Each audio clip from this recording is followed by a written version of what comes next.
They say that if you practice law long enough, eventually you'll find the case that'll break you.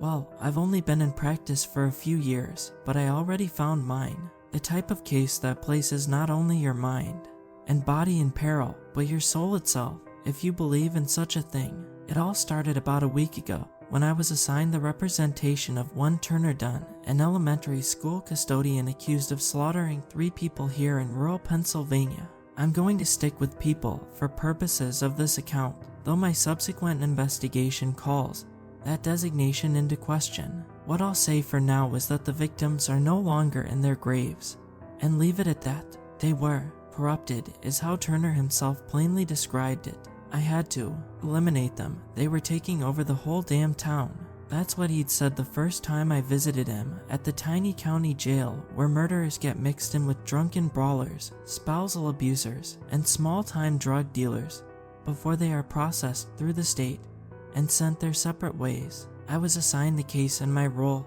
as local public defender. Said another way, Turner couldn't afford a private lawyer, so he was assigned to me. Knowing what I know now, I do believe he assaulted 3 individuals, though I do not believe he had the necessary mens rea to commit the crime.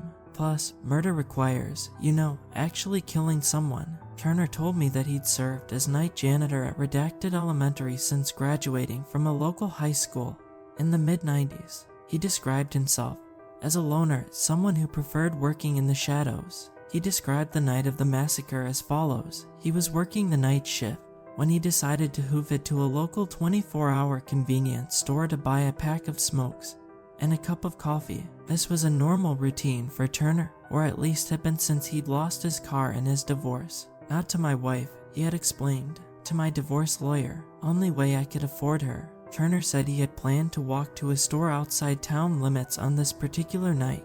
I already knew then that plenty of people weren't acting right, he explained. Something foul was in the air. Even the children were acting different when I worked the day shift. It's like they weren't even kids anymore. He said he locked up the school at around 3 a.m. and cut through the town's church graveyard on the way out of town. Something that he said he didn't find creepy because he'd done it so often, and because he was used to being alone at night given his line of work. Like a vampire, he said he preferred the night. When he reached the entrance of the graveyard, he heard a loud, shrieking sound. At first he thought it was a coyote or some other type of nocturnal creature, but he could soon make out a woman's voice screaming, "I've changed my mind. I've changed my mind. Oh God, let me go." Turner said he next heard another voice, a deep male one that seemed almost inhuman.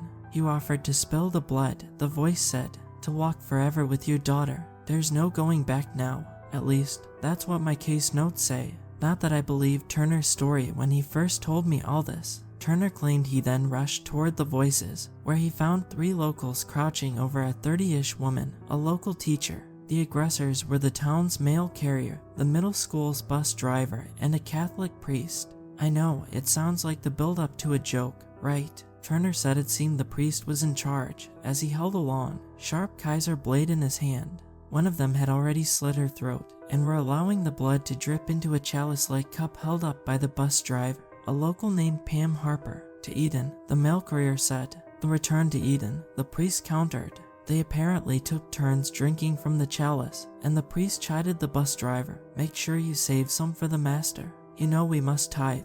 Holding the whimpering woman down, they began to bite at her bare skin, drawing blood, and sucking it up as though they were leeches. It was disturbing as hell, Turner said, fidgeting in his seat something fierce. My God, it was evil, evil in its purest form, and I don't need my notes to recall that much. I can still remember Turner's disgusted face as he said it, the way his fingers gently traced the jail library books that were set out before him on the rickety wooden table. "So I did what any rational person would do," Turner said. "I pulled out the little handgun I kept with me should anyone sneak into the school at night, and I blasted them suckers." "Literally suckers," I said, but Turner wasn't amused. "Don't tell me you've never dealt with the occult before," he said, grimly serious. "Practicing out here in the sticks?" "Oh, the odd ritualistic murder or 2, I said, "but literal vampires? No, that would be a first." "These weren't vampires," Turner said. "At least I don't think. Not yet, anyway. More like vampires' helpers." I asked Turner how, if this was all true. the woman who had been sliced open had communicated an entirely different story. You are aware that Stephanie Daniels told the police she was performing a prayer for her deceased daughter when you came out of nowhere, guns a-blazing. Yes, Turner had said. Of course I know what she said, and I know how it looks, but something must have changed in her by the time I flagged down the county sheriff. Whoever, or whatever else was waiting out there, must have speeded up her transformation. He claimed it wouldn't be the first time that his tiny town had been slowly converted into a town of monsters, vampires, or something vampire-like, to be precise. He described chronic absenteeism at school and work, abrupt personality changes, strange disappearances and reappearances, missing bodies, desecrated graves. I asked him why he didn't inform law enforcement before the night of the so-called massacre, and he insisted that the local police were among the first to be converted. And at any rate, he didn't think any other law enforcement would believe the conspiracies of some middle-aged janitor. Said that half the time he had a hard time believing it himself. Unless you're trying to plead insanity, I had told him, your story isn't going to go over very well with a jury of your peers. It was, unbelievably, the craziest story I had ever heard in a long career of crazy stories. Totally and utterly unhinged. Go there, he insisted. Go to the town yourself and see if you really think I'm a nut. Then his eyes grew wide with fear. But if you do, counselor, then by God, bring along a posse, some fresh garlic, and some mighty sharp wooden stakes. Your laws will mean nothing out there. The next day I went to Redacted alone, sans posse, garlic, or stakes. Us public defenders don't exactly have the budget for a posse. Besides, I had been practicing long enough to give little credit to paranoid delusions. Sometimes people just break. It isn't really their fault, but it's not necessarily my job to believe them. Just to help them as best I can with the limited tools at my disposal. That's how I saw it, anyway, back then. The first odd thing I noticed, as I drove up a gravel street toward the center of town, was how quiet it was. Describing something as eerily quiet seems like a cliche, and I suppose it is, but that's the best way I can describe what I witnessed.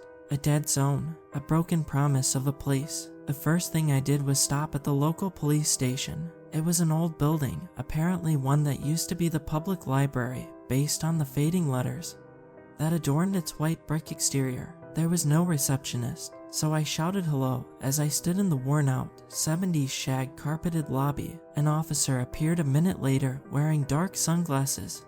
Indoors, his skin was in gross greenish shade.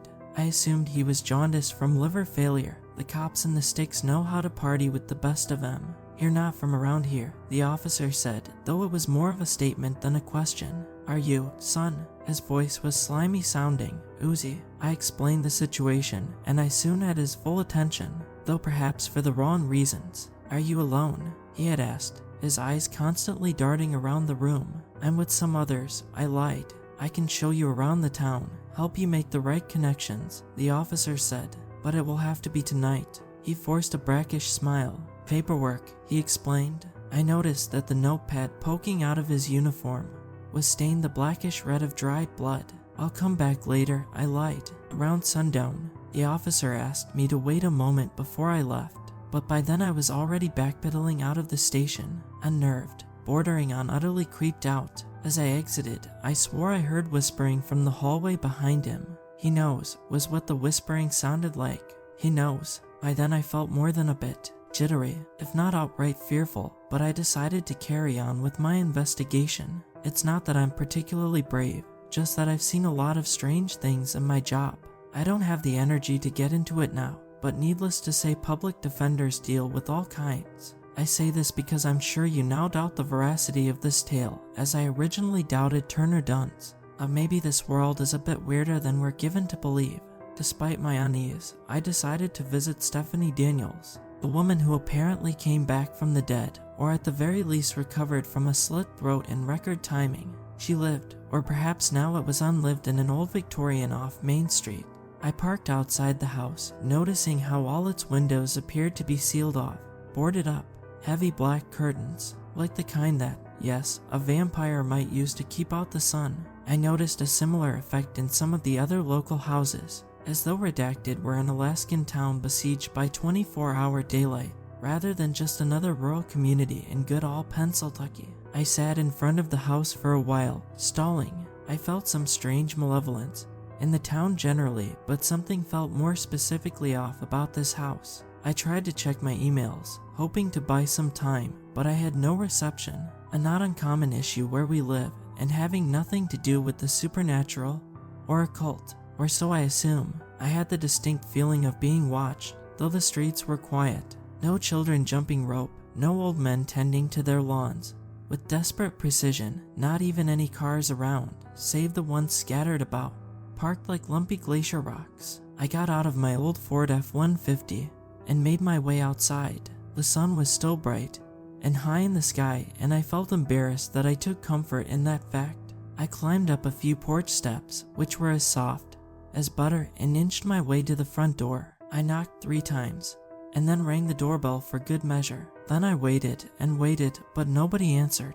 In the driveway was a freshly polished green Subaru. I walked around the back of the house to find a clothesline stuffed with bed sheets and clothes stained a blackish red. I tried the front door again with no answer, and with a morbid sensation of fear gripping me, made my back to my truck. A few moments later I was turning onto Main Street when another truck crashed into the passenger's side of my vehicle.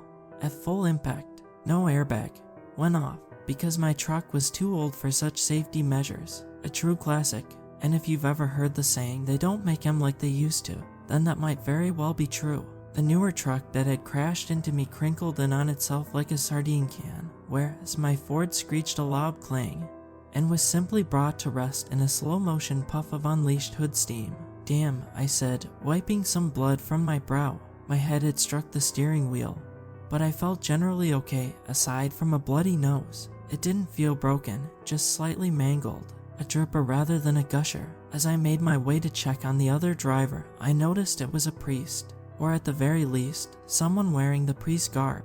"I'm so sorry," the priest said, in what was indeed an inhuman-sounding voice. "I simply wasn't paying attention. I didn't even see you there." "Are you okay?" I asked. I noticed that his head looked positively bashed in, and yet he was not bleeding. His skin looked dry and drained. His right eye was all but detached, and yet he acted as though he had suffered a paper cut. "I am perfectly fine, my son," the priest said, "but we better call the police." "More like an ambulance," I said. "Stay still and don't move." I didn't want him to make anything worse. The priest kept playing with something in his seat. When I leaned over, I saw what it was. He was attempting to reattach his right arm, which had been severed in the accident, only there was no blood at all. "You're not bleeding," I said, as much to myself as him. "Why, of course I am," the priest said. "Bleeding all over. Why, you must have suffered a concussion. Now hold on while I call the police. I think you need medical assistance." But by then I already saw a police cruiser rushing toward us. I looked to the bloodless priest, then to the jaundice-eyed face of the officer I had just spoken with, and then I gathered my briefcase tight to my body and bolted away. "He knows," hissed the priest in that inhuman voice. "Get after him, Bill. By Christ, he knows." And now, though I wish to continue my story, my head is throbbing, and I can't possibly get any more words typed out. I am so sorry to leave you in media res, but I need to take a nap before I can go on. I will check back soon to continue with what happened next. I promise, and assuming I'm still all here, I'm just so weak from all that transpired, and my body must rest for now. So there I was, stuck and redacted with no ride, no friends, and the sinking suspicion that my client Turner Dunn was right. This town really was being taken over by bloodthirsty vampires. How else to explain the priest's severed arm producing no blood, the uneasiness of the jaundiced police officer who insisted we meet again at night, the bloody clothes that hung like a battered panadas from Stephanie Daniels' clothesline? It seemed that Redacted had all at once become a dry town, and I don't mean they were no longer serving alcohol, but as I tripped and slid through the high reeds of an open sewer creek, taking in the reek of raw sewage through my busted nose, I couldn't help but consider things how a judge or jury might. After all, I had now fled the scene of an accident. Worse yet, had sprinted away from the police cruiser as though I had done something wrong. I've seen people get booked for much less, especially in our not-so-justice system. I had to table such thoughts, piker that I was, because at that moment I heard a whispering from inside a nearby tunnel. one of those open-faced sewer tunnels where you can imagine uncanny alligators might reside, until you remember you're in Northeast Appalachia. Go on, I said to the faceless voice from inside that dark void. If you're going to kill me, just do it already. I'm not going to kill you, came a tiny voice. But if you don't hide in here, the others might. I trundled to the crevice and peered in. A child stood before me, his face partially subsumed by dwindling light, no more than 10 or 11 from the look of it. A worn Yankees cap slicked across his greasy hair, and his eyes seemed to glow with feline intensity. Are you a vampire? I asked, because you're sure lurking in the shadows like one. Hard to hide in the light, mister, the voice murmured. And who said anything about vampires? This made me feel a bit better. Perhaps I had misjudged the town after all, had slid right off old Occam's razor, and straight into La La Land, bleeding all the way. I didn't exactly have gray in my beard yet, but I thought I'd been practicing long enough to no longer get wrapped up in my client's delusions. Yet here I was. Of course there's no vampires, I said, pinching at my nose, almost believing it. I know, the child said. They're zombie witches. The thing about this new generation is they're apparently misinformed when it comes to monster tropes. My parents' generation had learned that vampires were to be feared, and my generation had learned they were to be screwed. But apparently these pandemic babies didn't know their ass from their elbow when it came to basic vampire lore. They eat people, the child said. By then I had learned his name was Reggie, which means they're zombies. But they also chant strange, witchy things, so I think that makes them zombie witches. But vampires eat people too, I said. Or more specifically, suck their blood. Whatever, Reggie said, leaning against the sewer walls, becoming one with that true bacterial fantasia. All I know is they bit my parents, and then my parents wanted to bite me. He looked up at me as though I were the dumbest human on the planet, and maybe he wasn't far off. Zombies, he said, definitively. From what I gathered, Reggie and his family resided in a local trailer park. His mother worked at the diner waiting tables, and his father was an angry, bitter man even before he made his little pact with the Dark Lord. Myuuji had a half-sister who had recently been taken away by Child Protective Services, and one can assume it was all for the better. A world where vampires were real, and Child Protective Services were competent. I really had gone through the looking glass, being tiny and resilient, if not intelligent about suddenly life-defining monster tropes. Reggie had apparently spent the past few days farting around in the sewer system, something he apparently also did before his gruesome teeth. I offered him an old banana from my briefcase, and my deepest condolences. How do you know I'm not a zombie witch? I asked. Simple, he replied. You haven't tried to eat me yet, and that's how you know I ain't one either. I asked Reggie if he knew Turner Dunn, and he said he did, but everyone in school called him Turdler Dunn because he was always cleaning toilets. He said the kids hated him because he was always in a foul mood, pushing his mop around, tripping children with gleeful hate in his eyes, and so on. I asked Reggie if there were any other humans left, and he said maybe there was and maybe there wasn't, but he wasn't much inclined to find out. He asked me if I had a plan, and I said we should hide in the sewer system and wait things out. This didn't impress Reggie much, that my plans were apparently no better than his own despite our decided age difference. Reggie said we would have to hoof it to a nearby stream if we were going to have anything to drink, and it was better to do it by light of day. Having no better options, I started to follow the fleet-footed little rat, struggling to keep up.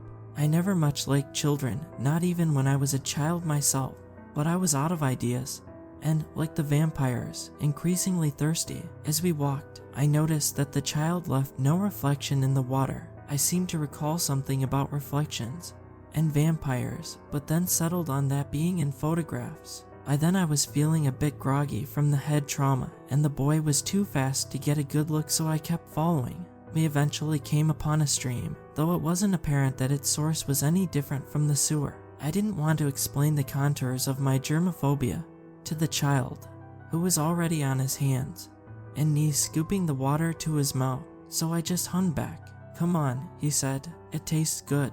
I told him that so did chocolate to dogs, but that didn't mean it wasn't poisonous.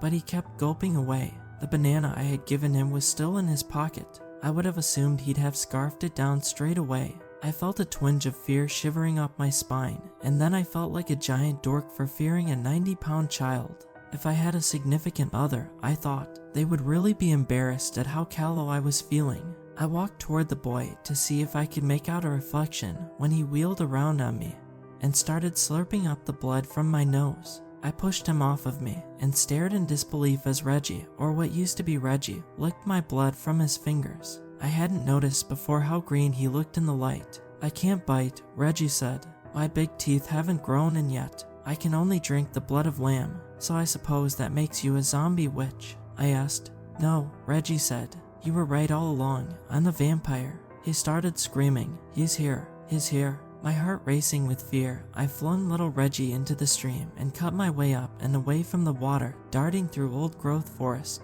and wishing I'd kept up with my law school cardio routine. He's getting away, stupid Reggie screamed behind me. I was, inexplicably back in Stephanie Daniels' backyard, unless there happened to be another Victorian, with bloodstained clotheslines, and in this town I couldn't exactly rule that out. I climbed in through a basement window, and slinked my way into a crawl space. There, I tried my phone again, but it still had no reception and was also running distressingly low on battery. I used the flashlight app and saw that the basement looked like a kid's playroom had just exploded. Stuffies and dollhouses, and even a tiny, porcelain white crib. There was also a coffin-shaped pine box that I dared not open, one too large for a child of normal proportions. Everything else seemed right out of a nursery. That's right, I suddenly remembered. Stephanie Daniels had wanted to join the vampy cult so she could be with her dead daughter. Turner had said the vampy crew had been meeting at her daughter's gravesite. The police report indicated the child had died a couple years earlier from severe pneumonia. I tell you, there's evil in this world down to the microscopic level. These thoughts were interrupted by a creaking sound upstairs, that of a chair rocking. I tiptoed my way to the top of the stairs and found the basement door cracked ajar, just an inch. Outside in the living room, I could make out Stephanie Daniels. I recognized her from the case file photos, rocking a pale toddler. In her hand was a clear baby bottle with which she was feeding to the child. The baby bottle was filled not with milk or formula, but with a black-red blood. The child sucked on the nub of the bottle greedily, hissing and writhing in delight. She was all but a skeleton. I'm not sure what type of curse gave her human form at all. By any normal biology, the child should have been nothing more than a skeleton sporting a creepy tuft of hair. Stephanie was humming some mesmeric-sounding nursery song. I didn't recognize the tune. Perhaps the Vampies have their own music catalog. La Fala Dula, Stephanie cooed, a curse chant to my ears. Across her neck was a long, blistering, fresh scar. Turner was right, she had been stabbed. How had the county sheriff missed that? The report indicated Stephanie had no signs of lesions or trauma of any kind. It must have been my weariness. I'm not sure what else could have done it, as I'm really not one for a death wish, but at that moment I swayed ever so gently and bumped my still bleeding nose against the basement door. Immediately, Stephanie's eyes darted to the door jamb and my stupid face. I didn't know we had a visitor, she said to the child. She spoke with the soothing yet creepy voice of a dentist about to dig into an inflamed gum. May I please ask what you're doing in our house, she said. I pushed open the basement door, more out of curiosity than any latent bravery. For Christ's sakes, I said, pointing to the bottle, you've made an abomination of your daughter. For Satan's sakes, she said, you've made an abomination of yourself. Stephanie Daniels, or what had become of her, strapped on one of those gross baby carriers that go around one's shoulder to keep the hands free. She took her time in doing so. Meanwhile, Skeel Baby slurped at the bottle, which she now held tightly in her own desecrated little claws. I don't believe we've met, Stephanie said, and even if we did, I doubt you'd recognize me now. It's been a busy few days, hasn't it, little Aurora? She said to her daughter. She stared up at me and winked, a soulless facial twitch from her gaunt face. I'm a lawyer, I said, as though I owed her an explanation, and I felt in a way that I did, having broken into her house. She giggled. A lawyer, she repeated, then come join us. Clearly you're meant to play for our side. She moved toward me, and I flashed my cell phone at her, flashlight app blazing. She said, turning away at my steel attack, but laughing too, as though at the ridiculousness of it all. That's when my cell phone died. She lunged at me, and this time I tripped over my own shoes and fell down the flight of hard, gray basement steps. She laughed at the top of the stairs, as though this was mere theater, the SNL cast member throwing themselves over a cardboard sofa. Despite the fall, I wasn't in very much pain. I had sort of caught myself against the railing a few times on the tumble, and one strength I've always had is I'm quite hard-headed. I laid in a messy heap at the bottom of the stairs. Then I gathered myself together and slipped out the window I had entered back into the purifying light of a now descending sun.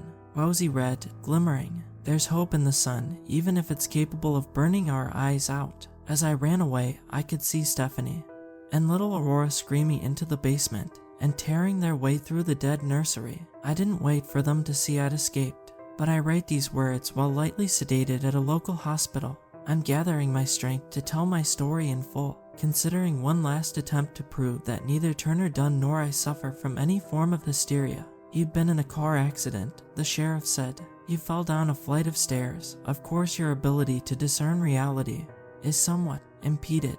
I so want to continue with what happened, but as before, the telling makes me weary as the various meds act and counteract in my system, and the nurses come and go, checking my vital signs and working to ensure I don't try another jailbreak. Before I could go on and on typing. A laptop is any good lawyer's weapon of choice, but I fear this is where my fingers must stop their typing. For now, toward the end of my first meeting with Turner Dunn, he told me that being attacked by vampires wasn't the worst thing that happened to him during his ordeal. It was not being believed by regular old humans that really got to him. The way you're looking at me right now, he had said, as though I'm crazy when I know that I'm not. And now I can relate as I sit here in the hospital, being watched over with dutiful indifference, as though I'm some lonely senior in a nursing home. But I digress, and I don't have time to digress. I have to get out of here. I need to get back to Redacted with garlic and steaks, like I should have done the first time. I just need to allow the sedation to wear off, and in the meantime write this out so everyone knows what is going on. As I was saying before I drifted off, I had escaped from Stephanie Daniels' house and was leaving her and her vampy scale baby behind when I saw the police cruiser turn the corner. Gunshots blasted against the cruiser from one of the boarded up houses, but everyone knows guns have no effect on vampires. All it did was help to slow down the cruiser some and give me hope that the town had not yet turned 100%. Across the street I could see the priest walking about, carrying his own right hand, as though it were a mallet. The white band of his Roman collar was now stained a deep shade of scarlet. I was walking about in some sort of stupor, my nose bleeding, and my legs failing from my fall down the cellar stairs. Behind me, Stephanie Daniels appeared on her front porch, baby still in its carrier, holding its blood bottle close, as a man does its decapitated lover. My body writhed in panicked fear. Hopeless, hopeless. Counselor, the jaundiced cop said, stepping out of his parked cruiser. It would appear you've been breaking some of our laws. He took out a citation book, as though he were a statey about to nail me for speeding. Whoever was shooting from the boarded-up house lit the officer up with a spray of bullets, but no blood was forthcoming from the cop, who merely shook like a wet dog. Old Lady Wilcox, he told Stephanie, as though they were ordering an office lunch. We'll take care of her next. I looked up at the magnificent sun as it descended behind the surrounding hills and cast its final rays of dying light upon the desecrated mountain town. I was surrounded, and much too tired and slow to make another run for it. I would have to use the only tool I've ever had, the power of persuasion. Listen, I'm only here because I'm Turner Dunn's court-appointed public defender, I said. He was saying some crazy stuff about this place, so I wanted to investigate. But now I know he was lying, I continued, because obviously this place is far more messed up than he let on. The master was a barrister once, the officer said in an even tone. In a former life, so to speak, London. I sat down on the curb, allowed my new companions' hungry eyes to take me in. I saw them lick their chops at the sight of the blood still dripping from my nose. Maybe it was broken after all. I awaited the onslaught, saying a silent prayer to a god I only half believed in. What is it you want? I asked. World domination. To simply be left alone. Clean air. Fresh food, so to speak. As I spoke, I tried my best to not shake in desperate fear. I felt that at any moment one of the unearthed ones might snap at me like a hungry animal, tear at my soft lawyer skin, and rip out my vocal cords. But they didn't. They explained that all they really wanted was a tiny town they could fully control, one that allowed them to not be hunted and provided decent food options from local metro areas. They didn't want there to be too many vampires, mind you, because that led to competition, but they needed full control of the towns so that it could appear to function normally. Redacted just fit the bill. They were tired of living the shadows, so to speak. We're really close to Pittsburgh here, to Scranton, to Philadelphia, the priest explained. And if somebody goes missing from one of those places, then nobody really notices. It's just a statistic, not a big deal. Understood, I said, as though I were a worldly realtor weighing the pros and cons of purchasing a new condo. Never mess around where you eat, right? Makes perfect sense. Next, I decided to find their negotiating pain points. Listen, I explained. My colleagues know that I'm here. If I go missing, then 2 people like me are going to show up.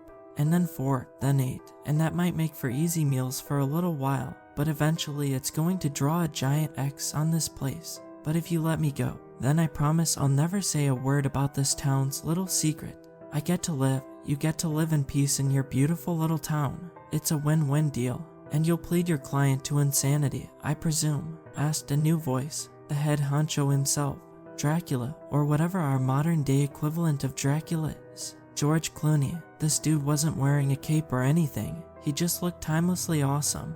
He walked with a crystal vanity cane, and he was wearing one of those 50s style hats, though I'm not sure which century's 50s exactly. He was sipping a Manhattan made out of fresh blood from a gold-rimmed martini glass. Somebody's blue eyeball was floating in it as a garnish, and he had the coolest pair of vintage sunglasses you'd ever hope to see in the wild. This was a vampire who understood both style and irony. Master, said the others in unison. Well, except the Skeel Baby. Skeel Baby was incapable of doing anything more than hissing or cooing, though it apparently far preferred the former. The barrister, I said, mock bowing. He explained that he had heard my proposal and that he found my predicament most interesting. But what assurances do we have that you wouldn't open your flabby mouth? I sat down, shaking in fear, my mind sharp with thought, and then it came to me, an idea so stupid, so lawyerly, that it might just work.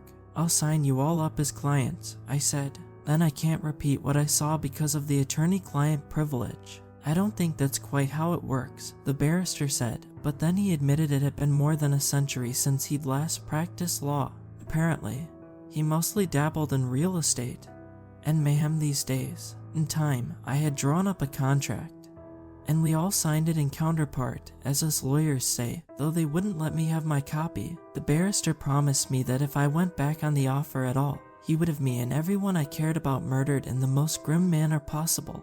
I joked that as a lawyer I only really cared about myself. We'll see, perhaps, the barrister said. We'll see if that's so true. Sorry about your truck, the priest said, after the contract had been executed. By then, the vampies were all drinking the blood of Wilcox, and they had given me some boxed wine. No worries, I told the priest, and sorry about your hand getting severed. The good news is it doesn't hurt, the priest said. Not one bit. After that, everyone was in a much better mood. We spent the night playing Pinnacle while the vampies debated global warming, proper skincare, and whether dough or buck blood tasted closer to human when they were hard up for food. I mostly focused on my card hands. That's not to say either side passed the evening without trepidations. There was more side-eyeing and paranoia than a Tarantino film. They loved to discuss heretical topics and seemed ready to fly into a frenzy at any moment my blood pushed forth fresh blood. With all that said, considering the company I generally keep as other lawyers, I've had worse evenings. Before sunrise, the friendly local mechanic had repaired my truck and I was sent on my way home, where I immediately checked into a hospital and ranted and raved about all that I had seen.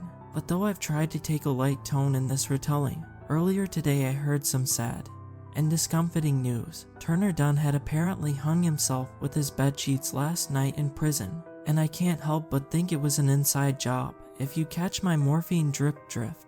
Nobody believed Turner until it was too late. What's wrong with our species? We never believe anything or anyone until it's too late. There's a nurse now, knocking at my curtain. Can one knock at a curtain? You know what I mean. She's letting in the county sheriff. He has a wolf-like face, and surprisingly large incisors. He's telling me he wants a minute alone to talk. He says I need to put down my laptop. No, to talk. He says to trust him, says this will take but a minute.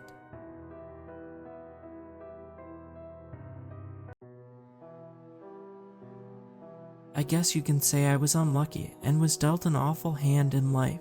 When I was younger, I lost my father to a car accident. He was coming home from a long shift one night. An idiot decided that it would be a good idea to drink and drive going over the recommended limit, and I'm sure you can put 2 and 2 together. It completely devastated my mother. Not only did she lose the love of her life, she was struggling financially with a child to take care of. We couldn't afford to get him a proper burial, and it broke my mother that she had to deal with going through this by herself.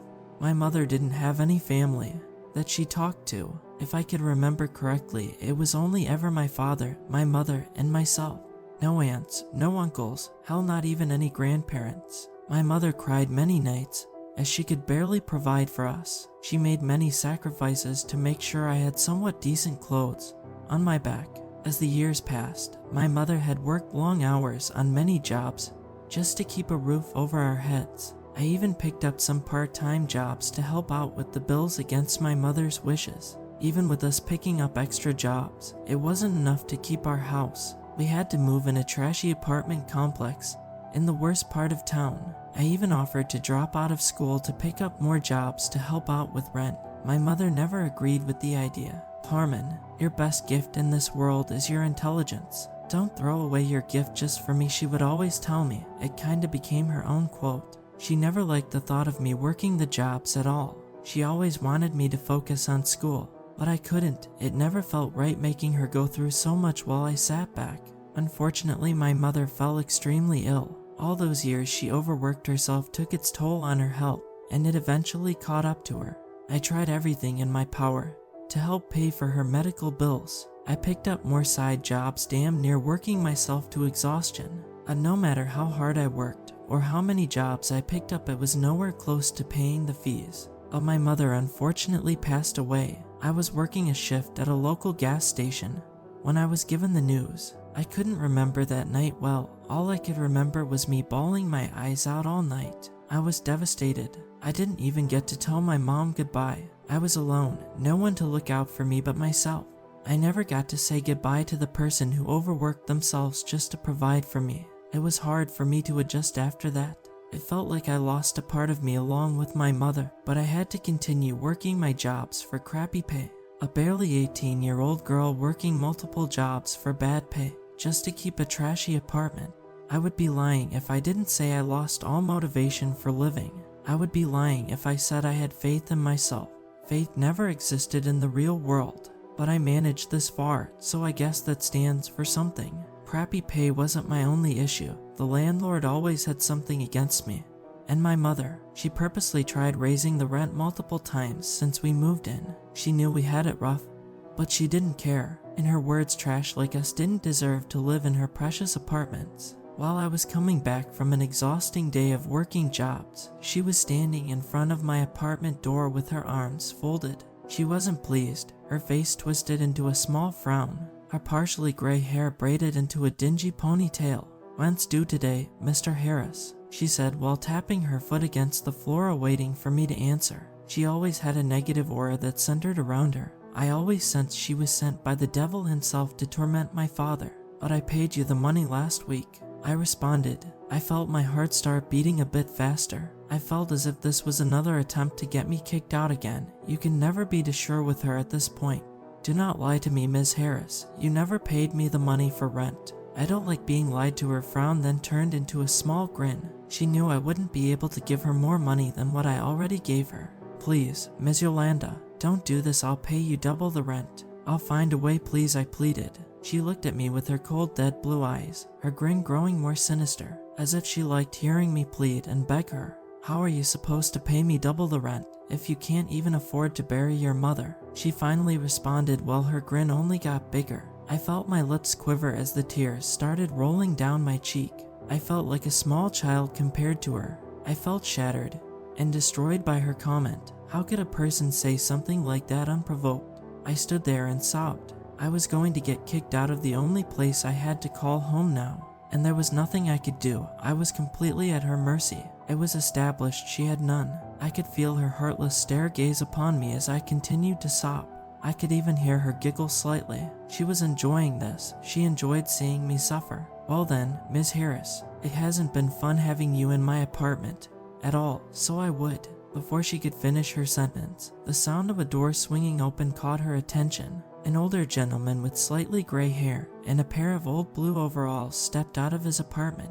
Now you leave that poor girl alone. You want rent? Here, take this, he said while pulling out cash from out of his wallet. He shoved a couple of crumbled up $100 bills into Ms. Yolanda's arms. Her grin slowly faded away as a look of annoyance took its place. This isn't your business, Terrence. This girl can barely pay rent. She's a nuisance and deserves to be kicked out, she mumbled as she stared daggers at me. I couldn't find the strength to form any words to defend myself. I barely found the strength to fight the urge to break down again. Just take the damn money and crawl back to whatever hole you've came from, he stated as he gave her a look of disgust. Ms. Yolanda slowly started counting the crumbled up hundreds. She left out a groan as she pocketed the money. You got lucky this time, but he won't be able to bail you out next time, Ms. Yolanda growled.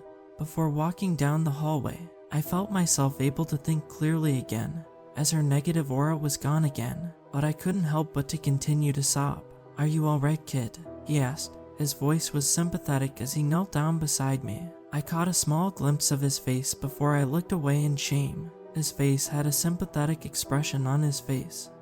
I'm alright. You didn't have to do that for me, I muttered as I began wiping the tears away from my eyes. He paused for a moment before responding. You didn't deserve to go through that. I know you're a hard worker, and it's hard to meet ends meet. I was once in your shoes when I was younger, he said while reaching his hand out toward me. His voice was soft and sympathetic. I try my best, but no matter how hard I try, I can't find a stable job that would hire me. So I work different low-wage side jobs that barely pay, I said while sniffing. I felt the tears flooding my eyes again. I reached out for his hand, and he helped me to my feet. I'm Terrence. It's nice to meet you, he said while waiting for me to respond.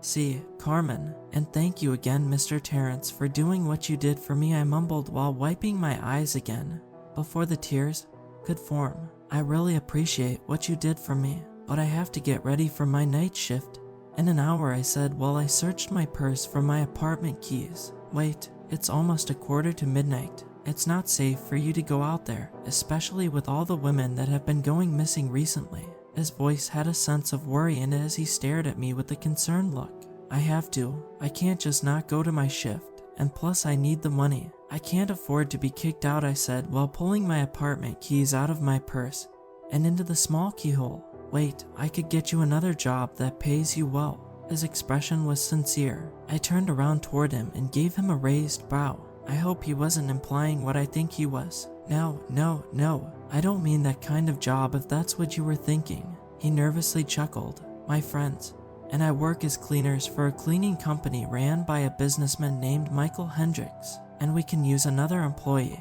He paused before continuing. But the pay is really good, so you won't have to worry about working multiple jobs, he added. His demeanor changed, like he wasn't telling me something. I caught on to his sudden change of movements, but I couldn't refuse it. This was a rare opportunity, and I needed it. I'm actually heading in to help out with some cleaning tomorrow around 7. If you want, I could take you with me, and you can start tomorrow. His demeanor switched back to sympathetic as he asked, waiting for my response. I felt myself crying up again. Not only that he saved me from being kicked out, he helped me land a possible job.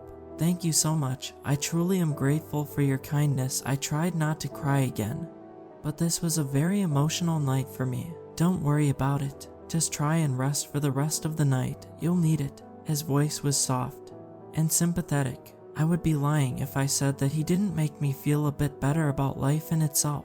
He stood outside his apartment door and watched over me, making sure I got in my room safely. Once I got inside my trashy apartment, I plopped down onto my pull-out mattress and laid there in the dark, alone in the dark, with only my thoughts to keep me company. Mr. Terrence's words stuck with me even after our interaction was over. He wasn't lying. Younger women were going missing in our area. A girl around my age range went missing a couple days ago. I remembered seeing posters of her around the areas I worked. Her bright blonde hair and her ocean blue eyes were very noticeable. Her smile looked like it could brighten anyone's day who came in contact with her. I felt sorry for the families of the victims who went missing. God only knew what pain they are going through now. Having a family member go missing must be difficult to deal with.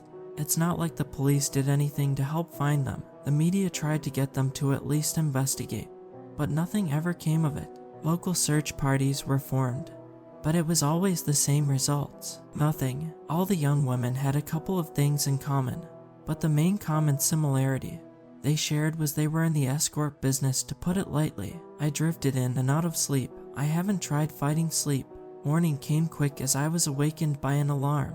The alarm on my phone, blaring a loud noise that was sure to wake me up from my slumber. I took my time getting ready. I always get an hour head start on anything. Working a lot does that to you over time. The atmosphere was cold and uneasy. It was always cold, but this feeling of uneasiness was stronger, but I couldn't focus on it now. Once I got finished getting ready, I took a look around my apartment and sighed. Hopefully this could be my chance to change my life around. Exiting my apartment, Mr. Terrence was already standing in the hallway with his hands typing away at his phone. Once he looked up at me, he nearly dropped his phone, almost as if I caught him by surprise. He stood there nervously staring at me before finally speaking up.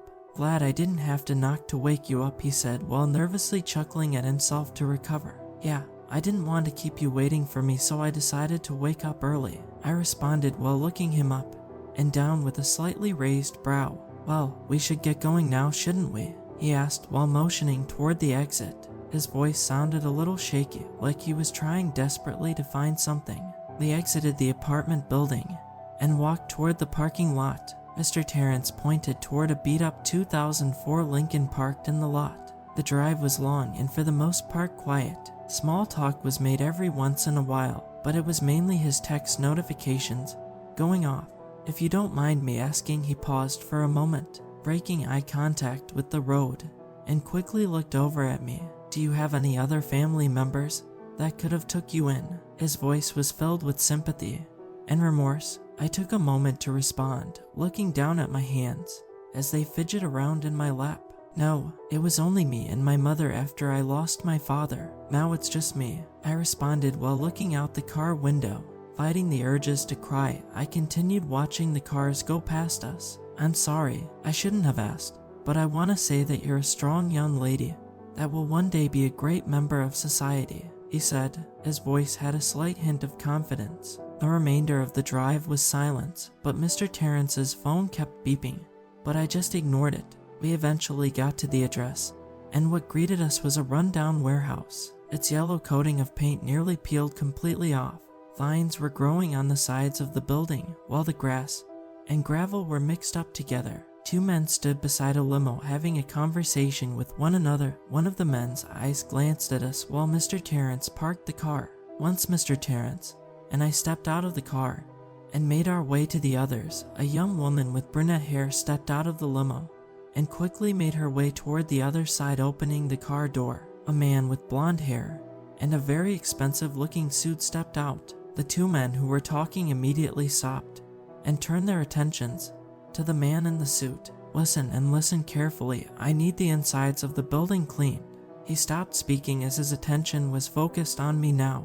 "Who's the kid?" he asked while raising his brow in confusion, his gaze never leaving me. Mr. Terrence quickly spoke up in my defense. "I'm Mr. Hendricks. This is the girl I was telling you about. She was looking to work with us and make a little money to get on her feet," he said while stammering. Mr. Hendricks' confused look slowly turned to a grin before he leaned closer to Mr. Terrence, whispering in his ear. Mr. Terrence's face had a look of disappointment for a brief moment before Mr. Hendricks patted him on his back before stepping back into his limo. "Get the inside cleaned up, and Terrence, get that issue resolved before I get back."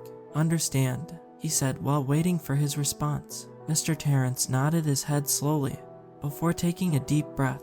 The limo sped off, leaving a small cloud of dust behind in its place. Let me introduce you to the rest of the crew. Mr. Terrence motioned over toward the two men now putting on equipment. Carmen, this is Sanjay. And Luther, he explained as both men extended their hands out for a shake. It's nice to meet you, Carmen, they both said in unison. It's nice to meet you both, I responded, accepting their handshakes. How long do you think until it happens again, Terrence? Sanjay asked while shooting a look at Terrence. Hopefully not soon, Terrence said while letting out another sigh of disbelief. Let's just hurry this up, so we won't have to resort to it. Luther spoke up while tossing me a pair of gloves. Sorry, we didn't expect a girl to be working with us. The only spare suit we have is way too big for you. He spoke, his tone was apologetic and remorseful. It's just fine. As long as the job gets done, I don't mind getting dirty, I said while slipping the latex gloves on my hands. We approached the entrance of the warehouse and took a step into the building. A foul smell immediately hit my nostrils like a ton of bricks, making me gag a bit, almost like something died in here in the warehouse. I took a look around the dimly lit warehouse. The only main source of light was that of the sun. I felt the same uneasy feeling as I felt back in my apartment, but this time it was more intense. My body didn't feel right. My instincts were telling me something wasn't right. The smell only got worse as we stood in the warehouse, making my stomach turn in disgust. Smells like something died in here, I said aloud while making my way over the small pile of rotting wood. Probably some small animal that got stuck in here and died. Sanjay replied quickly, his voice filled with some worry. While I continued walking, the smell got stronger in a certain direction. But before I could move toward the direction, Mr. Terrence grabbed my shoulder, stopping me in my tracks. Don't go wandering around now. Me and the fellas are gonna grab some more equipment from the truck. Just stay put, for your safety, he said. His voice was commanding as he awaited for my response. I hesitated for a moment. What does he mean for my safety? But I nodded my head, assuring him I would follow his instructions. Once they exited the warehouse, I took a look around the big empty building. The old white paint nearly peeled off the walls, exposing the bricks. My nose burned with the unbearable foul smell plaguing my nose. I had to find the source of the smell. It was driving me crazy, and I couldn't take it anymore. Mindlessly walking around the warehouse, the smell only got stronger as I walked. My stomach continued turning, and my heart pounding as my nose led me to a huge sliver door. The smell was overwhelmingly strong. It smelled like death itself, if you can describe it like that. Without thinking, I slowly began reaching my trembling hand out toward the door handle to open the sliver door.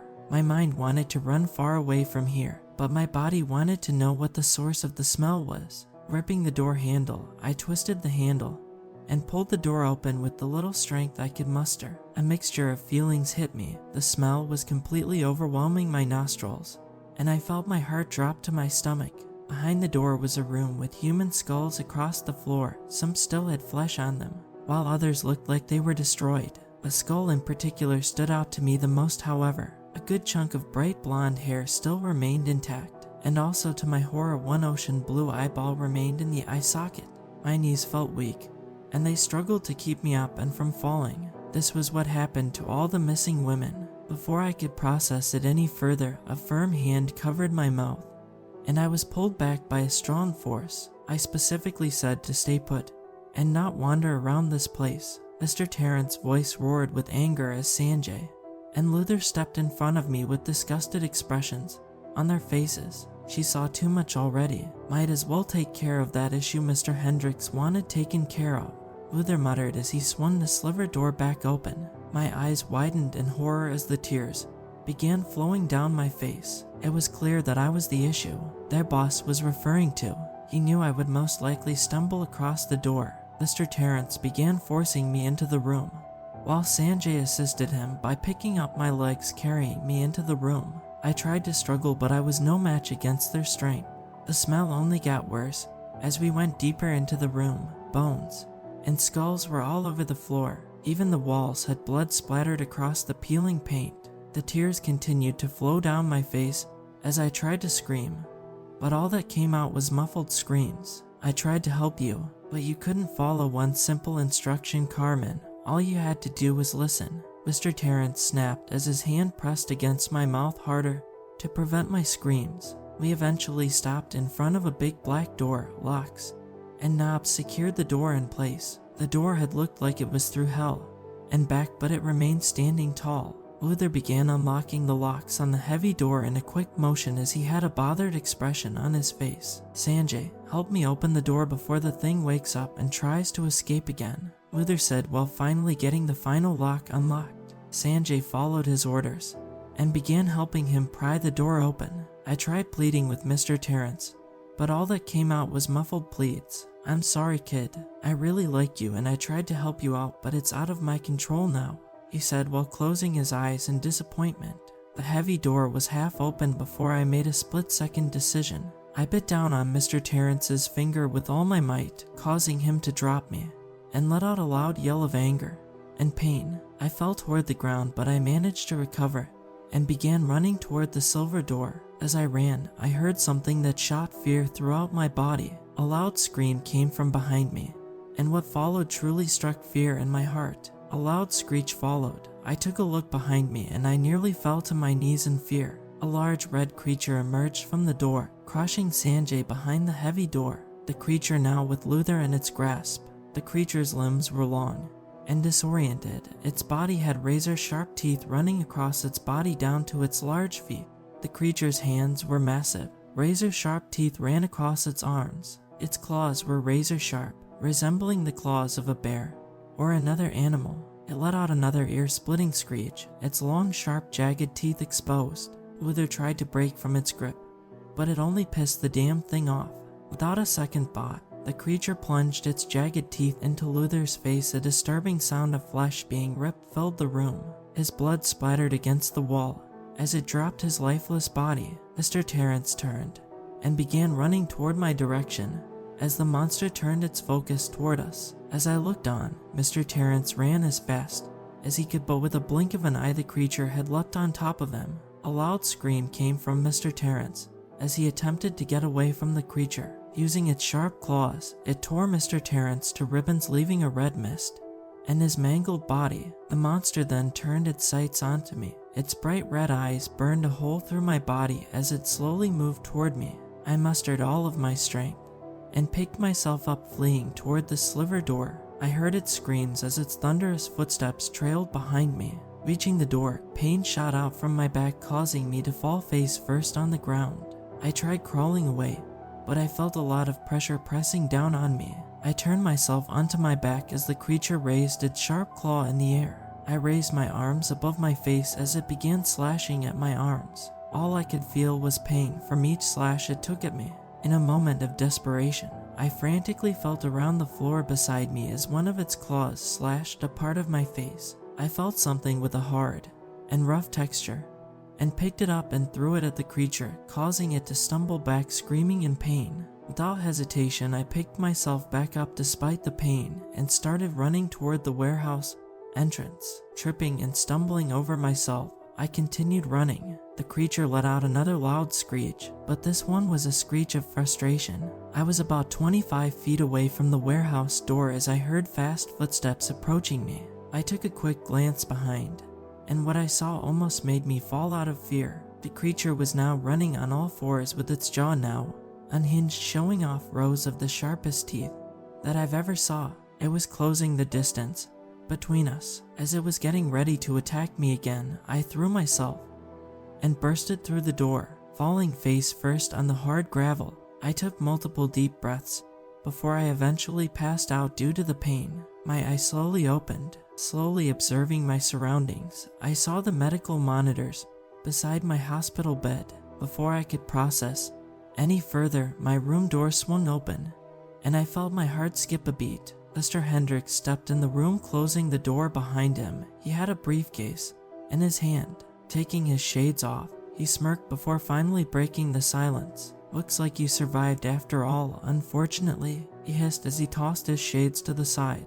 "Look here, kid, how about we make a little deal?" he asked smirkingly as he placed the briefcase on the bed. "In this briefcase is over $500,000. This can all be yours if you do me a small favor. What happened in that warehouse stays in that warehouse," he smirked while pushing the briefcase closer to me. I kicked the briefcase off my bed, knocking it on the floor. I let out a small wince of pain as my body still felt terrible. "I don't need or do I want your damn blood money," I snarled at him. I wouldn't let him buy me out. His smile quickly turned into a frown as he reached down and grabbed the briefcase off the floor. You're in no condition to make demands. You need this money. I'd be surprised if you could walk properly. Now if you were smart you'd take my offer, he said in a cold and low tone. Once I get out of this damn hospital, I'll make sure to go to the police to get justice for. Before I could finish my sentence, he cut me off.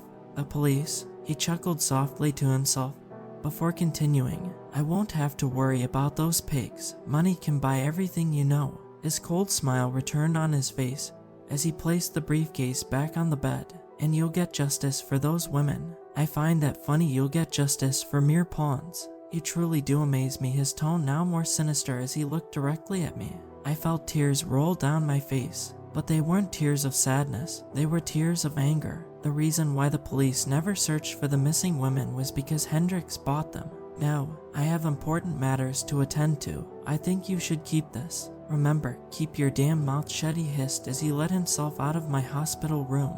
I couldn't do much but stare at that damn briefcase. Tears flowing down my face. Even when they stopped, I still felt myself crying. I was eventually released from the hospital and made my way back to my apartment with the black briefcase in my hands. I'm writing this as I have no other way to spread this message, but I hope someone sees this. I want everyone to know the truth about Michael Hendricks. I want people to know he's the real monster. I wish that those women get their justice in some way, shape, or form, but I hope their souls can hopefully find peace somewhere. I pray that someone finds the briefcase and burns it down to ashes. It makes me sick just staring at it after knowing who it came from, a murderer. That all I could do is hope for the best outcome. As for myself, I think it's time I finally see my parents again.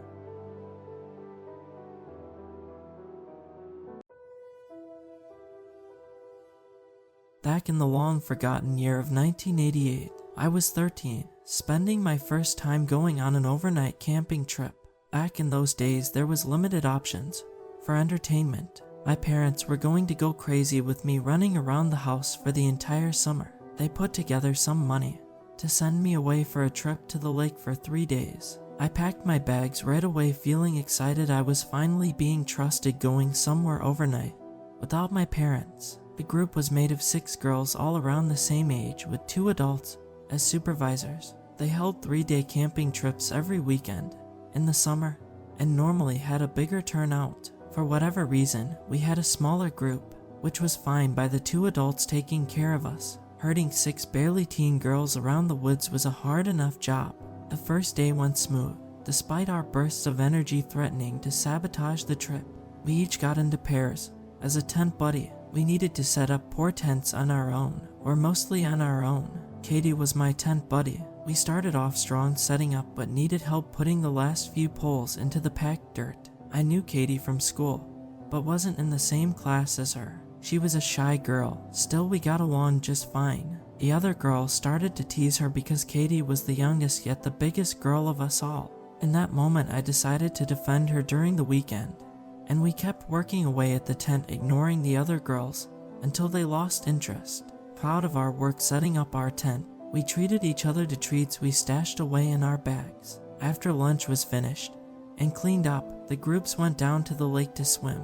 Hours went by. All 6 of us started to get along, and by the time we needed to return to camp for dinner, we were all so exhausted we let the adult supervision teach us important facts along the way. Things like what poison ivy looks like, how to know if some wild animals are in the area, stuff that we should know, but was always good to be reminded even if summer wasn't for learning. Drew wanted us to roast hot dogs for our dinner. He was finding it difficult to light a fire, used a flint kit. He wanted to teach us a new skill. After a few minutes of a pack of hungry girls complaining, he gave up digging out a lighter instead. Stacy was our other supervisor. She was a pretty girl, only about 20. When you're 13, that seems pretty old. Her nails painted cute colors us girls loved. She didn't seem to be the outdoors type of girl. Drew might have needed help keeping all the girl in check and called in some backup.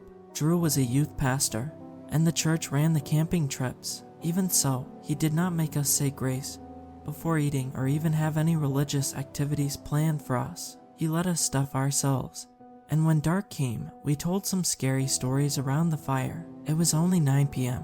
when he made all of us go to bed, but from the active day our little bodies felt like it was much later. Each of us went to our tents with almost no complaints about bedtime. I'd fallen asleep very easily. Only an hour passed before Katie woke me up by nervously shuffling in her sleeping bag. "Are you alright?" I asked her in a low whisper. "Sorry, did I wake you up?" She replied back in the dark. "No, I lied." I wondered if she needed to go to the washroom. A porta potty was set up pretty close by. "Do you need to go pee?" I asked her. I couldn't see her face in the dark. I wrestled around looking for my flashlight. I didn't need to go, but I didn't mind walking down with her if she was scared. "Yeah, do. Do you think that story Drew told had any truth in it?" she asked sheepishly. "The smiling man in the woods?" "Nah, he's just making stuff up. If the woods were dangerous, our parents wouldn't let us go." I heard her head move against her sleeping bag, nodding at my words. Turning on the light, I helped her out of the tent for a quick pee run. Some giggling came from the tent beside us. Jane and Betty talked nonstop all day. They might chat all night if someone didn't stop then. I was tempted to jump at their tent to scare them, but left it alone. They would regret staying up all night tomorrow morning, and I didn't want to get in trouble for pulling a prank. Katie was still scared. I took her hand and held the flashlight in the other. I even stood guard outside the porta potty while she took care of her business just in case. Katie had older siblings, but I didn't. She seemed lonely and homesick already. I was trying my best to act like an older sister to comfort her. In the brush I thought I saw yellow eyes flicker looking at me. Shining the flashlight in the direction of the eyes, I saw nothing, just forest animals wondering what we were doing. I was a little scared of coming across a bear or something along those lines. Those stories or crazy serial killers in the woods didn't scare me in that moment. The forest sounded like how a forest should at night, spooky trees creaking and all. Just as Katie came out ready to head back, a scream cutting through the night made us freeze in fear. It came from the direction of the camp. The low fire gave us enough light to sort of make out the tents and a dark figure stalking around our campsite. Watching in horror, the figure went over to Drew's tent, ripped it open, and dragged Stacy out by the leg. I grabbed Katie, holding her close to me, terrified at what was going on. Stacy fought the figure with everything she had. She thrashed and tossed anything within arm's reach towards the figure's face. Drew came out of the tent, tackling the person or thing off of her. Stacy got up and ran. At first, I thought she left everyone behind. Instead, she found the axe for firewood, using it on her attacker. It was too much for me. I turned my head away, body shaking, unable to keep watching the horrible sight. Katie was crying as we held each other, waiting for an adult to come and tell us everything was all right. We had only been gone for a few minutes. How did everything go so wrong so fast? We both screamed when we heard footsteps come close a few minutes later. Opening my eyes, I saw it was Stacy, black staining her shirt. She smelled like 10-day-old rotting fish, and it made me gag. In her hand was the axe, covered with more of that rancid-smelling black liquid. Betty and Jane beside her, holding each other while crying and shaking like me and Katie. "Come on, if we follow the trail, we'll hit Mr. Bobby's farmhouse. He has a phone," Stacy said, trying to sound strong, but her voice came out weak and shaking. "Where's Mr. Drew and Nina?" And I started to say the other names of our missing campmates, but my throat closed up and only a sob came out. I knew what happened to them. I just couldn't say it. "They're gone. Come on." Using her free arm, Stacy scooped it behind us to get us to start walking down the trail as fast as our small legs would carry us. Once we started walking, Stacy kept both hands on the axe, and I was in front, both hands on the flashlight, guiding our way as Katie kept her arms around my waist. Betty and Jane still sobbed behind us, no matter how hard they tried to choke it down. My hands shook. Every sound made me think something was just beyond the trees, waiting to jump out and take us. My eyes darted around, trying to see everything at once, making me dizzy. The farmhouse was a half an hour walk away at the best of times. Drew's car was closer, and I wondered why Stacy wasn't leading us there. I assumed Drew had his keys on him when the figure took him, or Stacy didn't want to stay at the camp long enough to find them. When you're so young and scared, you don't think about other escape plans. You only accept what the adult tells you. I got another whiff of the horrible rotten fish smell. When the wind shifted, gagging and eyes watering, I refused to stop. Minutes passed, and the smell decreased enough to make me stop choking on the bile rising in my throat. It was only then I noticed Betty was the only one still sobbing. Stacy noticed it at the same time. We both turned to look, only seeing the small brown-haired girl, and Jane just gone without a trace. "Run!" Stacy's shout got us moving. She grabbed Betty, roughly dragging her alone by her arm, the girl screaming in fear. Katie was the slowest of us. She was dragging me behind. Still, I kept one arm around her, trying my best to get her to go a little bit faster. When another dark shape came out of the trees directly in front of Stacy, she didn't stop. She let out a startled scream, swinging the axe at the figure's head. I saw a flash of glowing yellow eyes before hearing the awful crack of the axe connecting to its skull. It collapsed to the trail. Stacy wasted no time yanking the blade out that was stuck in the thing's skull. I shone my flashlight, trying to get a better look at the figure. Black blood like oil oozed from the head wound. The face was pitch dark and flat with no nose, its skin so dark and wet looking. More of that smell came drifting over, causing Katie to start gagging this time. Whatever this thing was, it wasn't human. That much I knew. We didn't even have time to guess at what it was before another came out of the trees. Stacy clipped it with her axe, making it scream and dart away. She was breathing hard. If more of these things came at us, I didn't think we would make it. Stacy was only one person, and she had to defend 3 scared girls. Even so, she looked ready to do it. Another creature came at us. Sadly, while Stacy was dealing with the first one, 2 more came. In seconds, they grabbed Betty, dragging her screaming into the woods. Stacy screamed and cursed at them, pain across her face that she didn't keep the girl safe. More and more of those creatures started to appear and poked their heads from the trees in front of us. She gave us a look. No words, just a look, and I knew what it meant and what to do. She ran towards the monsters, axe in hand, and me and Katie ran back down the trail towards the camp, knowing we would never get past the wall of pitch dark monsters. Stacy gave us some time, and we weren't going to waste it. Running hard, Katie kept up with me, tears pouring down her face. I wanted to cry, but knew if I gave into that I wouldn't be able to keep going. Lungs burning, we ran until we saw the orange light of the fire. I planned to get the hot dog pokers, or well, anything I could use as a weapon. For a half a second, I felt almost safe.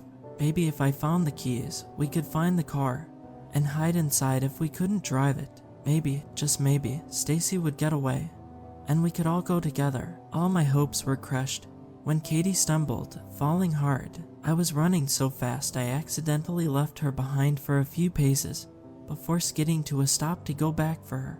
A dark monster took it as a chance to swoop in, trying to drag her away. I went by Stacy's example. I let out a war cry that would have sounded funny in any other situation. Jumping on the creature's back, I hit it with my flashlight as hard as I could, as many times as I was able, aiming for its head. Our struggling only lasted a few seconds. I was tossed off its back onto the hard ground. Looking at me with yellow eyes set in a dark face, it decided we weren't worth it and sulked off. I'd saved us for the moment. I needed to get Katie up and moving back into camp and get a better weapon. My stomach turned when I looked at her. A long gash on her stomach was pouring blood onto the ground. I shook my head to clear it, refusing to give up.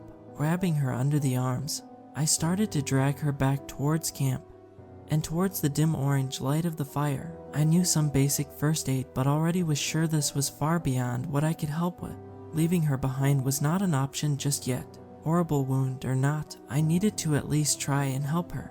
I was sweating and panting by the time I got her by the fire. I kept repeating how sorry I was that I needed to drag her and hurting her while doing so. She was very brave and kept her sobs very low for my sake. Digging around in Drew's ruined tent, I started to look for anything of use. Just normal camping gear, no weapons I could see, and no car keys. I grabbed the first aid kit, another flashlight, and some scissors. I was hoping to find a knife of some sort. No such luck. I avoided the other tents. I could smell the blood mixed in with the fishy rot and didn't want to know what horror waited for me inside. I tried cleaning Katie up a little, but was well over my head. I didn't want to hurt her by touching her too much. Seeing that amount of blood nearly made me sick. I didn't even know of the fact I felt faint seeing blood until that point. I was so stressed I wasn't even aware of someone walking up to our camp until they were just outside the light of the embers. My body jolted into action as I grabbed the scissors in one hand and hot dog stick in the other. The black blood-soaked axe came into view, and for a brief moment I thought Stacy made it back. That was not the case. A man came into the light, dressed in baggy clothing that hung loose on his thin frame. Long straight white hair was half-heartedly pulled back into a low ponytail, but most of it still stayed in his face, making it hard to see his features. "Who?" I choked. "Two left." "Good for you." Ignoring me, he sat down next to the fire pit and started placing wood onto trying to get it going again. I was so shocked at his calm manner I couldn't react. A soft cry from Katie brought me back to my senses. "I need help. My friend is hurt, and there are things in the woods eating everyone." "Stacy had that axe. Is she alright? Did you see her? Please tell me something." "No, please help Katie first. She's really hurt, and I'm so scared. There is a lot of blood, and I don't." Once the words started, they just kept coming. They poured from me without any thought of what I was saying. I was having a meltdown. As I kept talking, the man started to stiffen at the sounds just pouring out towards him. He raised a hand to make me stop speaking, and the other to his forehead, as if in pain. When I didn't stop pleading, he snapped first. "Stop talking." His voice was so loud it kept echoing through the woods for a few seconds. I was frozen in fear by the sound and dropped all my makeshift weapons. I'd never had an adult just snap at me like he just did. A tense second passed between use. Rubbing his temple, I saw regret flutter over his face from getting angry with me. It only lasted a second before he regained his tired, worn-out look. I went over to Katie, about ready to burst from stress, when he also came over. He held a hand over her wound. I looked in amazement, as most of her blood just faded with a wave of his hand, and her gash closed a little. Not much, but it looked better than before. "Who? What?" I asked in a very small voice just in case he would yell again. With a long, suffering sigh, he went back to the fire, back turned to me. "I have a migraine. Your friend may last through the night if she's lucky." "What about Stacy? Did you see her?" "You don't need to worry about her anymore." His cold tone nearly brought me to tears. I wanted nothing more than to just start crying and shouting, but Katie still needed me. This man might be able to help us. Breaking down wouldn't help us get out of there. Glancing up, I saw yellow eyes in the dark, and I trembled. A creature saw us, head poking out from the trees a few feet away, drool dripping from an open mouth of sharp teeth.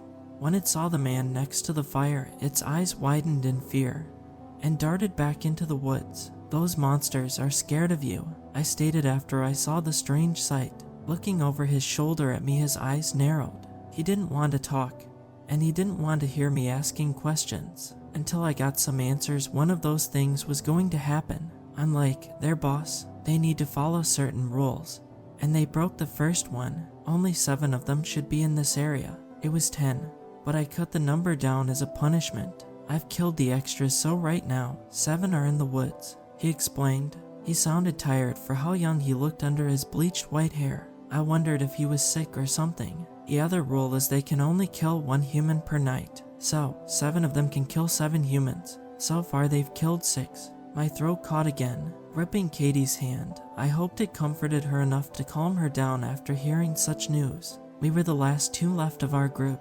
Fear seeped into my bones, making me feel cold even as the flames started to rise in the fire pit. "They can still kill 1 more, right?" I asked hoarsely. He didn't reply. He only gave me another look over his shoulder to confirm that fact. Even after it sunk in, I felt a little sense of relief. The monsters wouldn't attack us. I could just stay there or around the man and be safe. Looking back down at Katie, my hope fluttered away. Unless he could heal her more, there was a very big chance she won't make it through the night. I needed to get to the farmhouse and to a phone for help. "Can you carry her for me? We need to get out of here. She'll die if I don't call someone to help her, and I can't go alone through those woods with those monsters." My voice started out strong, but soon it went back into a begging and pleading tone. "I'm staying here all night. My head is killing me." My eyes darted to the axe, tempted to threaten him with it until he listened. If he could kill those monsters in the woods, I had no chance of getting him to go along with my plan. If I went, I might die before I got help. If I stayed, Katie might die before sunrise. The world was so unfair at that point. I held her hand so tight it must have hurt my new friend, but she didn't complain. "Stay here with me," Katie said finally in a weak voice. I looked down at her, really wanting nothing more than to do just that. Staying meant risking her life. I wondered if she was considering that when she asked me. She might have just wanted someone by her side while she was scared and in pain. Please, can't you heal her? I begged once again. I've done as much as I can. It's not my job to help humans. I don't care which one of you lives, only that those creatures don't break their last rule. And I'm forced to kill them. You should kill them all. They killed. I couldn't get the words out. I thought of Stacy and Drew and the girls I spent the day with. They were gone, and there was nothing I could do about it aside from hate the ones who murdered them. It's just their nature, although that fact might be impossible for a human to understand. You have been on top of the food chain for so long you think it's a tragedy when one of you dies, when in any other species, it's just how life is. My gut stirred with a white-hot rage. I wanted to attack the man in front of us, whoever he was. I knew giving into my emotions wouldn't help. I just let myself cry and hold Katie's hand, hoping it felt like she had a sibling with her in that moment. I knew what my decision was and needed to get all the crying out before I followed through on it. You could kill her, you know. That way you would. I didn't let him finish. I tossed whatever was close to me at his head. He raised a hand to deflect the attack, making the scissors fly off into the darkness. I thought he would be angry at me, but he just looked at me, a little stunned at my reaction. I'm not killing her. Katie is a sweet girl who is going to live a long life and do so many good things. She's not dying tonight, and I'm making sure of that. Standing up, I went over to the axe, wrapping a hand that could barely fit around the handle. It was heavy for me, but I would need to manage. Rubbing the tears from my eyes, I looked around for the flashlight, ready to leave to the farmhouse. Grabbing it, ready to go, the man stopped me by standing in my way. "What's your name?" he asked, and it made me stop and blink. "Savannah," I told him, not knowing why he asked. "I'm Liren. I'll give you a little bit of help." Aaron, I misheard his name. "No, Lee, never mind, let me borrow the axe." I pulled it away from him defensively. I didn't want to trust him after he treated us, but didn't have any other options. Letting me take the axe, he held it in one hand. In the other, he ran a fingernail across his thumb hard enough to make it bleed. Pressing the thumb to the axe handle, the wood faded, turning a solid silver. The black blood disappeared off the weapon until it was a pure and glittering in the dark. When he gave it back to me, I found the now silver axe light enough for my small body to handle. "This is all I can do. You have to fight through this on your own. You may have a weapon now to increase your chances, but don't get cocky out there. And I know this is hard to ask, but please don't kill those monsters if you don't need to. I don't like it when my creatures have senseless deaths. Killing for food is one thing, but..." Gripping the new weapon in one hand, I found it suddenly felt heavy. Liren, whoever he was, cared about these creatures. He didn't want them to die if he could help it. He must have a rough time being the one to kill them when they broke their rules. No wonder why he looked so tired and pained. I nodded at him and looked over at Katie. She still hadn't sat up. I wasn't even sure if she was aware of what was going on. If I died and she lived, she would never forgive me for leaving her. I just needed to make it for her sake. Giving them both one last look, I ran off back down the trail, new flashlight guiding my way. I didn't know where the farmhouse was, but I remembered hearing I just needed to follow the trail out, and I would see it. I used up a lot of my strength running for a few minutes. Forcing to pace myself, I slowed down while looking out for yellow eyes in the dark, not feeling safe in the slightest. Shortly, I passed the spot where Stacy made her last stand. Tears threatened to make me stop. I didn't see any traces of her, only the bodies he left behind. Stepping around the scattered remains, I breathed through my mouth, trying to get over the smell. When I get a few feet away from the area, I heard a crunching noise behind me. Turning and shining my flashlight back, I gasped, seeing 4 creatures in the middle of the trail, long fingers snatching up pieces of the fallen, and sharp teeth tearing apart the dark flesh. They looked at me but didn't stop eating. If the 4 stayed there, I only had 3 more to worry about somewhere in the woods. Quickening my pace, I went on. Every sound put me on edge, sniffing the air to see if I could smell if any more of those monsters were coming closer to me. 10 minutes passed without any issues. I thought I saw some yellow eyes watching in the woods, but they didn't approach. The silver axe might be keeping them away. After all, they had the bodies of my campmates and they're fallen to eat. Why go for someone with a weapon when they had some free meals all over the place? I thought I was in the clear when a figure came out of the trees, stopping in front of me. I knew which one this was. It was the bastard that hurt Katie, and the one I smashed my flashlight on. One eye was closed, and the other looked at me with such hate. I knew he wanted to eat my guts for the damage I'd done to it before. It bolted towards me before I could move. A clawed arm grabbed my shirt, lifting me up just as I swung the axe down into its shoulder. Letting out a scream, it tore the axe out, tossing it aside. Then for some reason it tossed me as well. I sat up, feeling bruised, to see where I struck it. The wound was burning and flaking the dark skin. I scrambled in a panic to where my axe was. Without any rational thought, I darted off into the woods with the thing screaming following behind.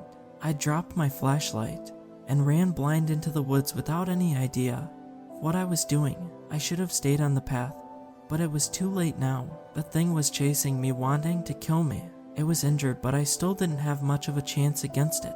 I ran, feeling as if my legs would give up on me at any moment. Tears stung my eyes, and branches cut my face. I still ran for Katie's sake. The thing behind me stopped screaming, but I knew it was still after me. My heart leapt into my throat when I thought I saw something in front of me through the trees. A beam of light moving, confusing me on what it could be. Over my own breathing, I didn't hear any other noises, but my brain clicked into the fact I just saw some car headlights. I was near a road. I ran, chest threatening to burst. I tripped over a branch and rolled into the ditch along the side of the road I was so thankful for. Every muscle screamed at me as I got up and crawled out of the ditch towards the highway. It was late, but I knew this was a popular route for truckers. One would stop for me if someone would just please drive by.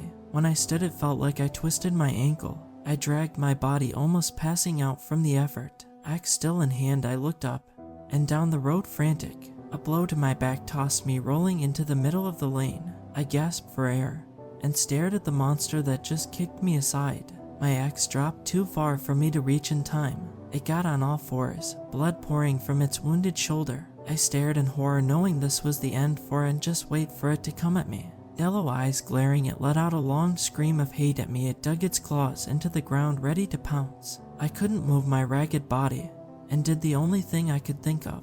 I screamed right back at it. Standing up on one elbow, I emptied out my lungs in a screech that made the thing not only stop from attacking me, but take a step back.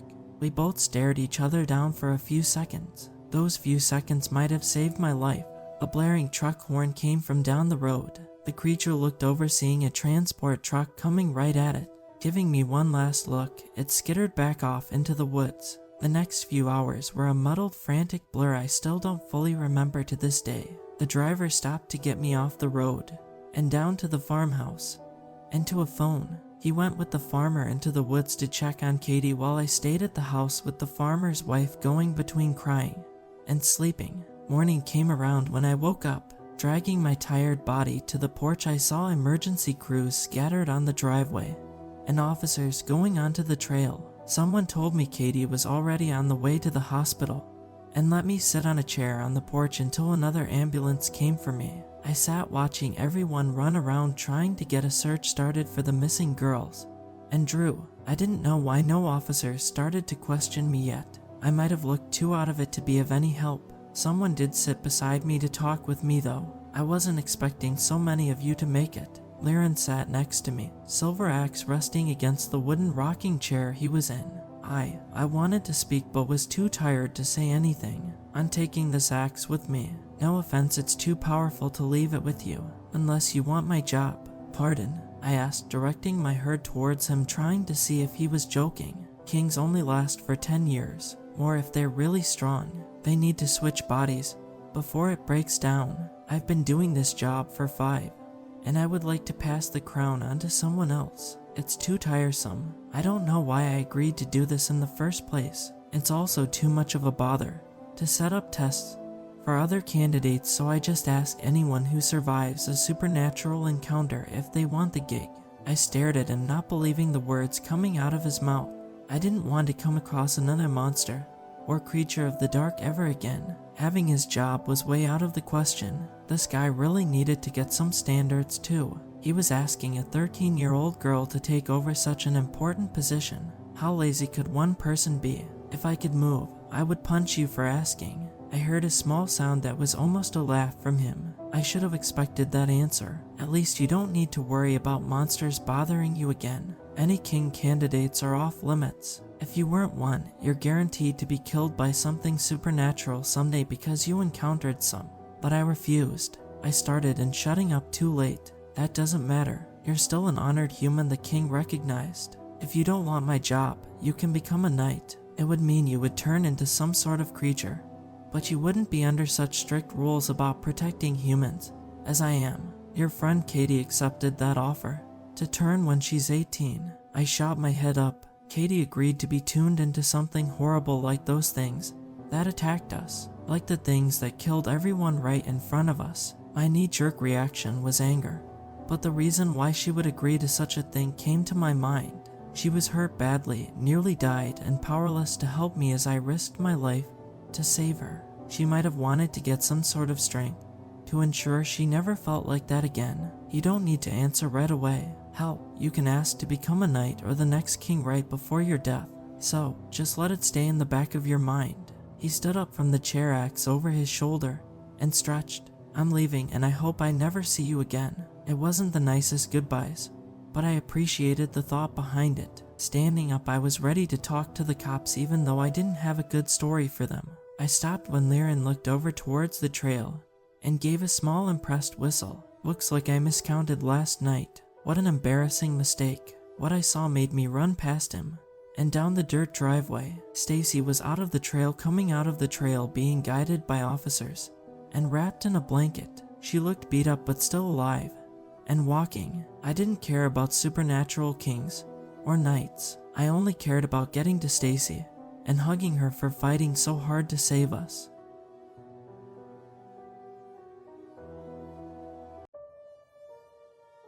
My father died almost a year ago. I saw his body at an open casket. Yet now I hear his voice echoing through a chamber deep underground. I could kill you now, but what fun would that be when I still have such wonders to show you?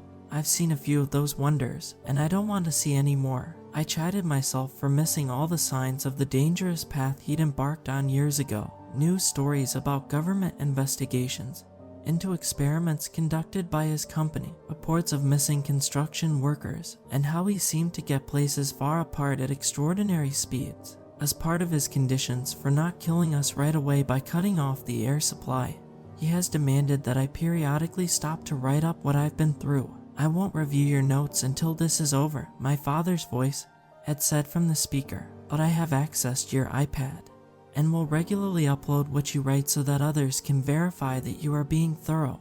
I want to have a record of how you and your friends react to my facility and the defenses within it. You may as well get a look at what I spent you and your brother's inheritances on. My little bird, let me back up. In the spirit of being thorough, I'll start with this morning. I woke up with a throbbing headache and carefully avoided the many obstacles our celebration had left strewn over the floor and furniture, red cups, empty beer cans, and the sleeping forms of my friends and my little brother Mason. I'm normally a bit straight-laced, but I partied hard the night before and even discreetly slipped away with 2 6-packs of beer from the 7-Eleven, where I worked to contribute to the festivities. Mason had returned from his first year of college the day before. It was a feat none of us had accomplished, and we all rooted for him to obtain a degree and make it out of our derelict town. I took a look at my peacefully slumbering brother before shaking him awake. He had an inquisitive spirit and the same slim build and wavy ash-brown hair as his father. The 5-year gap between us was significant in that it meant that I retained extensive memories of my late mother, while many of his relatively few recollections of her related to the aftermath of the accident that killed her. Her absence, coupled with our eccentric father's behavior and lack of interest in child rearing, meant that I had to do most of the work raising him. Of course, Mason was no child anymore, but our father's recent death cemented that I still had a major role in looking after him. I suppose stealing beer for him while he's 2 years shy of the legal drinking age may not have been a shining moment in the parental element of our relationship, but I shrugged it off.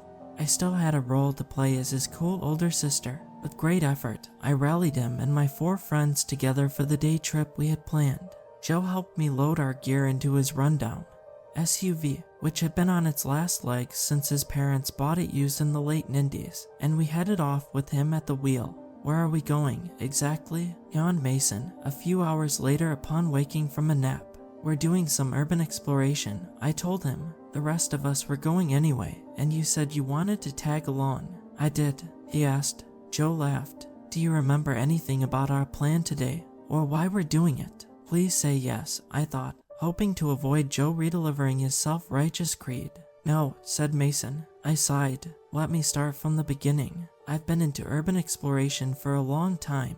The last few years, I've been making unauthorized visits to a particular set of locations with Nicole and Isha, he said, motioning to two women my age resting in each other's arms in the back seat. Nicole had served in the Army Reserves and had been my best friend since childhood, and she'd been with Isha for over 2 years. Isha had a mousy demeanor and had met Nicole at a midnight screening at the local movie theater where Isha had worked before the pandemic had shut it down. Nicole used to work in construction around the northwest of the state, said Joe. She got wind of all sorts of private projects that piqued our interest. Lots of money being spent by rich people, many from tech companies out of Silicon Valley, to build massive structures in the middle of nowhere. The three of us got curious. One site after site remained abandoned even after construction was completed. So, he continued, we did a bit of sneaking around after hours. At first, we didn't understand why such nice buildings were unoccupied.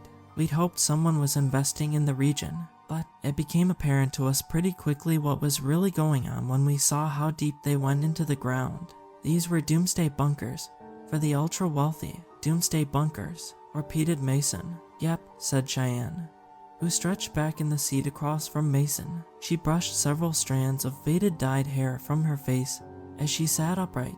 She was between the ages of Mason and the rest of us. I joined Joe, Nicole, and Isha after they told me about all these shelters for selfish assholes. These guys spend millions that could go towards any number of good causes on ensuring their own safety and the small chance that society collapses. Wait, said Mason, you're saying they spend a fortune on building something they probably won't ever need to use? Yep, said Joe, they have the money lying around and just see it like another insurance policy. Some of these places are huge. Helicopter pads, elevators, smart TVs, even indoor cinemas. Each one is a waste of tens of millions of dollars, said Cheyenne. These buildings could be used to house the homeless or provide a place for orphaned children or people facing eviction to stay. Heck, they could even be shelters for stray dogs. The guys who build them, though, couldn't care less about any of that.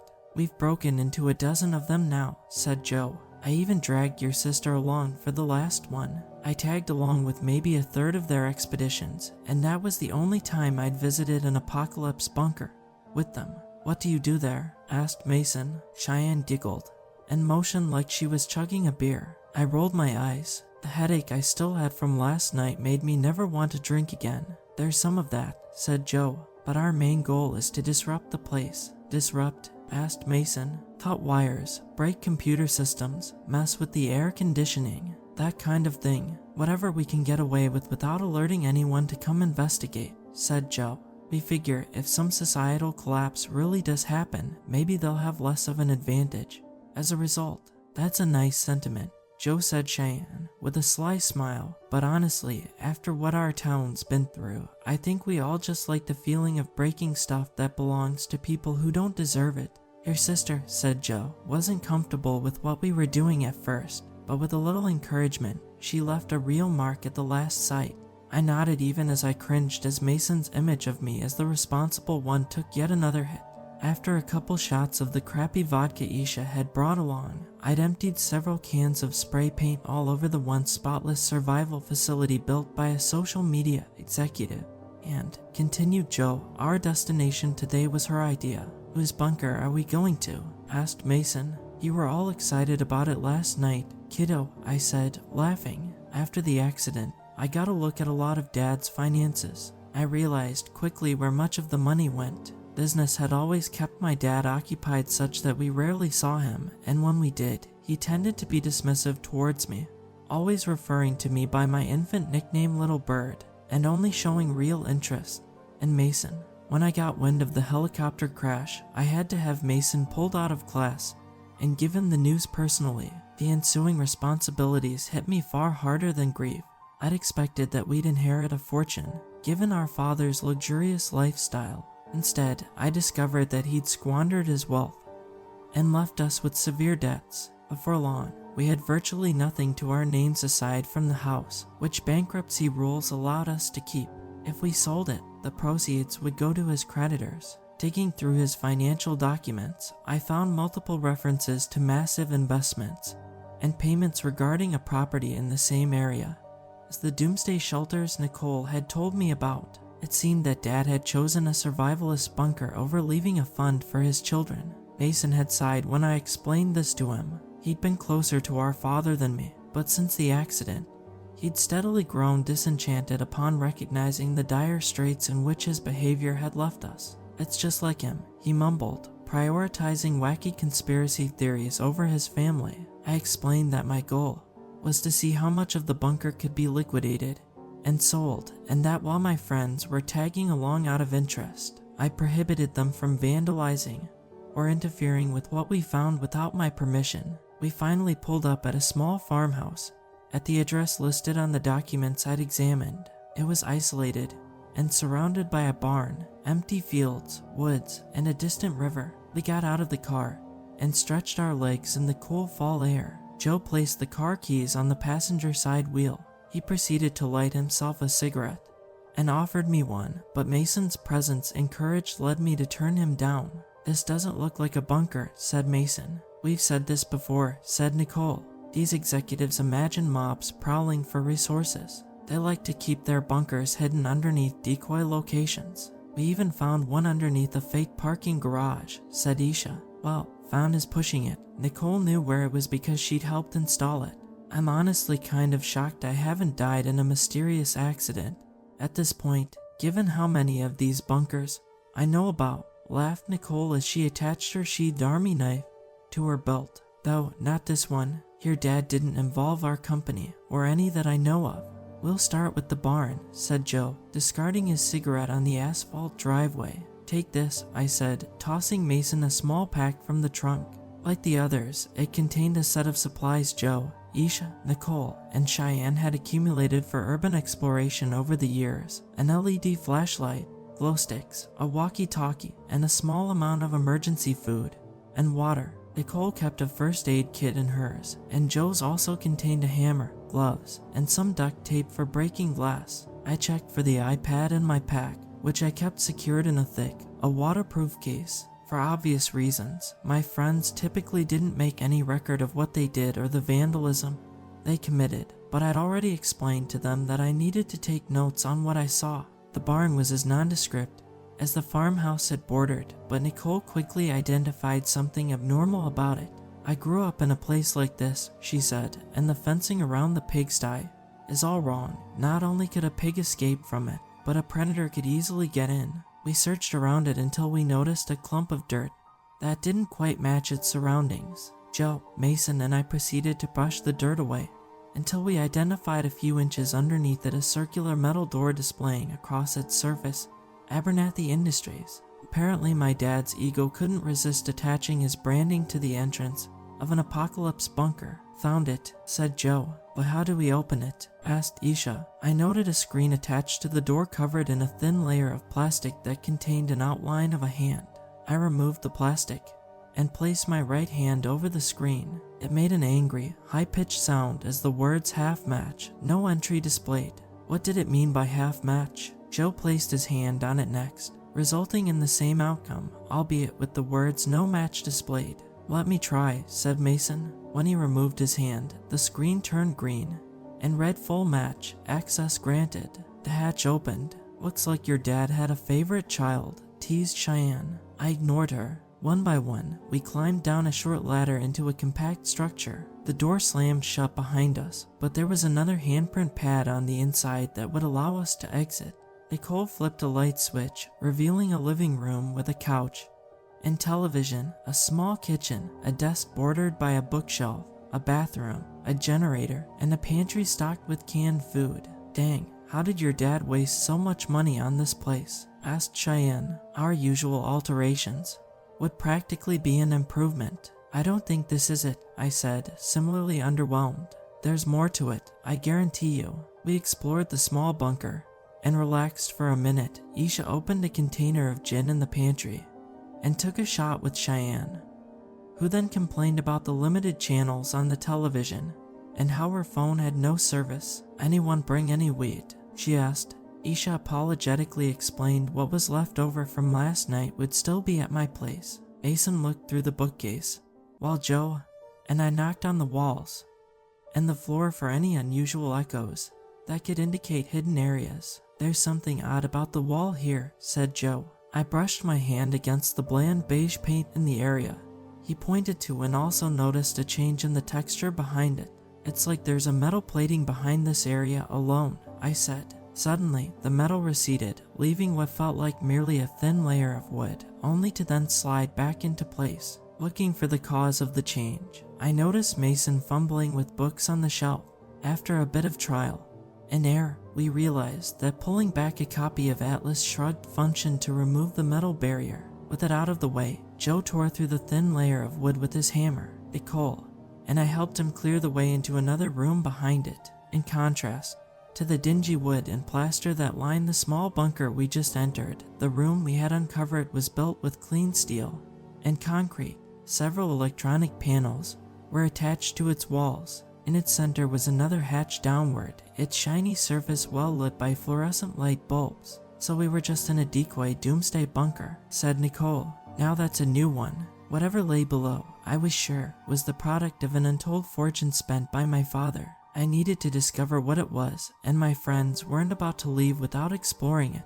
2 buttons were connected to this hatch, and they simply read open and close. I pushed the first to startling effect. Several things happened at once. The hatch slowly opened. As it did so, the panels surrounding us emitted red lights from all directions that moved over each of our bodies. To top it all off, a recording of a familiar voice played throughout the room. Welcome to safety. Welcome to comfort. Welcome to security. Welcome to Abernathy City. A corny jazz tune played in the background as he spoke. That's Dad's voice, said Mason. I'm sure I looked as perplexed as he did. And Abernathy City, what the hell was this place? I am Mason Abernathy, Sr., our dad's voice continued. If you are here, some catastrophe or series of catastrophes has broken down society. You have followed the radio and internet messages I have sent out signaling this is a safe location. You have entered the hatch I have left open for new arrivals, and you are searching for a place where you can help build a better society than the one that failed you. It is important to remember, continued my father in a soothing voice, that you are wanted here. There is a place for you here. The ID cards you are about to receive will guide you to that place. Please proceed to one of the floors listed, and you will soon be part of a vibrant and supportive community. The red lights faded along with Dad's voice. The hatch was fully open. Meanwhile, some kind of small printer spat out 6 ID cards, one for each of us. I examined mine. It displayed a picture of me, followed by my full name Robin Marie Abernathy, and the words Access, B5. In smaller print, it contained my criminal history, which somehow included more than any records I know of would reflect, not just my single speeding ticket, but also the one time I'd gotten in a fight in middle school, and even the beer I'd shoplifted last night, which no one should have already noticed had gone missing. Finally, it listed detailed jargon regarding my physical and mental health. How do they know all this stuff about my health conditions? Asked Cheyenne. I didn't give anyone permission to share any of the stuff listed here. Her and Joe's cards gave access to B1, Mason's gave access to B3, B4, and B6, B7. Nicole's gave access to B2, and Isha's, like mine, gave access to B5. I slipped my card into my backpack and followed the others down the hatch. Joe used several glow sticks to illuminate the large room in which we arrived in eerie green light. It resembled a fancy corporate lobby with a floor of luxury vinyl tile. The words "New Arrivals, please use the stairs" were painted above a door in the back. Next to it was an elevator that appeared inoperative. I shined my flashlight on a chart next to it, which listed the floors as follows: L. Sorting, B1, Materials, B2, Refinery, B3, Plaza, B4, Manor, B5, Med, Rep, B6, Lab, B7, Hub, Hydro. This place is huge, said Joe. I've never seen more than 4 underground floors before, and I've got a feeling the floors beneath us are going to be much larger than those we've seen in the past. What is that? Said Isha. She had her flashlight aimed at something on the ceiling. The green light revealed it as shaded a peculiar, translucent black and white. It appeared like an image from an old film reel in that its pulsating circular form seemed to only half exist in the tangible reality we occupied. It was shaped vaguely like a spider, but with multiple insectoid heads divided by appendages that encircled its body. It was about the size of Isha, who was the smallest of us. The hell, said Cheyenne. The creature appeared to be resting. It made a low grumbling sound, after which an aperture formed in the middle of its body. A gunky substance dropped out of it onto the floor at Isha's feet. Isha shrieked and leapt back. I crouched to get a closer look at the pile of goo. Much of it had the same translucent quality as the creature itself, but several white fragments within it were opaque. I brought my flashlight close and nearly dropped it when I realized what they were. Fractured pieces of a human jaw. What the hell went on here? Said Joe. We need to leave. We turned to flee, only to stop when we heard scurrying sounds and saw white beams traveling through the hallway behind us like searchlights. This place was supposed to be unoccupied. What had we stumbled into? Whatever's here is searching for us, I whispered, realizing they likely heard Isha's scream. I don't know about you all, but I don't want it to find us. Looking for cover, I spotted a door marked custodial supplies. Maybe we could hide in here, but what if it was locked? I turned the handle. To my relief, the door eased open. This way, I whispered. Then I realized that an immense pressure pushed the door from the other side. I tried to hold it back, but it was too much. All at once, dozens and dozens of human bones crashed out the custodial door. Collarbones, ribs, and skulls cascaded across the lobby. Mixed within them were glasses, tattered remnants of clothes, and the same slimy substance the creature had expelled. The disturbing sight rendered most of us too dumbfounded and shocked to think. Luckily, Nicole remained level-headed. Come on, let's try the stairs, fast, she said, snapping me out of my daze. The lights closed in on us as we ran. Joe held open the door as we shuffled into the staircase. The door shook moments after it shut. Joe held his broad body against it, holding our pursuers at bay as the rest of us descended.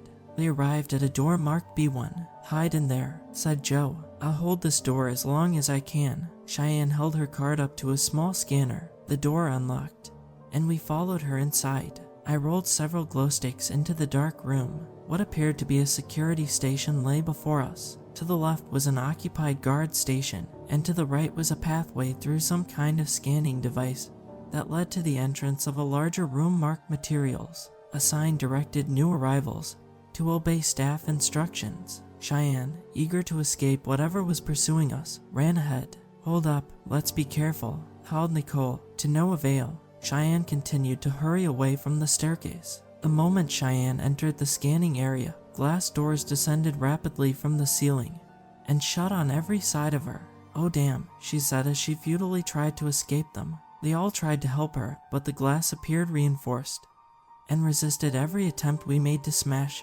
into it. Another recording of my father's voice began to play, backed by the same innocuous jazz music. This is Mason Abernathy, Sr., bearing unfortunate news for you. In other circumstances, I would greet you warmly and welcome you as a contributor to an important function of our self-sufficient society. However, my test runs repeatedly found the unskilled manual labor pool to squander resources and produce, shall I say, unfortunate inefficiencies. These problems became more glaring when I identified a cheaper, less demanding form of labor. I'm afraid there is simply no role for one with your limited skill set in the society that is to come. But I encourage you to spend your last moments soothing yourself with the knowledge that our new society will be stronger, freer, and healthier with you removed from it. There is no greater sacrifice than one made in the name of progress. Last moments. Oh God, screamed Cheyenne. We're going to find a way to get you out of here, I said, only to quickly wish I hadn't. I had no idea how to help her. The red lights from the scanner changed form. They looked sharper now, more like lasers than scanners. The lasers turned off, as each scanner repositioned. Then they simultaneously flashed on again in such a way that all 4 shot beams of red energy directly into the location of her heart. Cheyenne only had time to make a brief whimper before she collapsed. I instinctively grabbed onto Mason like he was still an easily traumatized child. Nicole and Nisha held onto each other, the latter covering her eyes. The floor to the scanning area opened, revealing a steep passage below down which Cheyenne's body slipped away into the darkness. The doors to the chamber opened, and the room returned to normal. It bore no indication that Cheyenne had ever been in it. "We're getting out of here right now," said my brother, pulling away from me and running through the guard station to the elevator shaft. I followed him. "The elevator didn't work before," I said, "and even if it brings you back to the lobby, whatever was searching for us could still be there." He pressed a button, and this time, the elevator responded. "I know," he said, "but it's probably still trying to break through the door to the staircase. Right now is our best chance to get out." The elevator door opened, revealing a sight that shocked me profoundly. It was my father, but also something else. It had a half-dozen long arms that resembled the appendages of the creature we saw in the lobby, but a human form with one face, a face I had seen my whole life. The unnatural, slimy limbs wrapped around Mason and pulled him inside before he could react. "See you later, little bird," said this thing that resembled my dad as a twisted smile spread across his face. The door shut just as I reached it, and all that remained of Mason was his backpack.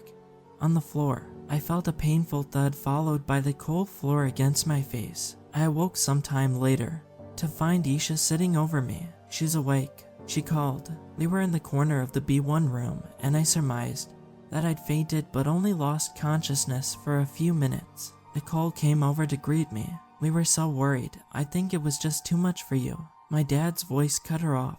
"Now that my daughter is awake, I'd like to have a few words with you all." I sat up, alarmed. Luckily, my dad, or whatever I'd seen on the elevator, was not in room with us. We were merely hearing his voice over the intercom again, though this time not as a recording. "It pleases me, Robin, that you have brought Mason to me. I know you want him back. He is your only way out, after all." Dad, or whoever this was right. If the hatch to the decoy bunker was the only entrance, we needed Mason's handprint to escape.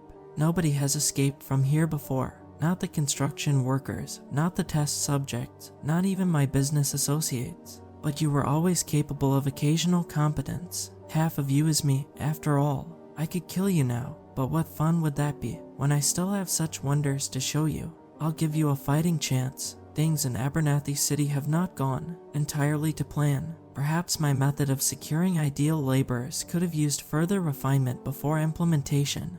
But I have produced a facility conducive to the self-sufficient society I want, one without any interference by those who do not understand the power of unrestricted human ingenuity. Please, explore it. You'll probably die, but if you make it down here fast enough, you and your friends may even be able to escape with your brother. No promises, though. He cackled, as if he had said something amusing. He proceeded to instruct us to keep regular track of what we encountered on my iPad, as a condition for not using his control of the air system to kill us instantly, along with the caveat that he would delete any information that confirmed our location and would alter mentions of last names. I'll cause the iPad to buzz when I want a new entry. Don't worry, I won't do that at an unfair time. That's all, Robin. Good luck. We sat in silence for a few moments digesting what had just taken place, the apparent death of our friend, the disappearance of Joe, the otherworldly creatures, and whatever was impersonating my father.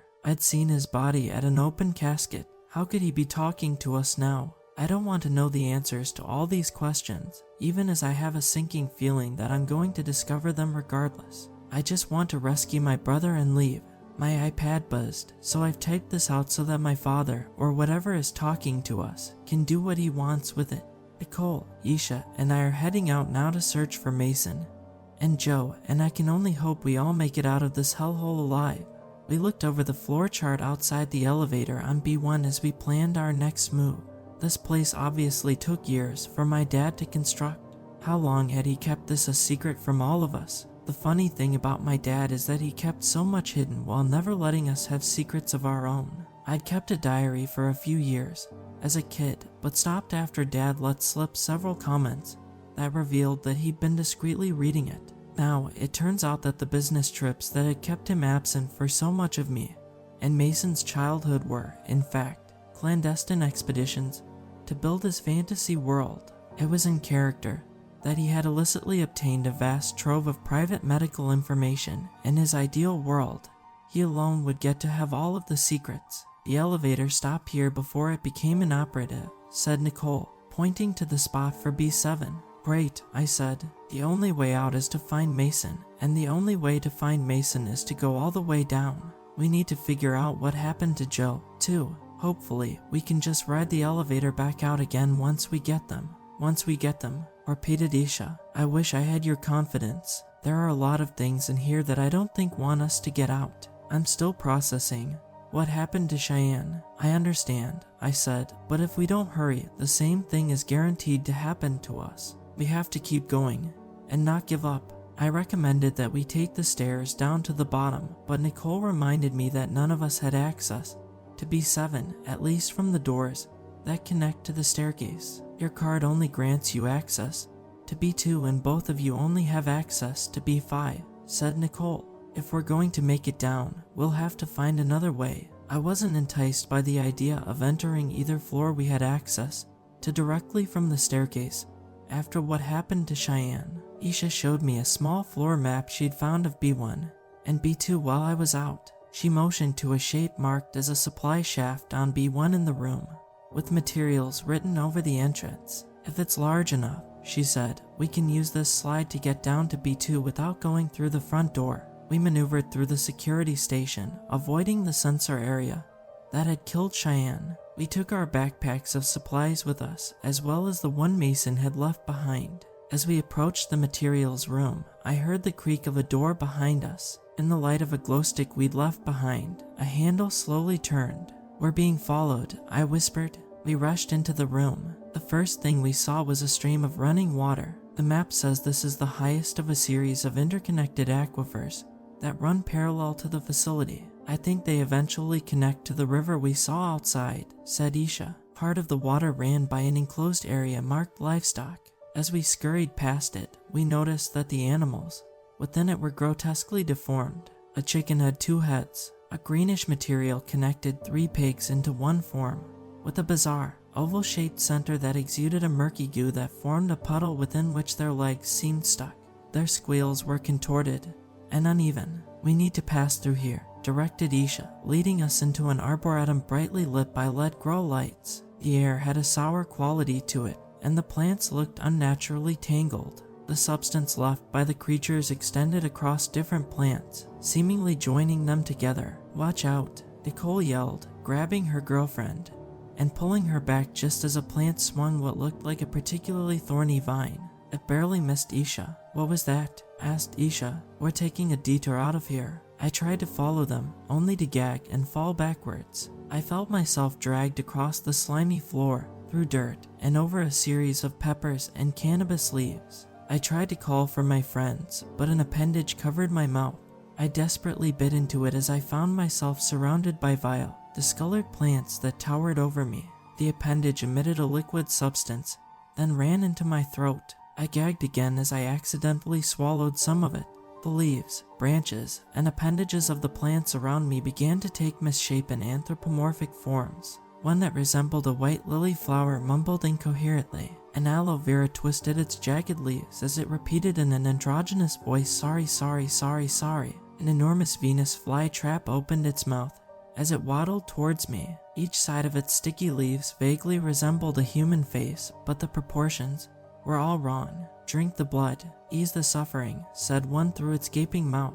Come, tend the garden with us, said the other. The liquid started to have an effect on me. I felt light and relaxed. Vines continued to wrap around me as the fly trap slowly approached, but I did not feel threatened and stopped resisting. In the calmness that followed, my mind drifted. When we were younger, Nicole and I had often broken into empty buildings on our walks back from school, and each wave of layoffs that hit the town created more places to explore. I found myself giggling with the 10-year-old Nicole outside an empty home we'd declared our headquarters. Over several weeks, we'd carried in patchy furniture we'd found by trash cans on the neighboring street, and created our own imaginary land to rule over within the vacant walls. In the evening, I laid on the floor with her, and as we gazed at the stars through a hole in the ceiling, "There's so much out there I'll never see," said Nicole. "All I want is to get out of this dying town and explore some of it." "What, and leave me behind?"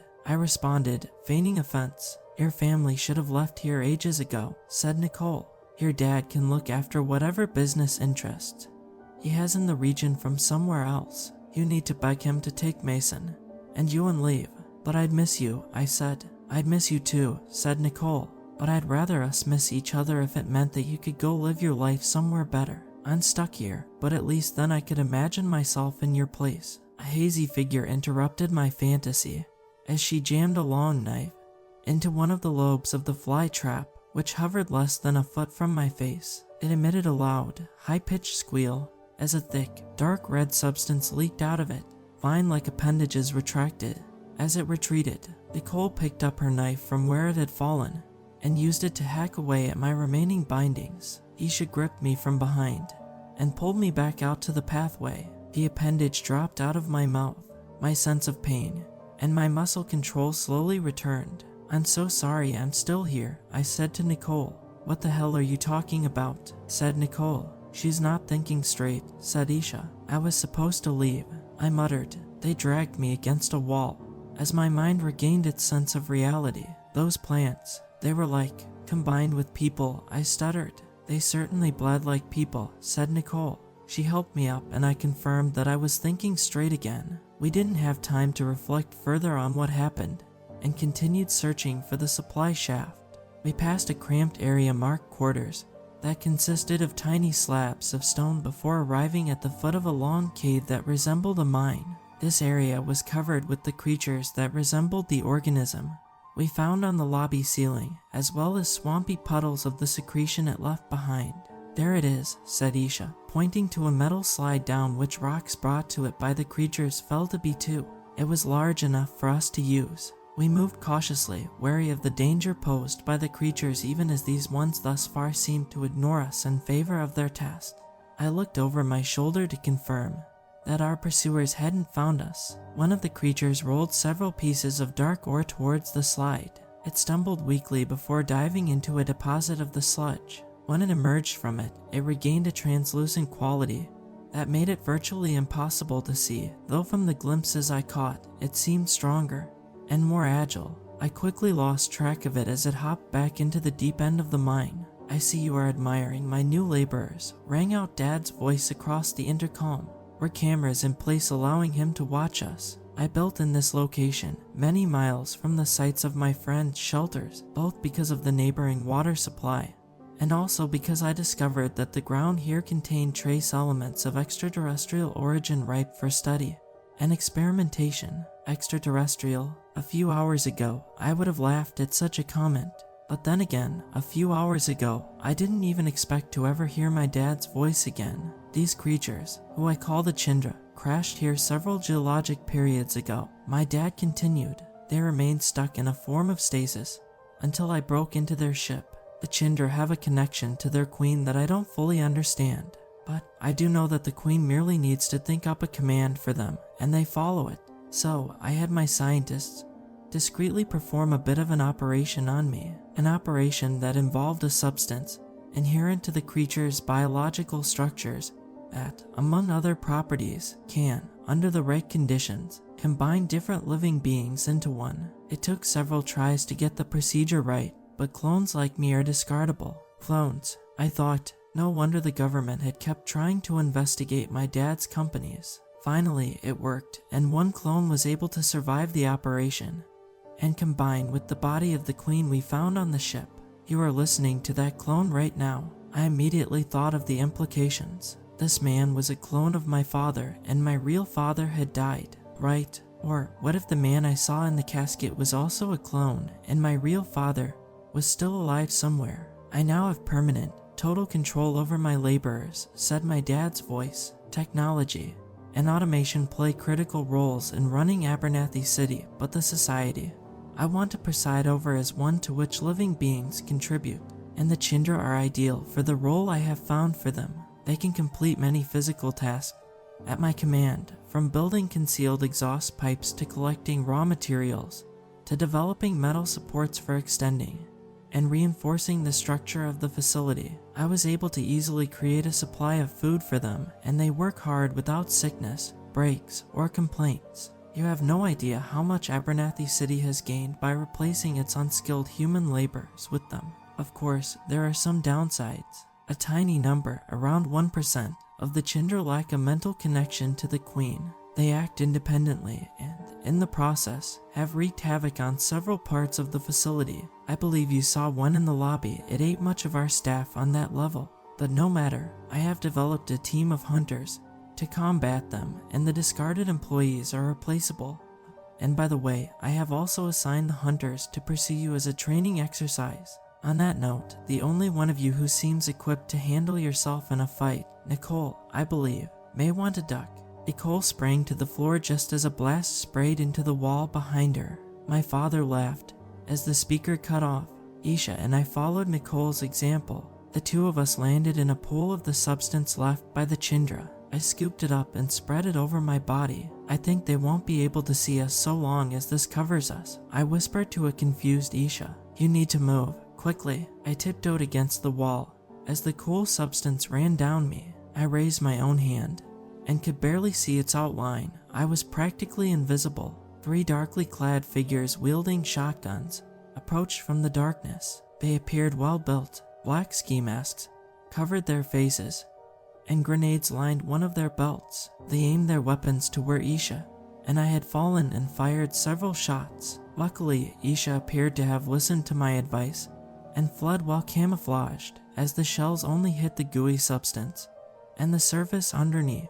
I held my breath as the figures mumbled something to each other. Oh no, I thought, as they attached pairs of advanced-looking goggles to their faces. One of them scanned the room until he found me and raised his weapon. Joe emerged from behind the man and shoved him to the ground. Run, he yelled as the two struggled. I watched as Nicole, and then the barely visible, frail form of Isha sprang down the slide. I leapt for the same destination as more shots, presumably from the other 2 hunters, echoed through the cavernous room before I awkwardly tumbled to the next level. The room below was loud and also filled with the Chindra. Above me, several operated a furnace while others guided molten metal into massive ladles. I looked down at myself.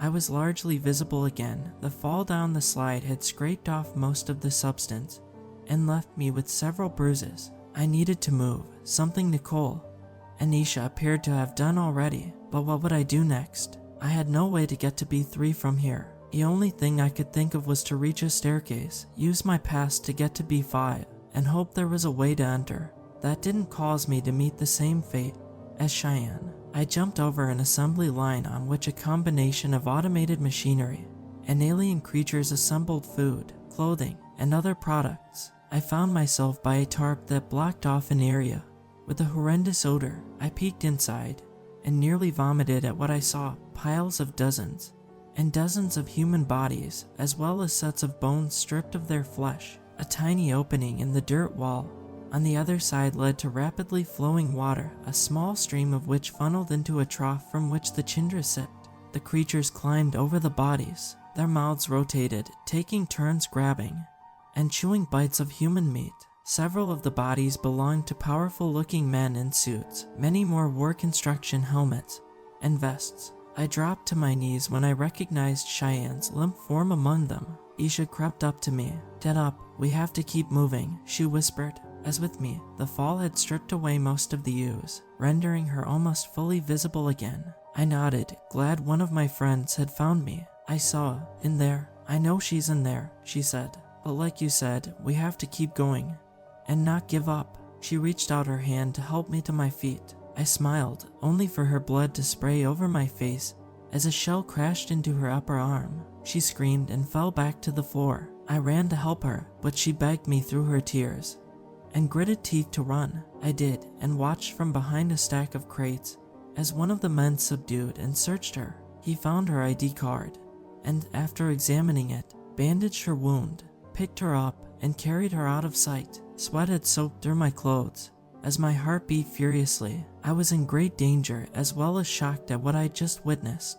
At least my dad's men had stopped the bleeding. I would have to find and free Isha later. I crept low to the ground around the indifferent alien creatures, while trying to suppress the image of them chomping away at the remains of Cheyenne. I searched the room for an exit, but instead found Nicole wrestling with one of the men, who had followed us down, right by the foot of the slide we'd taken. He threw Nicole against a stack of cartons, but she kicked his feet, causing him to lose balance and drop his shotgun. Nicole pulled it away, but before she could use it, the man whipped a sidearm out of its holster and aimed it at her. "Now," said the masked man, "tell me where your friends are, and I'll make this quick." I instantly recognized his voice. He, too, was a clone of my dad. How many clones did he make? Were they the only ones running this place? Before she could respond, and before I could intervene, Joe yelled down at him, "One of them's up here." He kicked the massive ladle of molten metal such that its contents rained down on the hunter,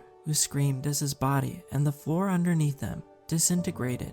What remained of his lifeless form dropped to the surface below. I ran up to Nicole and hugged her. Joe hopped down and joined us. "Thank God you two are all right," said Nicole. "And, Joe, it looks like you made us a passage to the next level." The distance to the surface below was substantial, but I felt certain that we could find a way to make it down safely. The security man had left behind a pair of the goggles I'd seen earlier. I scooped them up and put them in my backpack. I then gave Nicole the bad news. "I have to tell you, Nicole, one of them took Isha away. She's hurt, too." Nicole's face reddened. She picked up the hunter's shotgun and angrily pumped it as I heard a distinct sound on the far end of the room. I identified its source. It derived from the third hunter, who watched us from an elevated area near the tarp-covered room of corpses. He removed his mask and looked directly at me. He, too, was unmistakably a clone of my father. He held a grenade in his hand, and I realized that I'd heard him remove the pin.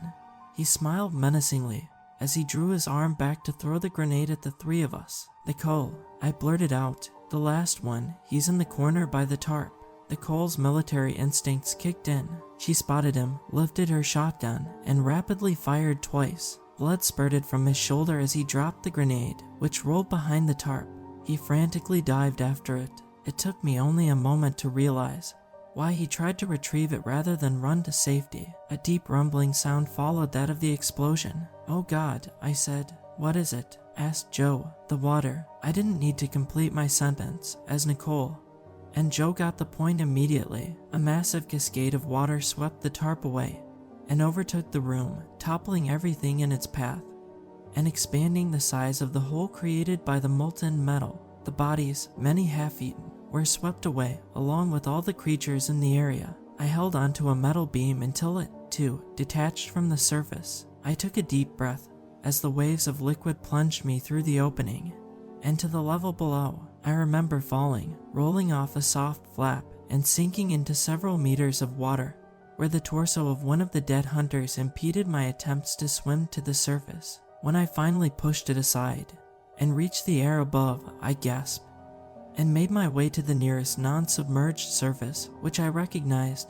as the top of an arcade claw machine. Luckily, in terms of avoiding electrical shocks, it was powered off, like the rest of the devices in my immediate surroundings. I catch my breath. I grow cognizant of the pain caused by my many bruises. I recoil at the disgusting liquid in which I was just submerged. I pray no predators or security personnel have me in their sights, as I am unarmed and defenseless. My iPad buzzes in my backpack. Apparently this is enough of a moment of peace for my father to demand another write-up, and it seems that the waterproof case protected it well enough to make that possible. I look around, hoping that my friends were as lucky as I was and also survived the fall, but I have yet to spot any of them, or the remaining hunter Joe had tackled on B1. It takes me a moment to grasp what B3 Plaza consists of. The last thing I expected, a massive shopping mall, one now filled with debris, and a murky river of floating bodies.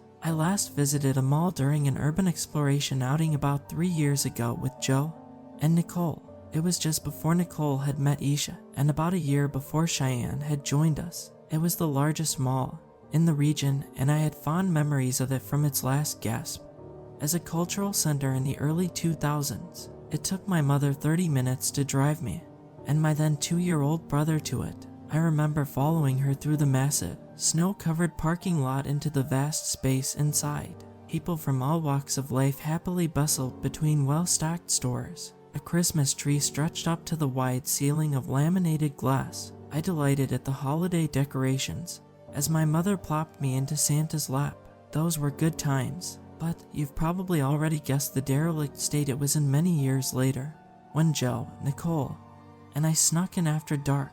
The factories that left for cheaper labor overseas took the local economy with them. Only a handful of third-rate stores remained, and they were on their last legs. Ceiling tiles were missing. Rubble and shattered glass lay strewn over large areas of the floor. We were there during the summer, but I'd seen pictures of snow falling through the broken overhead windows and covering where the artificial Santa set had once thrilled me. My present surroundings went far beyond what I witnessed in 2002, and instead represented what I had only seen in movies taking place in the 80s or 90s, or at least they likely did before the floor above spilled a putrid river of decomposed bodies, supplies, and hardening molten metal over its lower level. This floor was twice as tall as the others, allowing it space for an upper and lower level connected by an escalator. The ceiling was painted light blue, a poor substitute for the sky I yearned to see, and held bright lights. Some flickered irregularly while many others, no doubt affected by the massive hole the molten metal had made in the ceiling,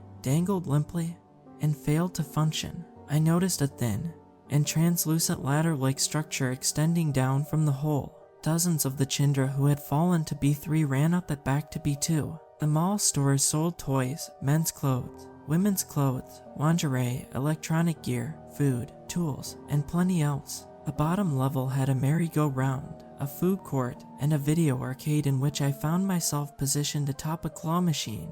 I'd never won anything from one, but Mason had once snagged a giant plush frog that he'd kept in his room through middle school. "Hey, you," called a chubby man. He and a curly-haired woman swam towards me through the muck.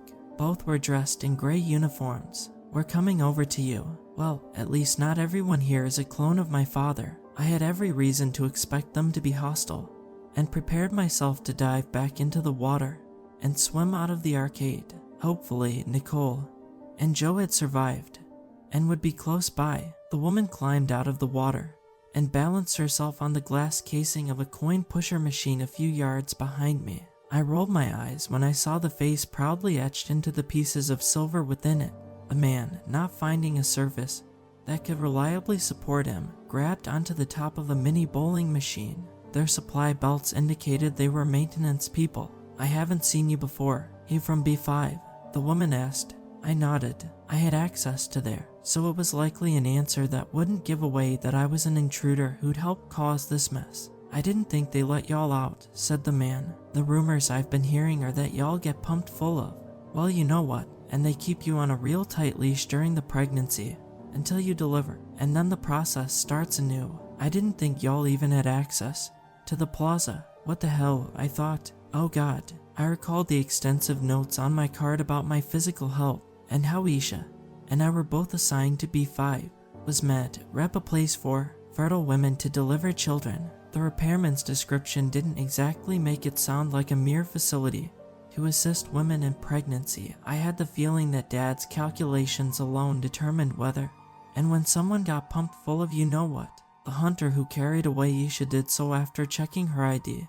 He must have taken here thereafter seeing that she was assigned to it. All the more reason to get to her as soon as possible. "Do you know what this disaster is all about?" asked the woman. I shook my head, wanting to give up as little information as possible. "They were here to address an issue with the overhead lighting," said the man. "But this is absolute hell. Never seen anything like it. Good thing the mall was closed and powered off when whatever this has happened. Otherwise we'd be shocked to death." "I need to get back to B5, I said. "All this flooding has disoriented me. Do you know the closest way down?" "Well, most of the hatches and the door to the main staircase won't even open when there's flooding," said the man. and the elevator's powered down at the moment. There is a door by the restrooms upstairs, said the woman. It leads to a maintenance hatch down to B4. It's on a different system, and would probably still work. My father's voice rang out over the intercom.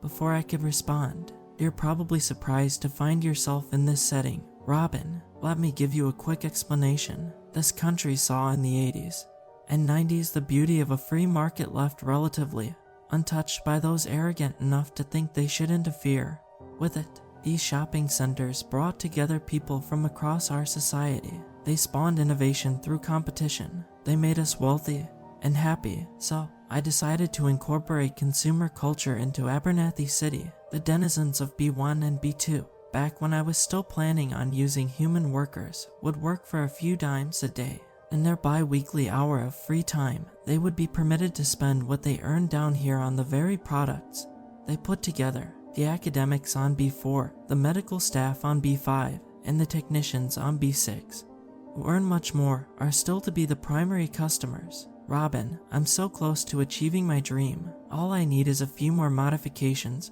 for this whole facility to run like clockwork, and when it does, the plaza will be at the center of its society. Returning to our present predicament, I've got good and bad news for you. First, the good news. Based on the responses I've found online, your summary has thus far not been lacking in detail. As I said before, I haven't read what you've written yet, but I look forward to reviewing it when this is over. Also, you will be delighted to hear that Mason is alive and well, and your other friend, Elsa, was it? Well, I am delighted to inform you that she's about to begin contributing to one of the most important tasks of all in a self-sustaining society. What is this? Asked the man. Who's the boss talking about? I feigned confusion even as I fretted over Mason and Nisha. Now, for the bad news, continued my father. You and your friends have been a serious annoyance to me. The damage you've caused will take quite some time to repair. I've put the Chindra to work on patching up the leak you created, and they stopped the flow of water for now. But the flood may remain in my shopping center for quite some time. You may have noticed that the ooze produced by the Chindra has a binding quality to it that assimilates different life forms into one living entity. Well, let's just say that I did a bit of experimenting with it to produce something that could defend this facility in a situation like this from intruders like you. This did not sound good. I closed my backpack and tied it tightly to myself. I needed to flee, and I wanted to take my supplies with me. I'm taking off the kid's gloves. Robin, it's time for you to face your hardest test yet. I really don't expect us to have another of these conversations. You've never held up well against strong adversity. It's been fun, little bird. The hell was that about? Said the repair woman. As the sound cut off, I noticed a thin red dot on the wall behind me. I followed it as it approached me, and then disappeared from the wall. What's that on you? Asked the woman. I glanced down and noticed that the light now hovered on my chest. I'd seen enough movies to know what was about to happen. I dived into the filthy water and swam away as I heard 2 gunshots ring out. When I surfaced at the other end of the room, the man was gone and the woman drifted lifelessly in the water. I pushed her body away from me and noticed 2 bullet wounds in her. The shots meant for me must have hit her instead. You can add poor Miss Hershing to the list of people who've suffered because of you, said my father, not from the intercom, but from the very room I was in. Was he another clone sent to kill me? Poor Robin, always wanting to do good, always ending up doing harm. You got that from your mother. You certainly didn't get that from me. I scanned the dimly lit room for him. Did I see something moving near the claw machine, where I'd just been stationed? The water shifted unnaturally there, and something solid glided atop it. A submachine gun with a laser sight. A translucent face gradually turned in my direction. It was my father, but his skin resembled that of the Chindra in that it heavily blended with the background.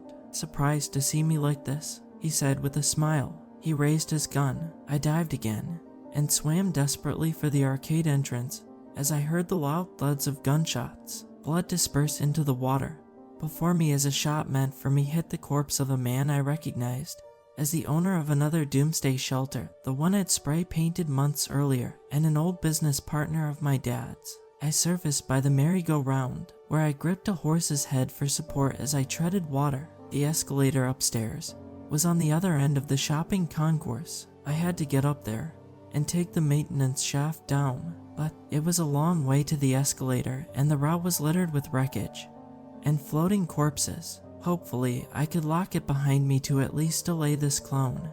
And the third hunter from before, if he was still alive.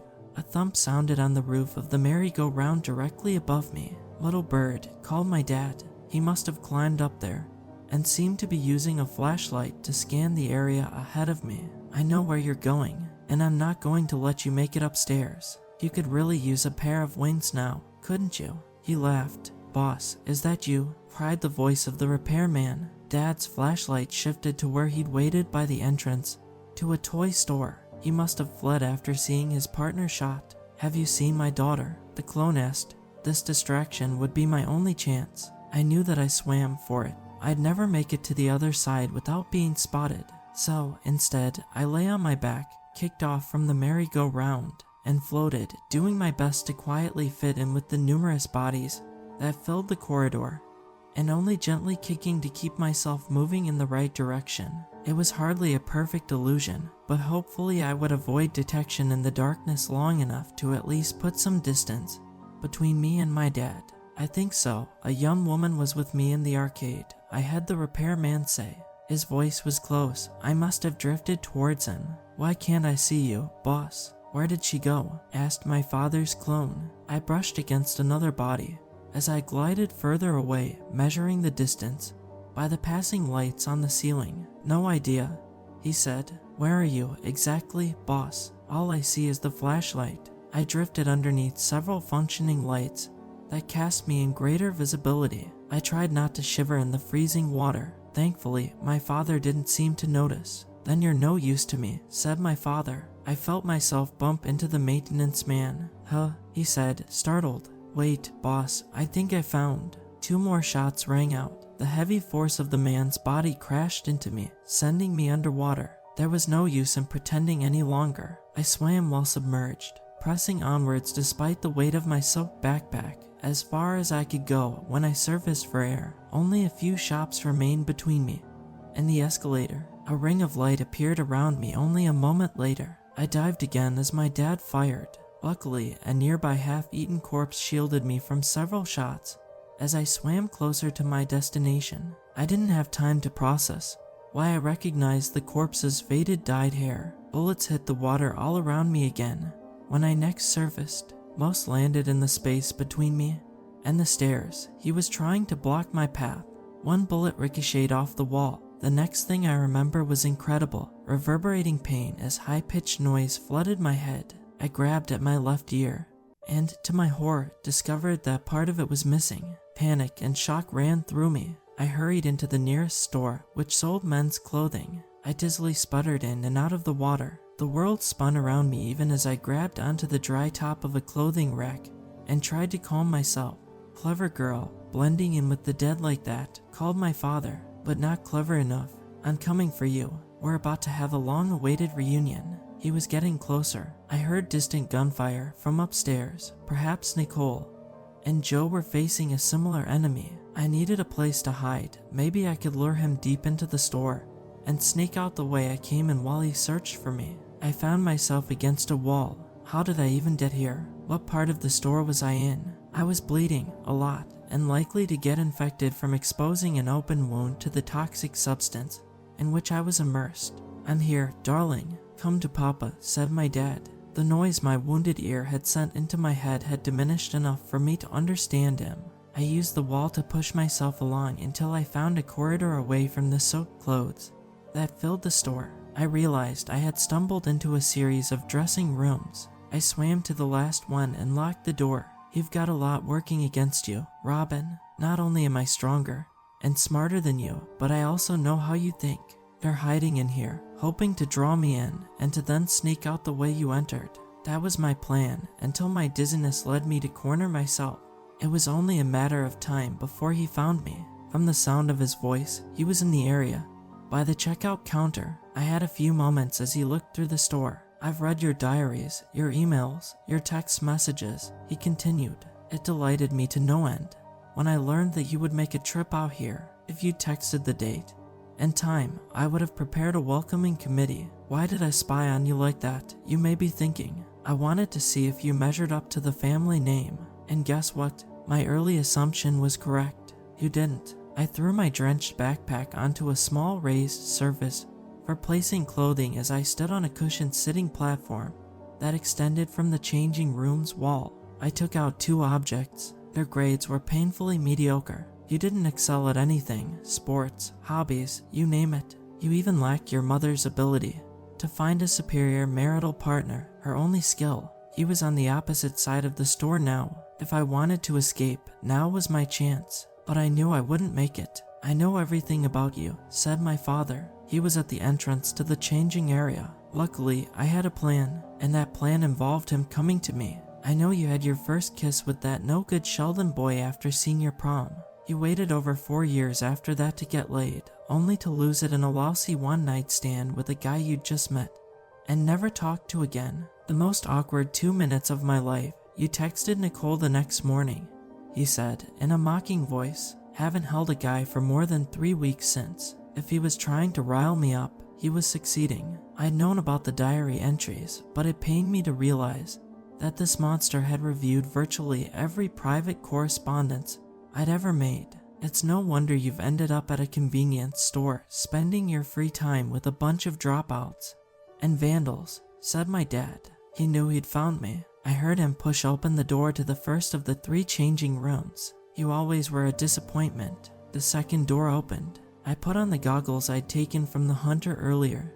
As I braced myself, I blame your mother for creating you, taunted my dad. He was in the stall next to me, moving more slowly as he cherished the moment of impending victory before he caught up with his prey. But after she gave me the male heir I wanted, she became useless to me. She wasn't worth the trouble it took to keep around, much less the trouble of divorcing her. Little bird, you still think, even after all that you've seen today, that she died in a random accident, don't you? You inherited that naivete from her, not from me. I'd never been more furious, as rage coursed through my veins. Even so, I composed myself and lifted my arms. Our journey is at an end, Robin, said the clone. I hope you've enjoyed the tour so far. He was directly in front of me. Only the flimsy wooden door divided us. I fired 3 times through the barrier. He made muffled screams. I heard him crash into the water. You didn't count on one thing.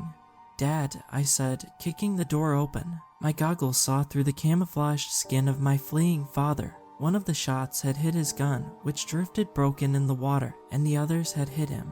As he feebly tried to wade away, he brushed against the wall and left behind a trail of blood on its white paint.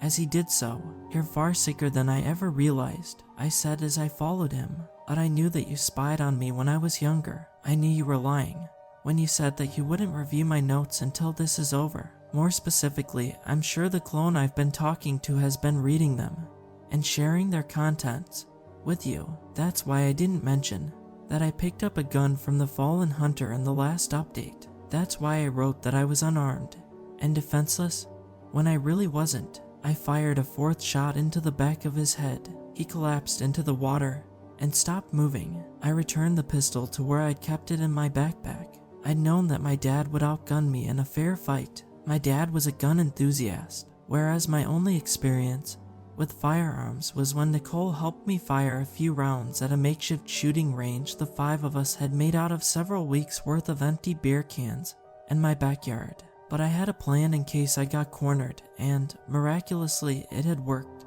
As I reached the escalator, I heard the sounds of a firefight upstairs. I climbed the steps carefully, staying low and using the metal sides as cover. I saw Nicole crouched by the front counter of a jewelry store. Her stained, sleeveless white t-shirt exposed the strong arms with which she held the shotgun she'd nabbed earlier. In the back of the store, behind a cash register, was the remaining hunter, yet another clone of my dad. Unlike the one I had just fought, he was fully visible and didn't seem to be joined to any degree with the Chindra. Did they all retain my real dad's memories and consciousness? How was that even possible? He noticed me and let off several shotgun blasts. I ducked and covered my head as the metal around me shook violently. I heard 2 more shots after that, followed by Nicole's voice. "You can come out now, Robin. I'm so glad you're alive."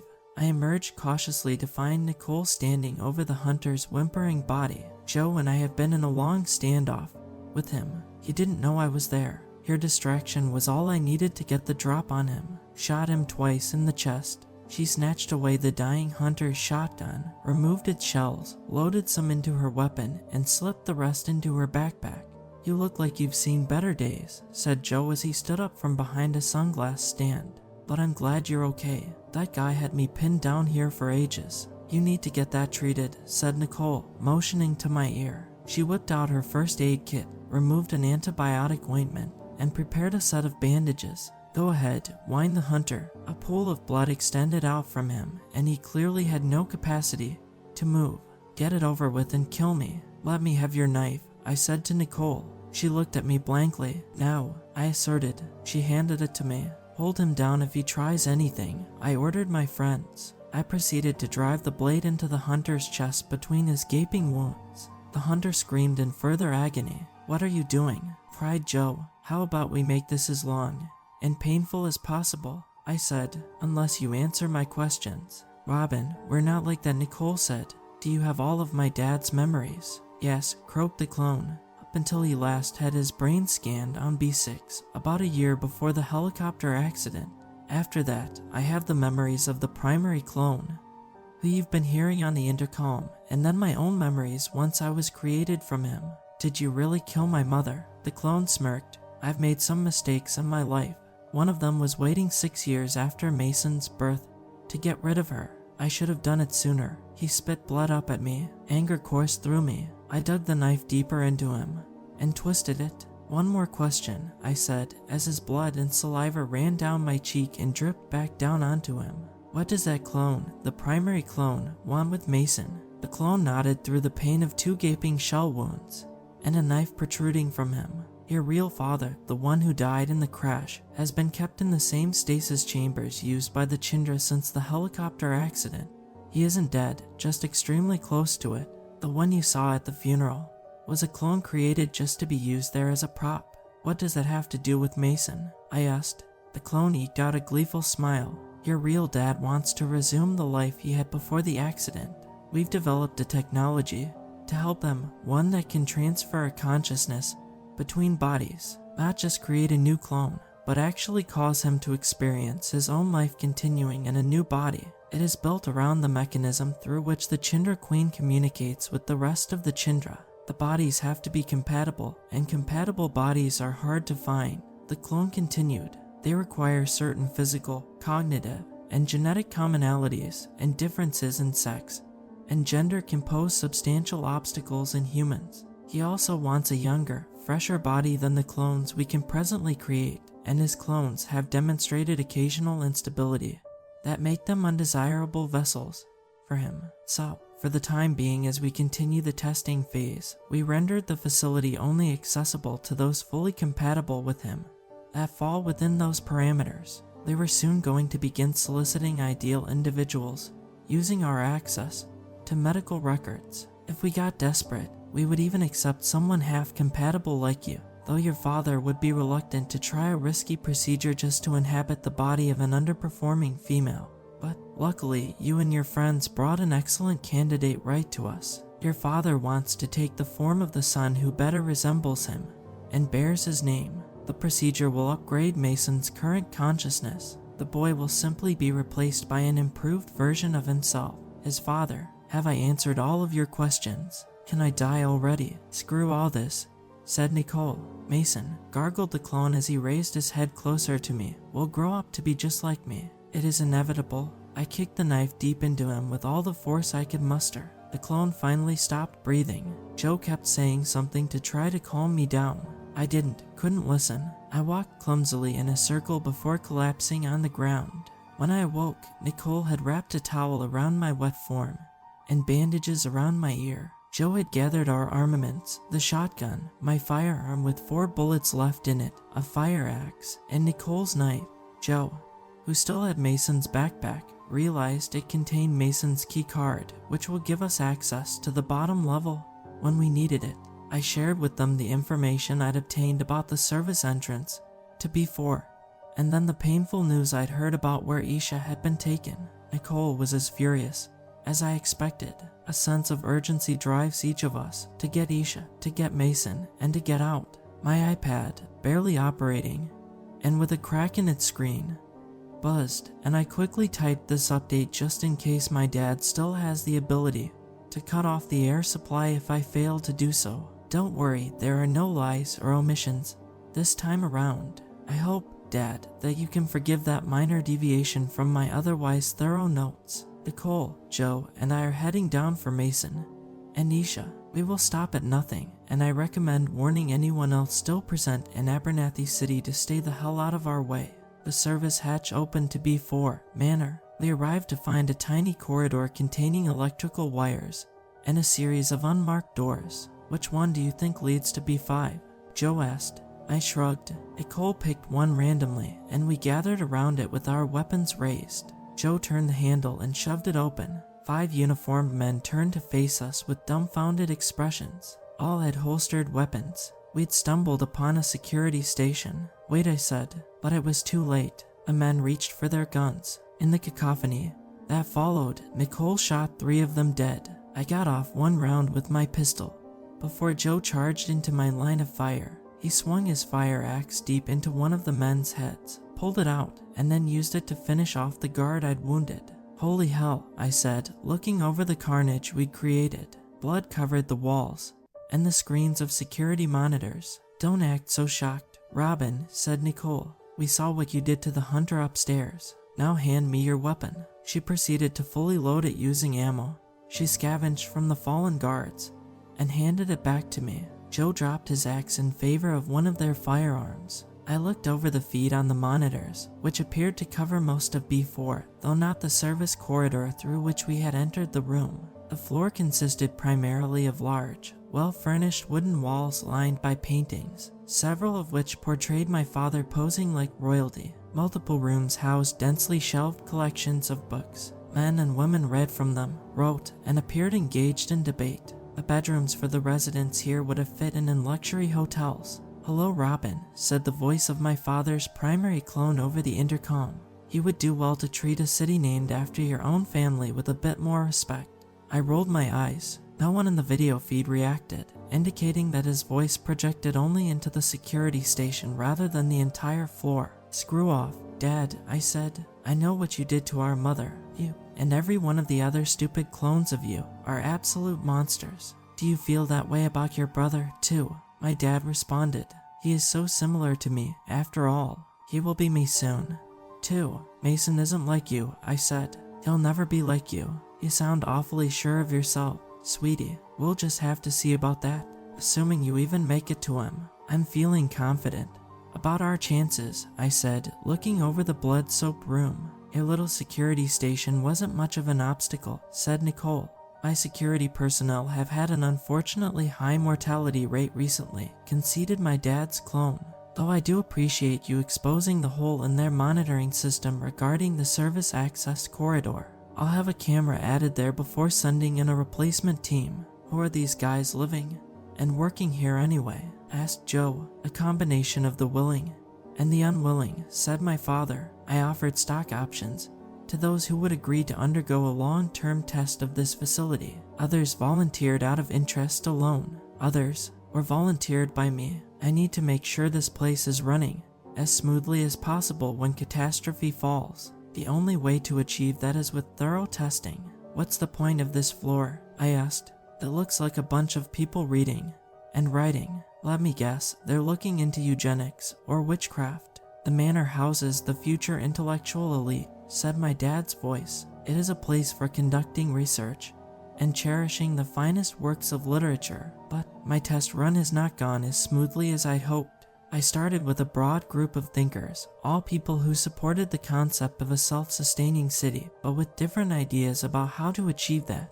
I thought there'd be strength in this measured diversity of thought, but I was wrong. You'd be amazed just how quickly people's ideologies can change. They began to demand that I implement better conditions for the laborers back when the laborers were humans. They even encouraged the workers to organize. I can't have that down here, now can I? So, continued my dad, One by one, I had the so-called intellectuals sent down to B5 for doctor's appointments. When they came back, their minds were a bit more in line with the superior set of ideals. They began to make progress again. If only I had invented the procedure years earlier, I could have similarly altered your mother's psyche. She could have been of use, and I wouldn't have needed to discard her. I asked Joe for his axe, and proceeded to strike the intercom speaker with it.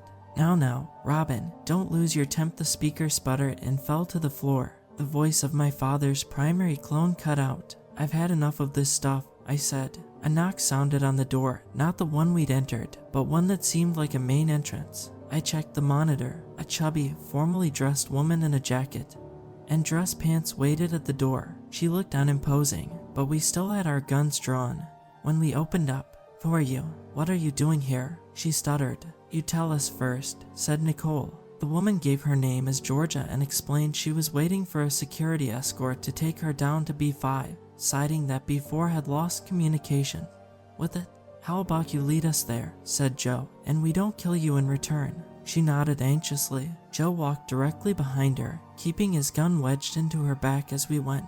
Nicole and I selected the jackets the guards had been wearing that had the fewest holes and bloodstains, and partially covered our weapons with them as Georgia navigated through B4. The denizens of the floor largely ignored us, rarely giving us more than a glance as they continued with their studies. There was something about their total focus on their work and the forceful way they carried themselves that resonated with me as familiar. Finally, we stuffed into a small room that contained a hatch that led down to B5. "Will you let me go now like you said?" pleaded Georgia. She shook nervously, and I felt momentary sympathy for her. Could she be someone volunteered by my father to live here? "I'll go down and make sure it works," said Joe. "If it does, we'll leave you tied up here. You'll need my keycard to access B5, said Georgia. "Can I reach for it without one of you shooting me?" "Don't bother," I said, tossing my card to Joe. I continued to watch our prisoner as Joe descended. This lady seemed harmless, but I kept my gun on her all the same. Nicole threw off her jacket now that we were out of sight of the others, and got down on her knees to view Joe's progress. "Is it really necessary to point that thing at me?" asked Georgia. "I've been a prisoner here for so long. All I want to do is leave." "I can tell that's what you want, too. After what we've been through today, we're not taking chances," I said. "Don't worry, this will all be over soon." "I can tell you've been through hell," said Georgia. "If I were in your place, I'm sure I'd act the same way." She took a seat against the wall.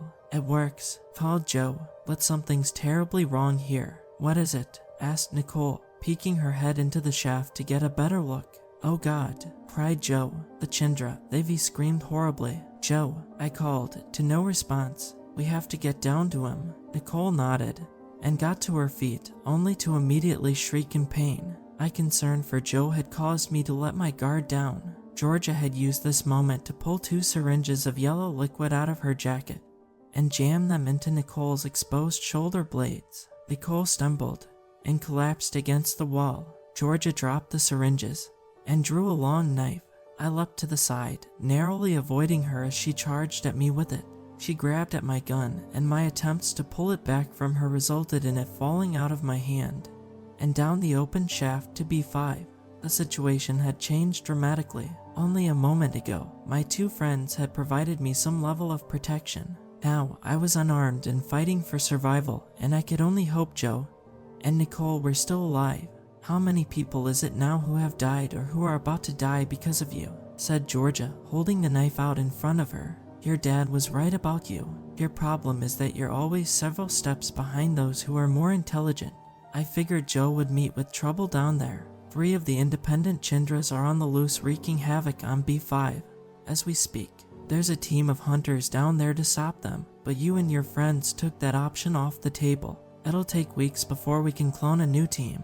I realized where I'd already seen the mannerisms of the intellectuals on B4. Of course, my dad wasn't going to allow intellectuals to work independently. To him, the only acceptable outcome is for everyone on this floor to think the same way that he thinks. "Yes, you're starting to understand," said Georgia, reading my face. She cackled. "I find it so amusing, seeing you work things out when it's already too late. We used our studies of the Chindra hive mind to make a few neurological alterations to me and the others living here, to get them to think similarly, to follow the path your father laid out for them, and build upon his work. My thoughts used to be blurry, now I see the way forward with immense clarity. What did you do to Nicole? I asked. When I heard the commotion in the security station, I nabbed the closest weapons I could find that I could keep hidden on me, said Georgia. This knife and 2 sedatives. 1 is enough to knock a grown man unconscious. 2, probably deadly without medical treatment. But who knows? Different people react in different ways. Maybe your friend will live through the day, or maybe she's already dead.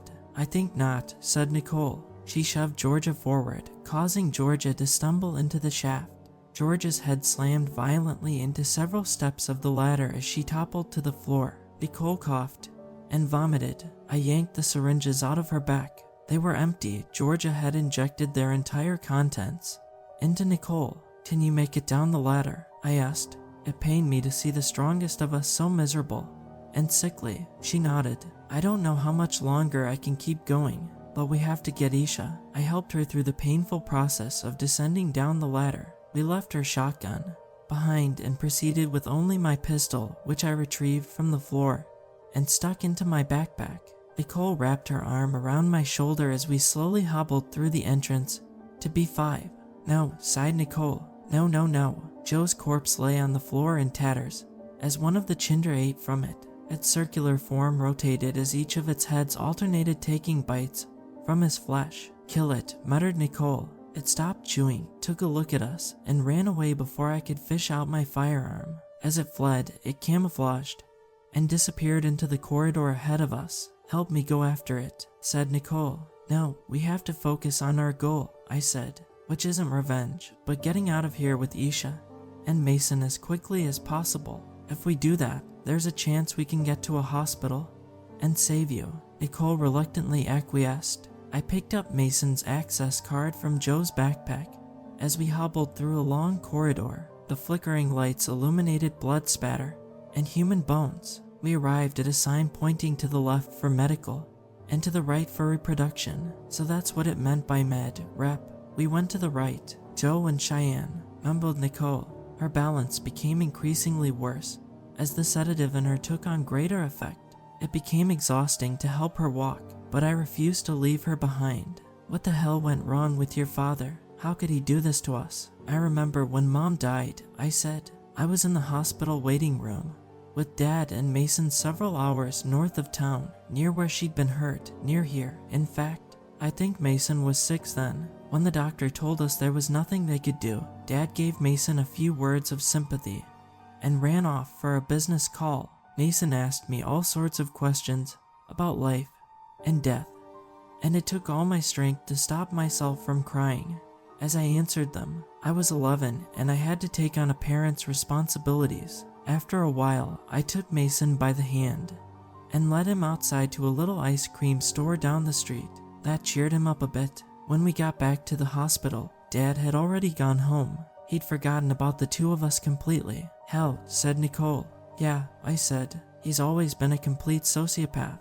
I think he thinks that he loves Mason, but I know that he really doesn't. He only loves this place, and that's because it's built in his own image, said Nicole. You and me had our own fantasy land once, remember? Our own headquarters to preside over, but we let it go and grew up. Grew up is putting it generously, I said. But still, said Nicole, it's an odd thing to say, given the horrors we've witnessed, but there's also something so childish about all this. Of course this place was never going to work, no matter how many equations your dad produced showing the opposite.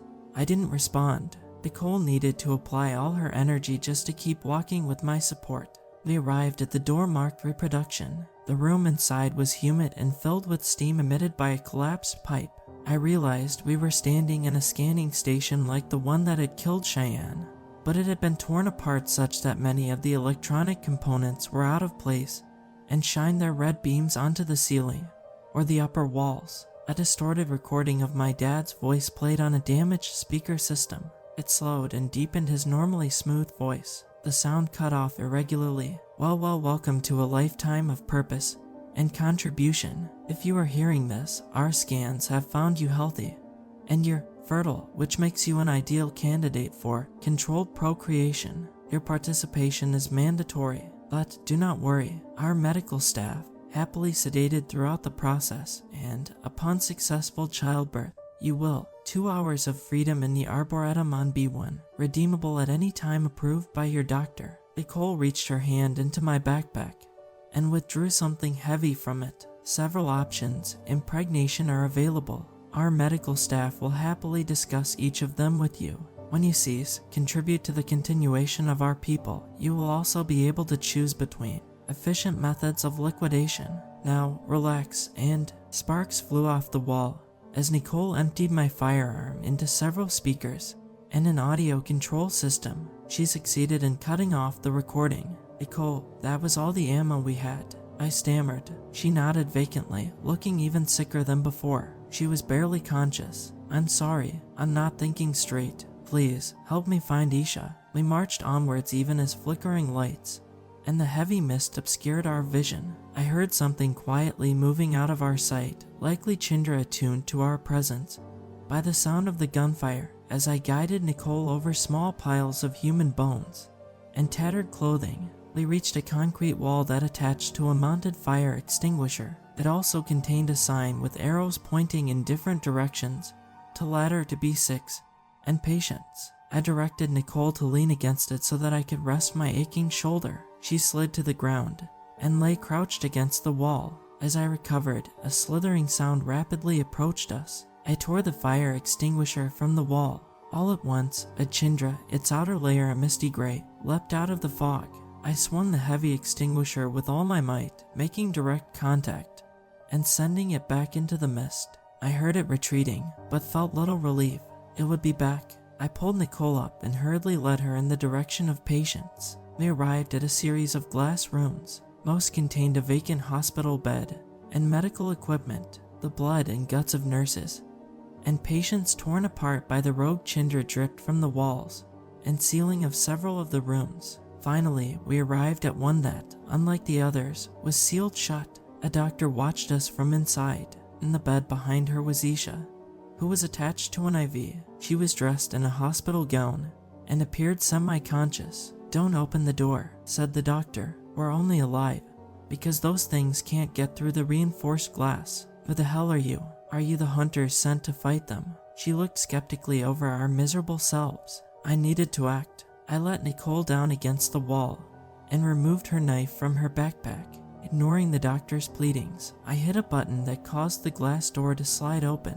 What are you doing, you idiot? Said the doctor. You're going to get me and the patient killed. I charged and held the knife against the doctor's throat. Has the operation begun on her? I said. Answer me, or I'll kill you. Isha looked at me blankly through half-open eyes. She started to make a half smile, like she recognized me. Her arm wound was thoroughly bandaged. No, it hasn't, said the doctor, glancing down at my blade. I realized that if I'd made the same threat before arriving at Abernathy City, my target wouldn't have believed that I'd go through with it. But now, this doctor correctly realized that I'd slice into her neck without hesitation if she didn't tell me what I wanted to know. I'd enjoy doing it, too, given what this doctor did here. She was scheduled for artificial insemination later today. You should be grateful. We have treated her arm wound. It's practically as good as new. We're taking her away, I said. Get her up and off whatever you've got running through her. And hurry. I maintained watch as the doctor slowly removed the IV from Isha and helped her to her feet.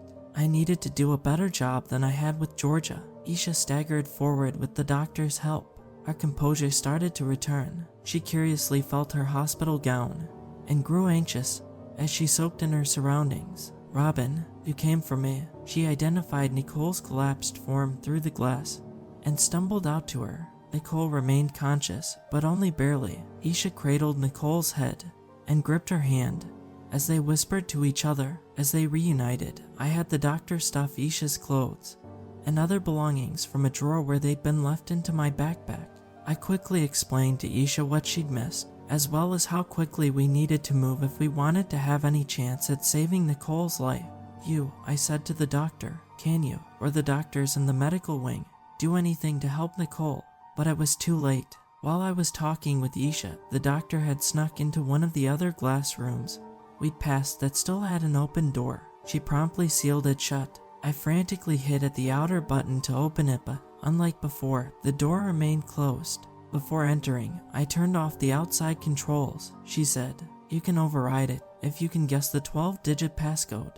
I'm staying here until this is over." And to answer your questions, I could have helped her. In fact, I may have been her only chance. The rogue Chindra have likely annihilated the rest of the medical staff.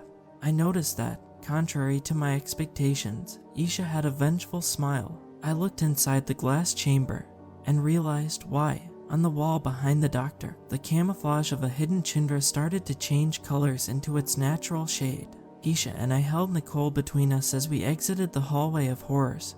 While the doctor's screams echoed behind us, we followed the sign to the hatch to B6, which I used Mason's card to open. Nicole had passed out by this point, though she was still breathing and maintained a steady pulse. "We'll have to carry her down," I told Isha. "I'll go first, and you can lower her to me." When I was halfway down, Isha frantically called for the knife, which I tossed up to her. When I climbed back up, I found Isha stabbing maniacally at one of the Chindra. It bled all over the floor as it tried to crawl away. Isha pulled it back and continued her onslaught until it stopped moving.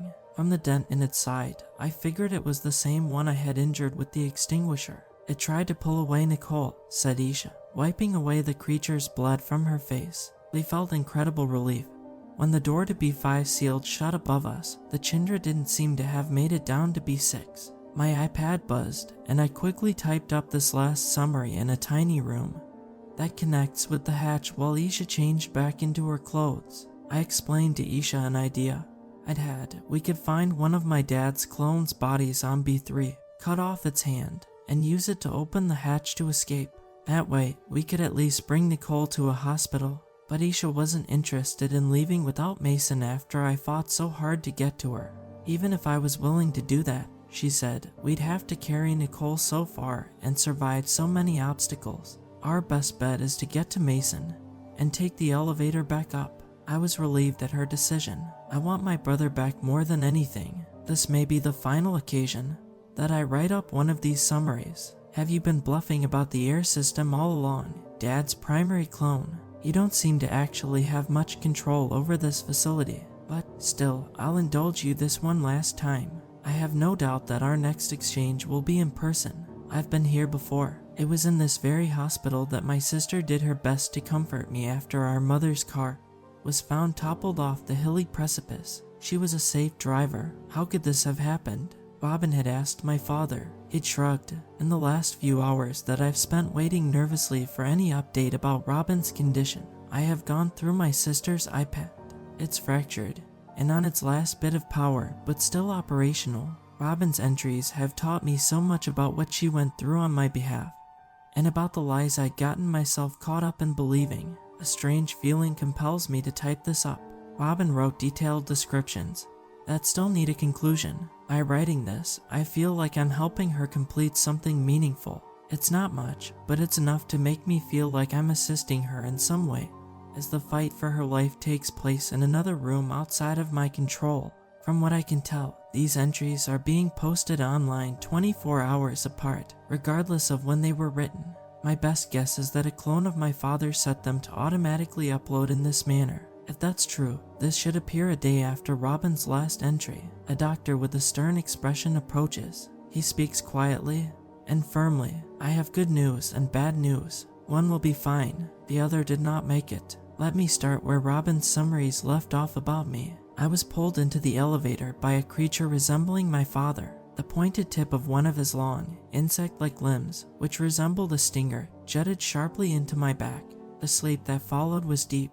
I found myself at the back of the pack near the end of a cross-country race at my high school's course. I saw my dad waiting by the finish line. He'd shown up for once, something he never did for Robin, and rarely did for me. Strength surged through me as I sprinted past runner after runner. I finished in third place, shaving nearly 20 seconds off my best 5 Kelvin time in the process. I was eager to talk to my father, but I couldn't find him. Eventually, the crowd dissipated as parents brought their kids home. I waited, alone, until Robin pulled up. She already knew why I was so distraught. He left when he saw that I wasn't going to win, didn't he? I said, "I've told you time And again, said Robin, the more you try to please him, the more he'll disappoint you. You did great, kiddo. Don't forget that. And don't waste your time seeking his approval. When I awoke, I found myself in a bed in a compact living quarter. I got up to find the room decorated with pictures. One included my father, me, and Robin. A few included my father and me. Most portrayed only him. The figure from the elevator entered wearing a long black coat. Welcome, he said. I'm so glad you have awoken. The doctors from B5 had assured me that such a small dosage of the sedative I had pumped into you would wear off quickly, though it might have some effect on your short-term memory. More than anything, I'm just happy that we are together again after so long apart. I had many questions, and he provided many answers. He said things I at first assumed were the delusions of a crazy person, but that I have since found evidence to support. He was not my real father, but a modified clone of him. My father had found hive-like alien life called the Chindra buried beneath the surface, and this clone had undergone an operation to combine himself with their queen. It helps me control the regular Chindra as they perform minor maintenance tasks in dangerous areas, he'd explained. The queen's insect-like appendages, which remained a part of their combined body, could insert a sedating chemical into an enemy. He was wearing an outfit to cover the appendages so as not to frighten me. He could control all the Chindra aside from a few rogues, who acted independently, such as the one who'd wreaked havoc on the lobby staff.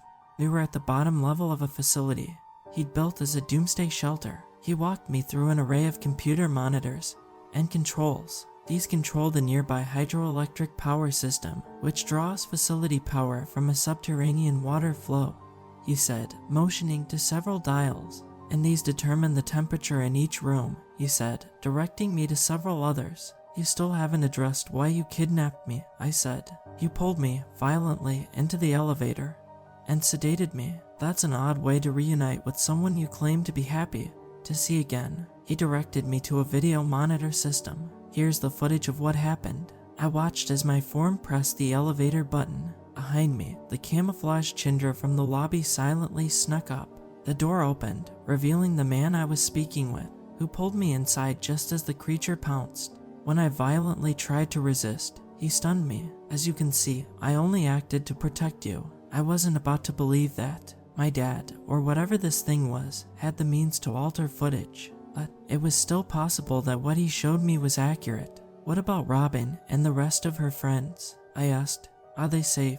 Yes, he said, motioning to another monitor. The feed that played on it showed Robin, Nicole, Joe, Isha, and Cheyenne climbing out of the fake shelter to the surface of the farmhouse. So, Cheyenne didn't die, I said happily. Correct, said my father. She was merely knocked unconscious. But the things the recording said, my dad rejected my claims that his voice had announced her last moments. Nonsense, he said. The sedative is playing tricks on your memory. I remained skeptical even as he played a recording titled B1 Entrance. This is Mason Abernathy, Sr., bearing unfortunate news for you. In other circumstances, I would greet you warmly and welcome you as a contributor to an important function of our self-sufficient society. However, the facility remains in a testing stage. I'm afraid there is presently no role for one with your particular skill set at this time.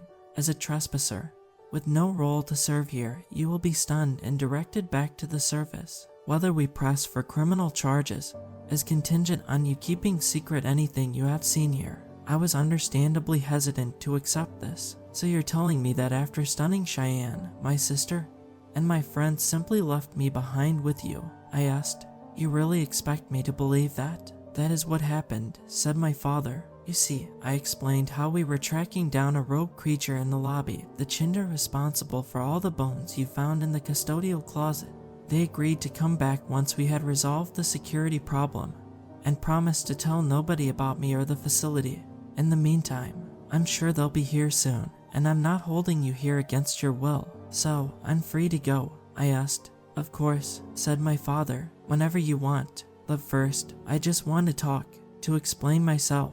I've spent so much time around people of lesser intellectual capacity. It's refreshing to be around a relative equal, even one who has yet to realize his potential. Will you let me do this, or do you prefer to leave now? I agreed to hear him out. I still had so many questions. He took me next to a cold, sterile room where he removed a cover. Underneath, Another body of my father, this one with several long flesh wounds, stood upright within a glass container filled with a faint green mist.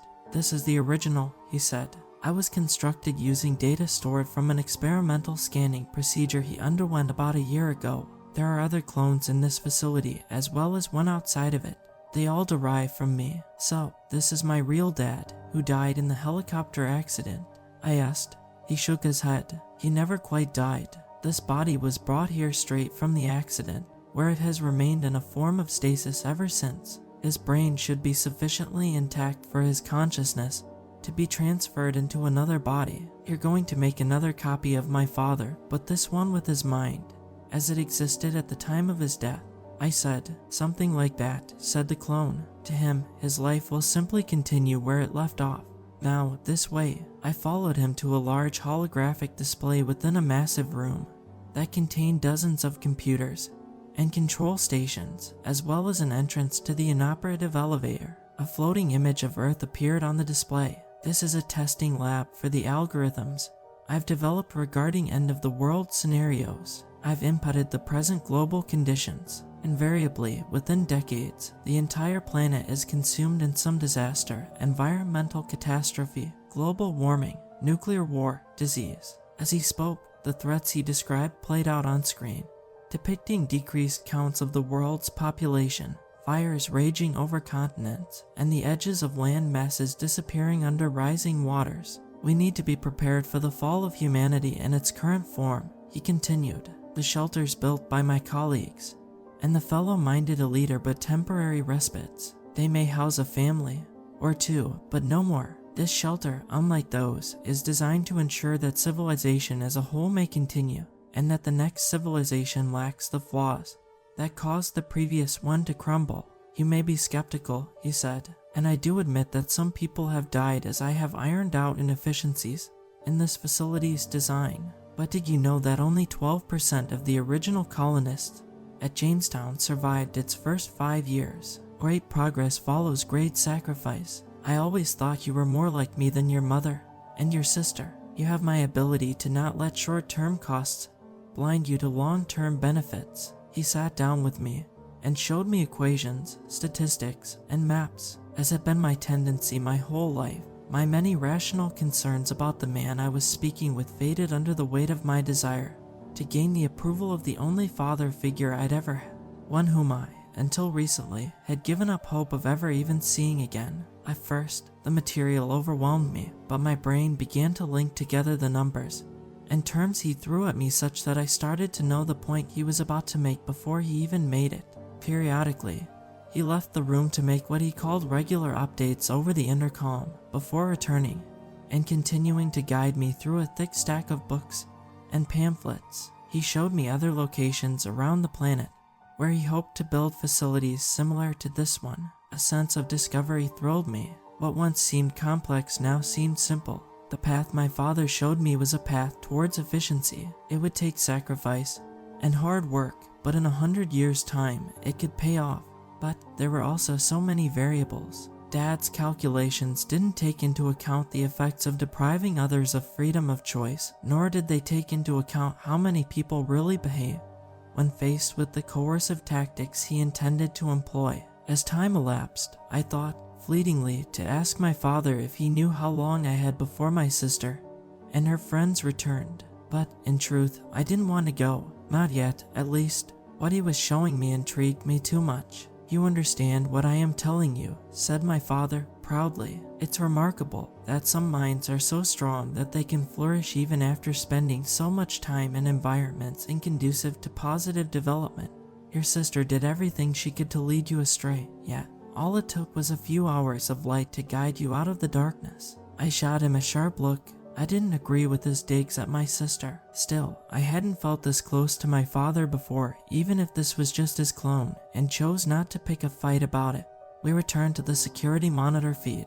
"I want you to see, son, just how efficient this facility is already." I watched the men and women happily toil on B1 and B2, the diverse group of intellectuals arguing amongst each other on B4, the doctors monitoring the pregnancies of the volunteers on B5, and the scientists performing cutting-edge research on B6. On B3, they all mixed gloriously in the pristine mall. I couldn't believe my eyes. Was this another trick, or did my dad's ideas really pan out as he planned? I can see how this could work, I said. He put his hand on my shoulders. I sat down to resume my studies. As I did so, a thought dawned on me with alarm. This facility would be essential to rebuilding a better society. The sooner a catastrophic event sent crowds here, from which the best educated doctors and engineers and the most fertile women could be culled, the sooner that process could begin. It wasn't just inevitable that something would instigate a collapse, it was almost desirable. That is, if you accept the premises and the confines of my dad's reasoning. Now, excuse me for a moment, said my father. Please, stay focused on your studies until I return. He walked out of sight. I remained more doubtful of what he was saying than I let on. My father was asking me to accept a lot that was hard to believe about the events that transpired before I awoke here. Still, he acted loving in a way he hadn't before. I'd yearned for that kind of connection, and he'd unlocked something passionate in my brain that made me feel deeply alive. Nonetheless, my tempered skepticism led me to creep quietly across the room to get a look at what he was doing. He stood before the video monitor system at the far end of the room. I ducked behind several panels until I could see him through a crack between two blinking machines. When he pressed a small button, the videos on the monitors changed. Instead of the mundane images of employees performing routine tasks, the feeds displayed rooms covered with blood, collapsed floors, and a river of floating corpses. On one screen, the Chindra emerged from heavy camouflage. On B5 to devour a doctor locked in a glass room, her arm detached, followed by her head. Blood spewed into the air and blocked the camera feed. My father pressed a button, and the footage returned to what it was before, ideal images of harmony and efficiency. I whirled around, returned to my desk, and refocused on my books. I had no doubt my father hadn't wanted me to see what I just witnessed. Were the monitors my father showed me earlier an illusion, something staged, or digitally altered for my own benefit? Was my sister still here and in danger? Or was I the one in danger and my father just didn't want to worry me? I didn't bring anything up when my father returned, as I didn't want to let on that I disobeyed him and seen something I shouldn't have. The studies continued. My efforts to hide my suspicions were successful as far as I could tell. I resolved to confront him about the monitors later, when I'd settled down from the excitement of all that I was learning. Eventually, he got up to make a few adjustments to the control panels. After his departure, I noticed a strange flickering of light ahead of me. Looking closer, I discerned an outline of a living being. It was camouflaged just like the creature I'd seen tear up the doctor on B5. I grabbed a sharp letter opener from the desk to provide myself some defense from danger. A figure moved quietly across the control room. It stopped before the elevator control system, where it flipped a switch that caused the words operational and lobby motor active to display on a monitor. The barely visible figure then turned towards me. Was it about to attack? "What are you looking at?" asked my dad, having detected my concern. I didn't know what to say. It seemed like one of the rogue Chindra, which posed incredible danger. But why would it turn on the elevator switch? "I'm not sure," I said, pointing at the shape.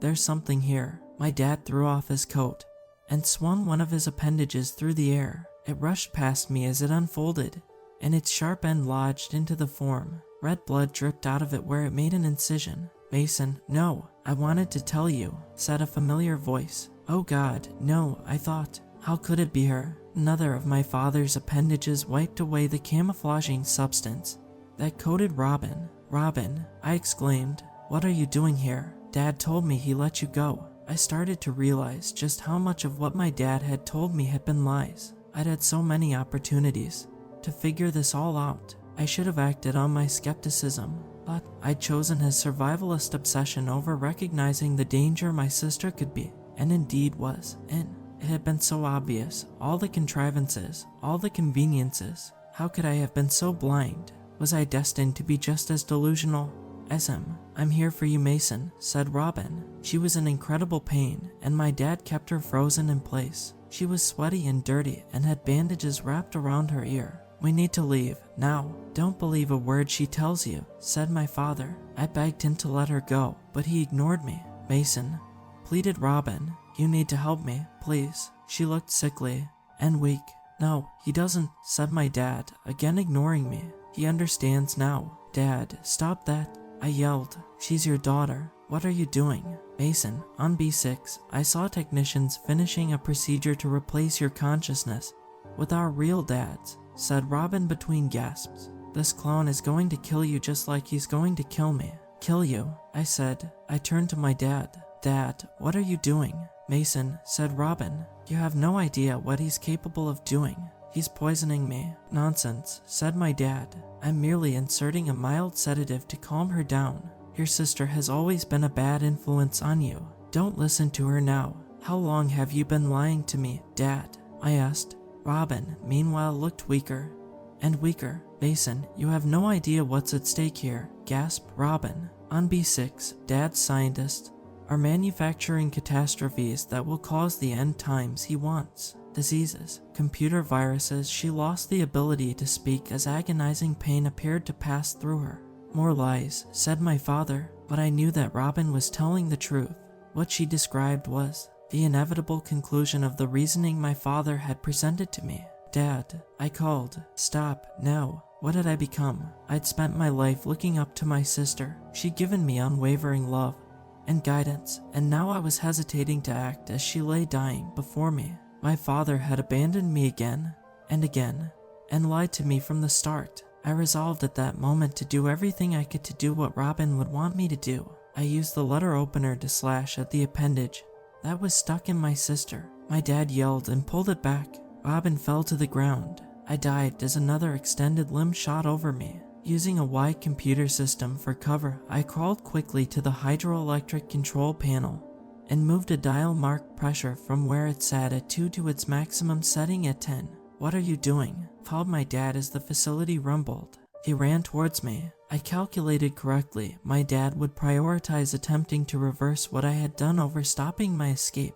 This bunker is what he cared about, not me or Robin. I grabbed Robin, who was alarmingly non-responsive, and pulled her towards the elevator. "You'll bring down the whole structure," yelled my dad. He attempted to turn the pressure dial back, but it sparked and broke down in response. The earth shook heavily. I fell to the ground as Isha appeared. "Mason, come on," she said. She helped me up. I later learned that they'd only found enough of the substance on B5 to coat Robin, so Isha had stayed with Nicole by the hatch from B6 while Robin activated the elevator. We dragged Robin between us as we stumbled to the open elevator door, where Robin had already deposited the unconscious Nicole.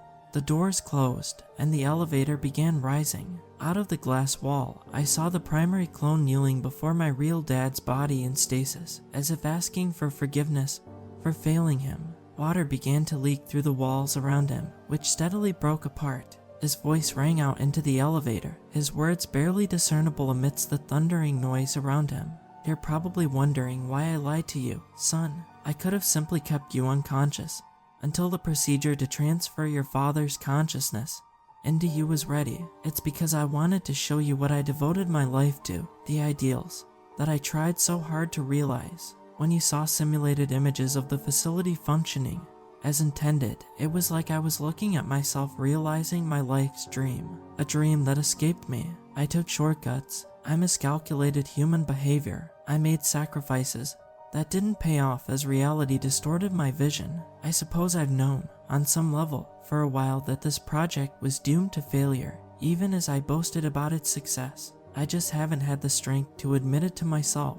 I won't survive this, so I just wanted you to know, son, that I vow." His voice cut off as B7 collapsed. The water rose rapidly beneath us as we ascended the flooding floors of the bunker. When we passed B2, the water from below connected with the aquifer, which the Chindra had only narrowly sealed off, and the floor started to collapse. The elevator creaked and slowed. I held Robin, who had regained consciousness. "Robin, we're going to make it," I assured her. We reached the lobby level only for the elevator lights to cut off and the door to refuse to budge. "We have to open it manually," I said to Isha. We pulled as hard as we could and managed to wedge the elevator doors a few feet apart.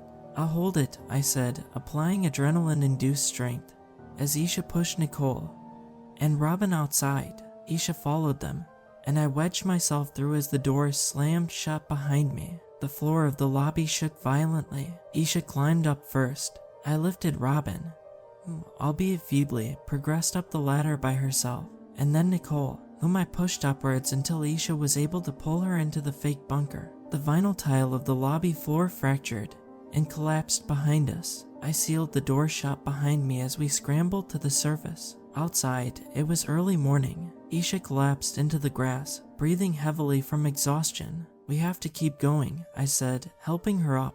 My feet sensed a growing disturbance in the earth below us. We unlocked the car using the keys Joe had left on the wheel, loaded Nicole and Robin into it, and sped off with Isha driving. Behind us, I watched as the farmhouse and the barn collapsed. Was this whole area going to wash away? I held onto my sister as Isha drove.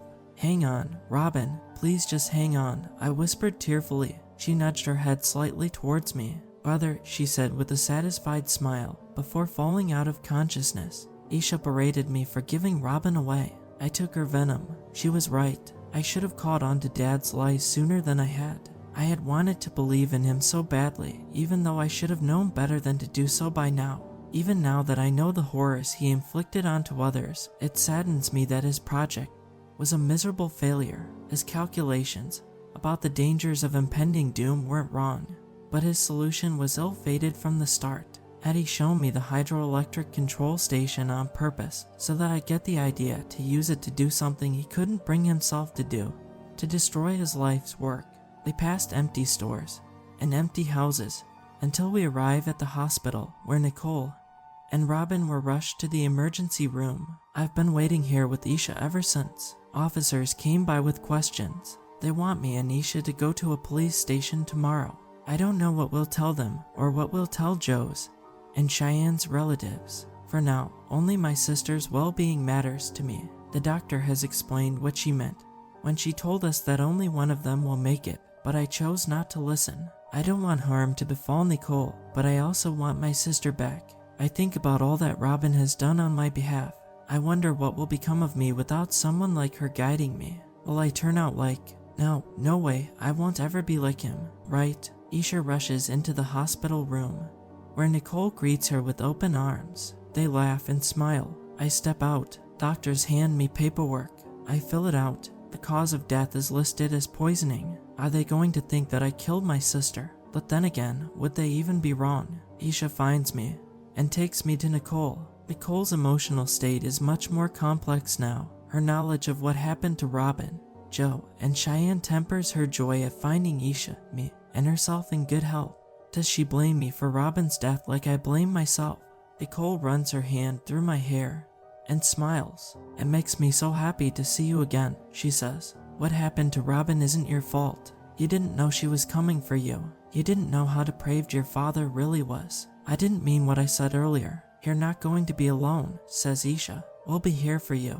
I grow red from a mix of strong emotions. "Excuse me for a minute. I need some air." There's a police officer pacing in the hallway. I slip past him. It's raining outside. I decide to walk over to the ice cream store Robin brought me to the first of now 3 times, when I mourn the loss of a family member. Only, when I arrive, I find nothing more than a derelict building with a sign marked closed, out of business. I take a seat at the empty table outside its shattered front door and look over the bright graffiti on the wooden boards that cover where its windows once were.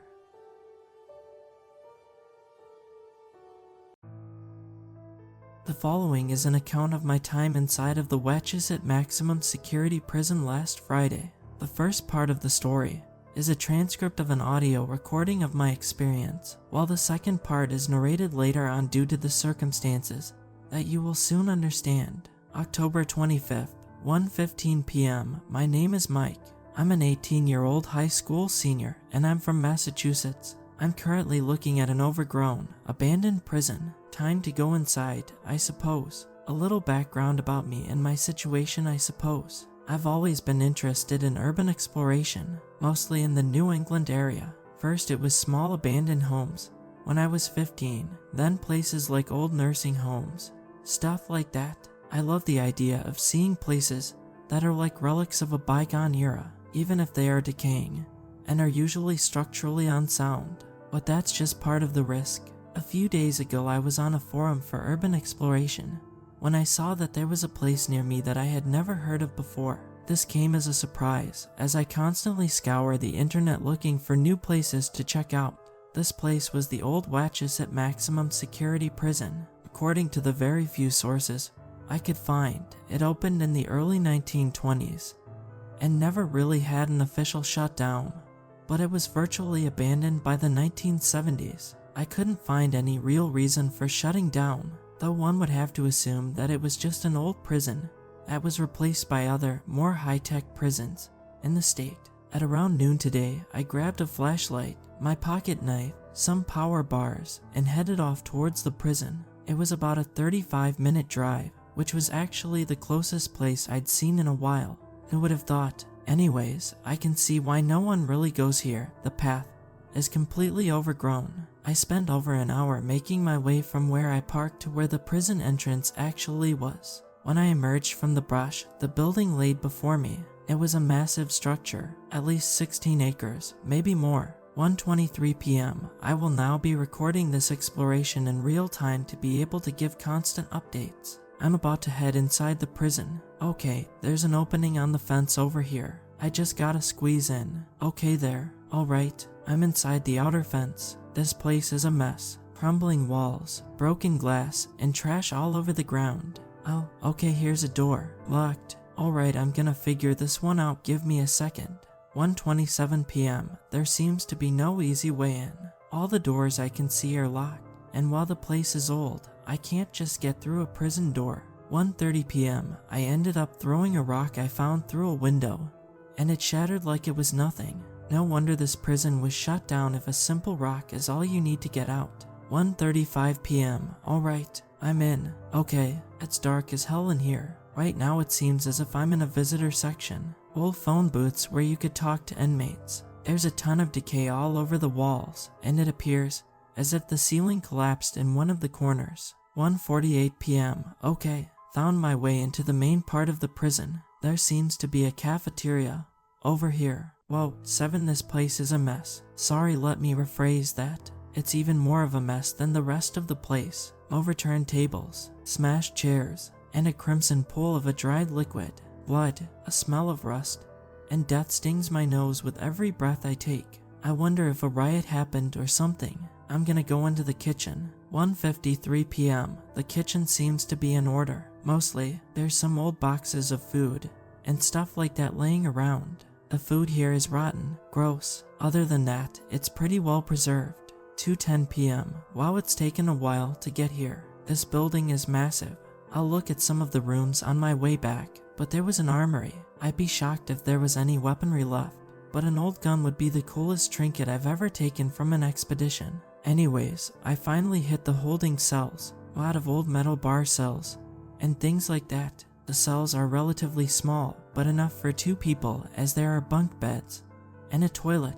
2:18 p.m. One of the cells is open. I'm inside it now, and I can only imagine what it was like to be a prisoner here. It's a maximum security prison, so only the worst of the... Did you hear that? Sounded like a banging. Anyways, only the worst of the worst ended up here. Actually, I wonder if there's solitary confinement cells here. I'll keep looking around. 2:24 p.m. Reach what I think is the showers. Better remember to not drop the soap.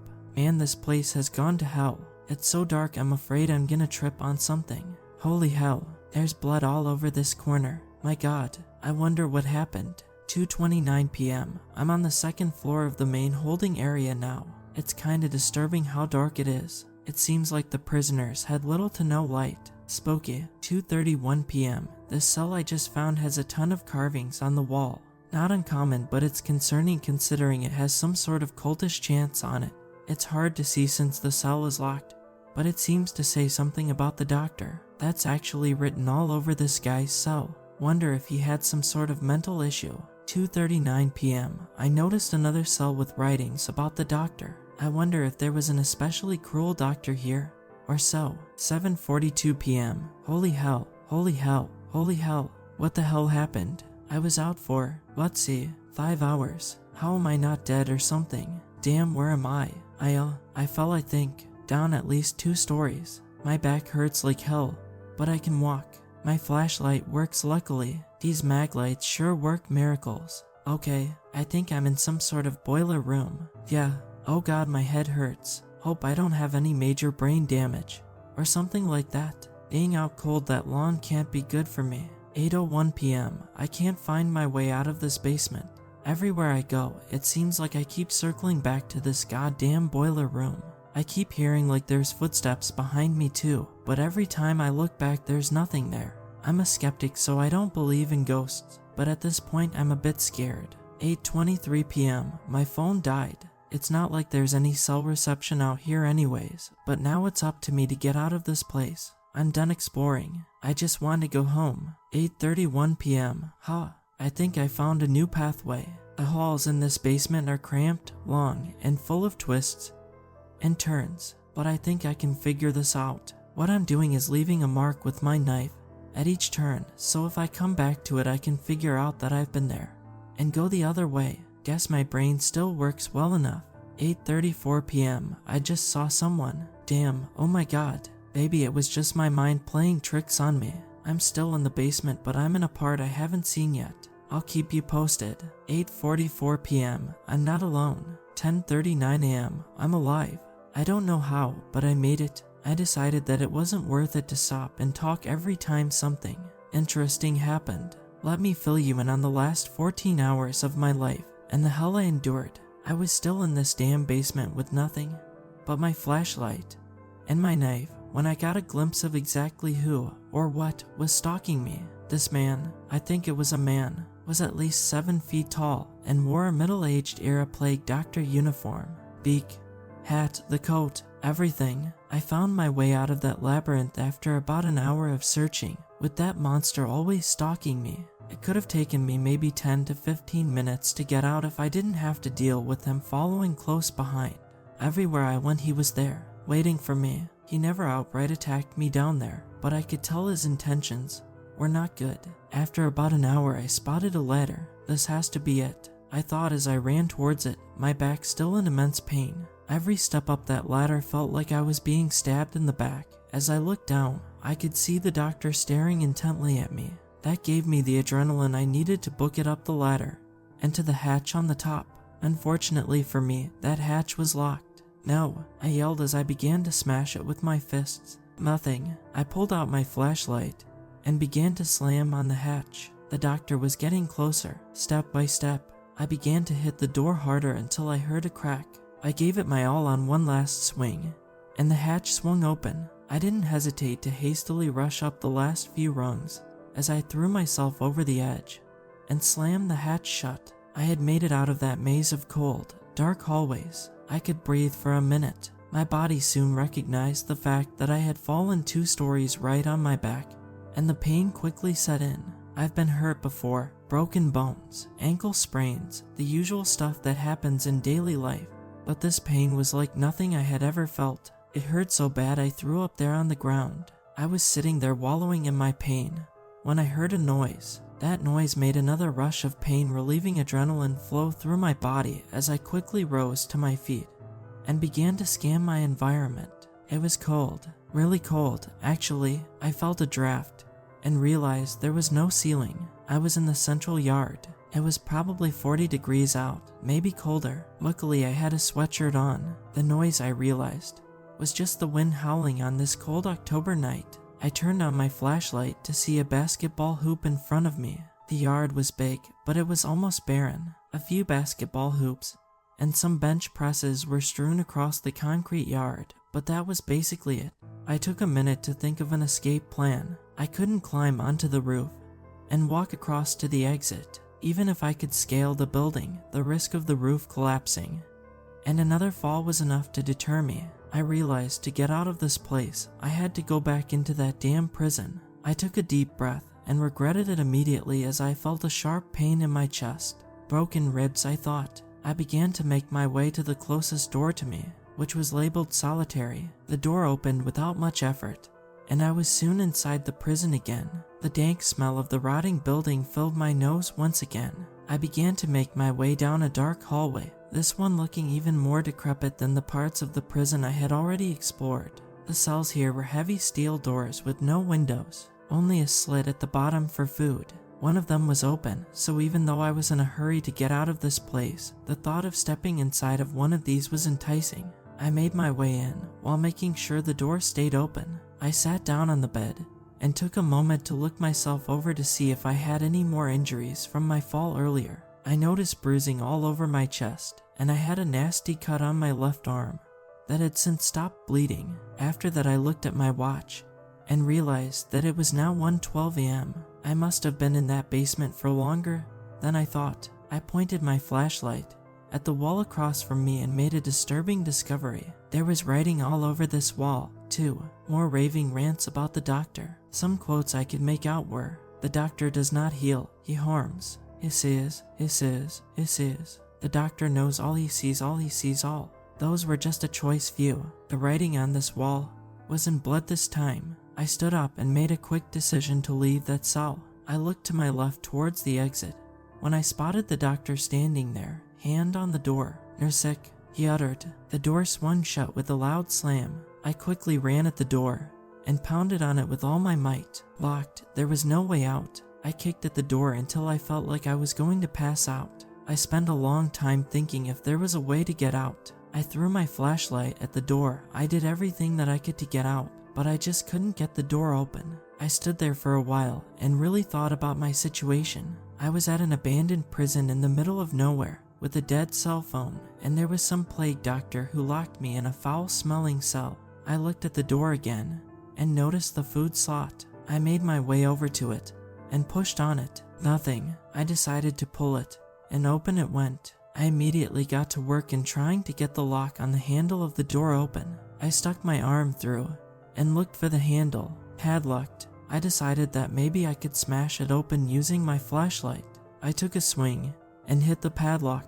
I heard a metallic clang, but nothing more. I swung again, and then again, and again, and again. Nothing. I pulled my arm out from the slit and sat on the floor defeated. Was there truly no way out? At that moment, the realization that I might actually truly die set in. I didn't scream. I didn't cry. My life didn't flash before my eyes or anything like that. I just felt empty. It was a hopeless feeling, like I was in some bottomless pit. I put my hands in my pockets in defeat, but then I felt something I had forgotten about. My pocket knife. I had an idea. I pulled open the food slot once more and slid my hand through, knife in hand. When I felt my knife make contact with that padlock, I maneuvered it until I felt a keyhole. One thing you learn after exploring abandoned locations for 4 years is how to pick a lock. This was a bit different, as I couldn't get both hands through the hole, but with some perseverance I eventually was able to get the knife into the hole. Like a surgeon, I felt my way through the keyhole. It was not a time to be careful, so I did what any desperate man would do, stab it until it broke.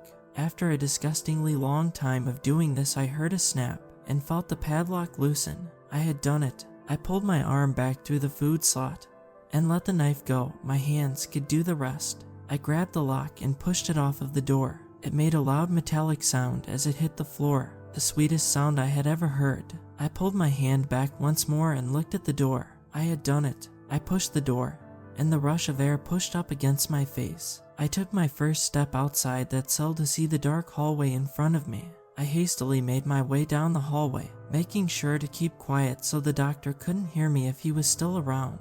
I checked my watch and saw that the time was 3:53 a.m. I had been here for over 14 hours, and the weariness was setting in. I didn't have any food or water, and I was definitely injured. All I could think about at the time was how much of an idiot I was for stepping foot in this god-forsaken place. Also the fact that my head, back, and chest hurt like hell. As I rounded the corner, I got a feeling of being watched. I stopped and scanned my environment. I was near the main holding area once again. Only a little more to go, I said to myself.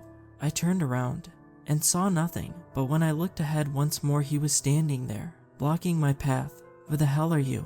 I shouted. He said nothing as he slowly stepped towards me. I backed away until I had about 20 feet between us before I took off down the hallway. Once again, I was headed deeper into the prison. After about 5 minutes of running, I passed by the armory from earlier. I thought that there was a small possibility there was something I could use to defend myself. The door was unlocked, which was lucky. I took 2 steps inside and was greeted by a beat-up old .45 pistol and some boxes of ammo that was sitting on a desk. Jackpot, I whispered to myself as I began to load the gun. Now I've shot guns before at ranges, but never in the use of self-defense. This was a massive step up for me. After all, I was going to use this on some 7 feet tall man who for all I knew wasn't even a man. I've said it before, but I'm a skeptic. But after what had happened to me at that point, I truly believed there was something supernatural about the doctor. I was able to find 2 magazines worth of ammo from that room, about 14 rounds. I made my way out of there armed with my new friend. I didn't spot the doctor anywhere, but I was sure to keep my head on a swivel. As I made my way back down the hallway once more, I checked my watch to see that it was now 5:02 a.m. The sun would be up in about 2 hours. I hoped to be out of there before then, but I knew any encounters with the doctor would end up with me either dead or off schedule by another hour. After about 10 minutes of walking, I came upon a room that I hadn't noticed the last time I went down this hallway. A room labeled surgery. I didn't want to go into this room, but something drew me to it. Not curiosity, I didn't really care at this point. I just wanted to survive. It was like I wasn't in control of my body. I opened up the door, and the scent of death punched me in the face. I was immediately overcome with nausea, but whatever was making me go into this room took over, and I made my way inside.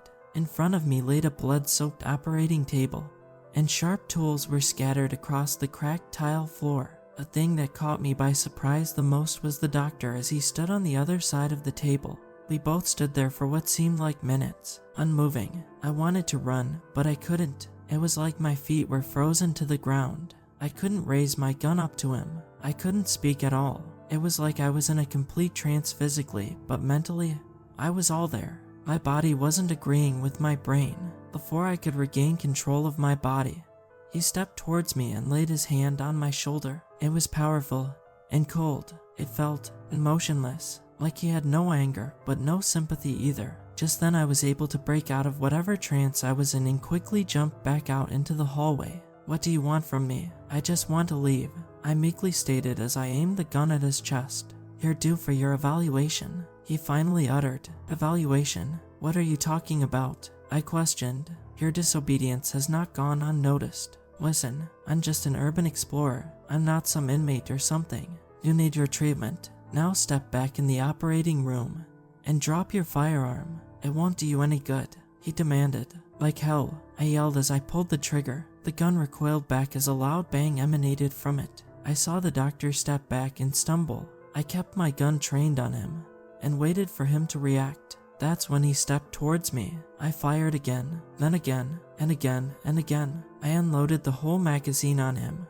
He was on the ground by that point. Blood poured out of him as he laid there, but this blood was almost pure black. It looked more like oil than anything else. He began to shuffle back to his feet. That was my cue to leave. I ran down the hall towards the main cell block once again. Once I passed though there, it was off towards the exit. The adrenaline pumped through my veins faster than it had all night. I was determined to get the hell out of that place by any means necessary. I could see the window where I had entered. As I ran into the visitor center, I took one last look behind me and saw nothing. I continued towards the exit, and there he was. He was in between me and the window. I ran towards him and ducked under before he could get me. I went head first out of the window and took off towards the overgrown path back towards my car. About 20 minutes later, I arrived back to where my car was. I pulled the keys out of my pocket and clicked the unlock button and threw myself into the car. I turned the key in the ignition and the car roared to life. No time to buckle, I just needed to get out of here. I pulled out of the side of the road and powered down the dark road ahead of me. About a minute into the ride, he appeared in the road. I pressed down on the pedal and went full steam ahead towards him. If my bullets wouldn't keep him down, maybe my car would. As my car made contact with him, he stuck his long arms out towards me, and the car ground to a halt. He was holding the front of my car like it was a cardboard box. The car wouldn't make it past him. I knew I had to act fast. I pulled the pistol out and aimed at him. It wouldn't kill him, but it might weaken him enough for me to get out of here. I squeezed the trigger and nothing. I had forgotten to reload. Oh damn. I yelled as I reached in my pocket for the extra magazine I had in my pocket. I fiddled around with it and loaded it into the gun. As I looked back in front, he was still just staring at me. I pulled the trigger, and this time it fired towards him. The bullet shot through the windshield and into the doctor. He stumbled back and I floored it at him once again. The car rolled over him as I made my getaway down the road. I kept driving until the sun rose. By then I was back in civilization. Currently, I'm writing this inside a Denny's on the laptop I keep in my backseat. My car is mostly fine, but I'll need a new windshield. As for my body and mind, it's a different story. Eating and drinking hurts, so I think I did some damage to my ribs. My back is also in a lot of pain, so that's fun. I also think that maybe I have a concussion. I think I'm gonna take a break from urban exploration for a little while. After last night, I'm not sure what would possibly motivate me to ever go back to a place like that. I made a lot of dumb mistakes there too, but I wonder how much of it was actually me making the decisions, and how much was actually the control of the doctor. Anyways, I'm grateful that I'm alive. In the end, isn't that what matters? Maybe it's just the anxiety from last night's events, but I feel like this isn't over. I'll update this one more time when I need to. 5 p.m., October 30th. It's been about a week since the events at the prison, and I'm a mess. All my dreams have involved the doctor lately. Sometimes I'm in a field, sometimes I'm back in the prison, and one was even in my own house. I've gotten very little sleep over the last few days. I'm still dealing with the injuries, but it's not that bad at this point.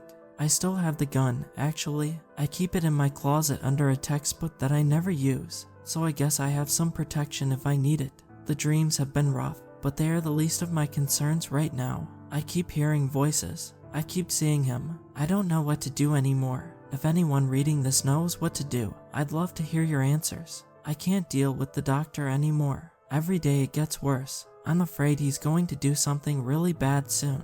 I'll update if there's anything to report. Until then, I bid you farewell. It's been about 2 weeks since I escaped the Wachusett Maximum Security Prison. My encounter with the doctor has left me with recurring nightmares and with some mild psychological trauma. This has led to many sleepless nights and anxiety-filled days. I couldn't focus on school, work, or anything I enjoyed, really. Every time I stopped thinking about the doctor, he would reappear in some way, either in my dreams or out of the corner of my eye. Well, I received a message about 3 days ago. It was from a fellow Redditor who had also been to the prison. She had gone about 2 years ago, and while her experience was not as dangerous as mine, she encountered the doctor as well. Her name was Jessica, and she was a writer who had a website dedicated to urban exploration. She was in her late 20s and lived about 2 towns over. She had been exploring for about 10 years. She had traveled all around the country to the most famous abandoned locations and had some pretty interesting stories.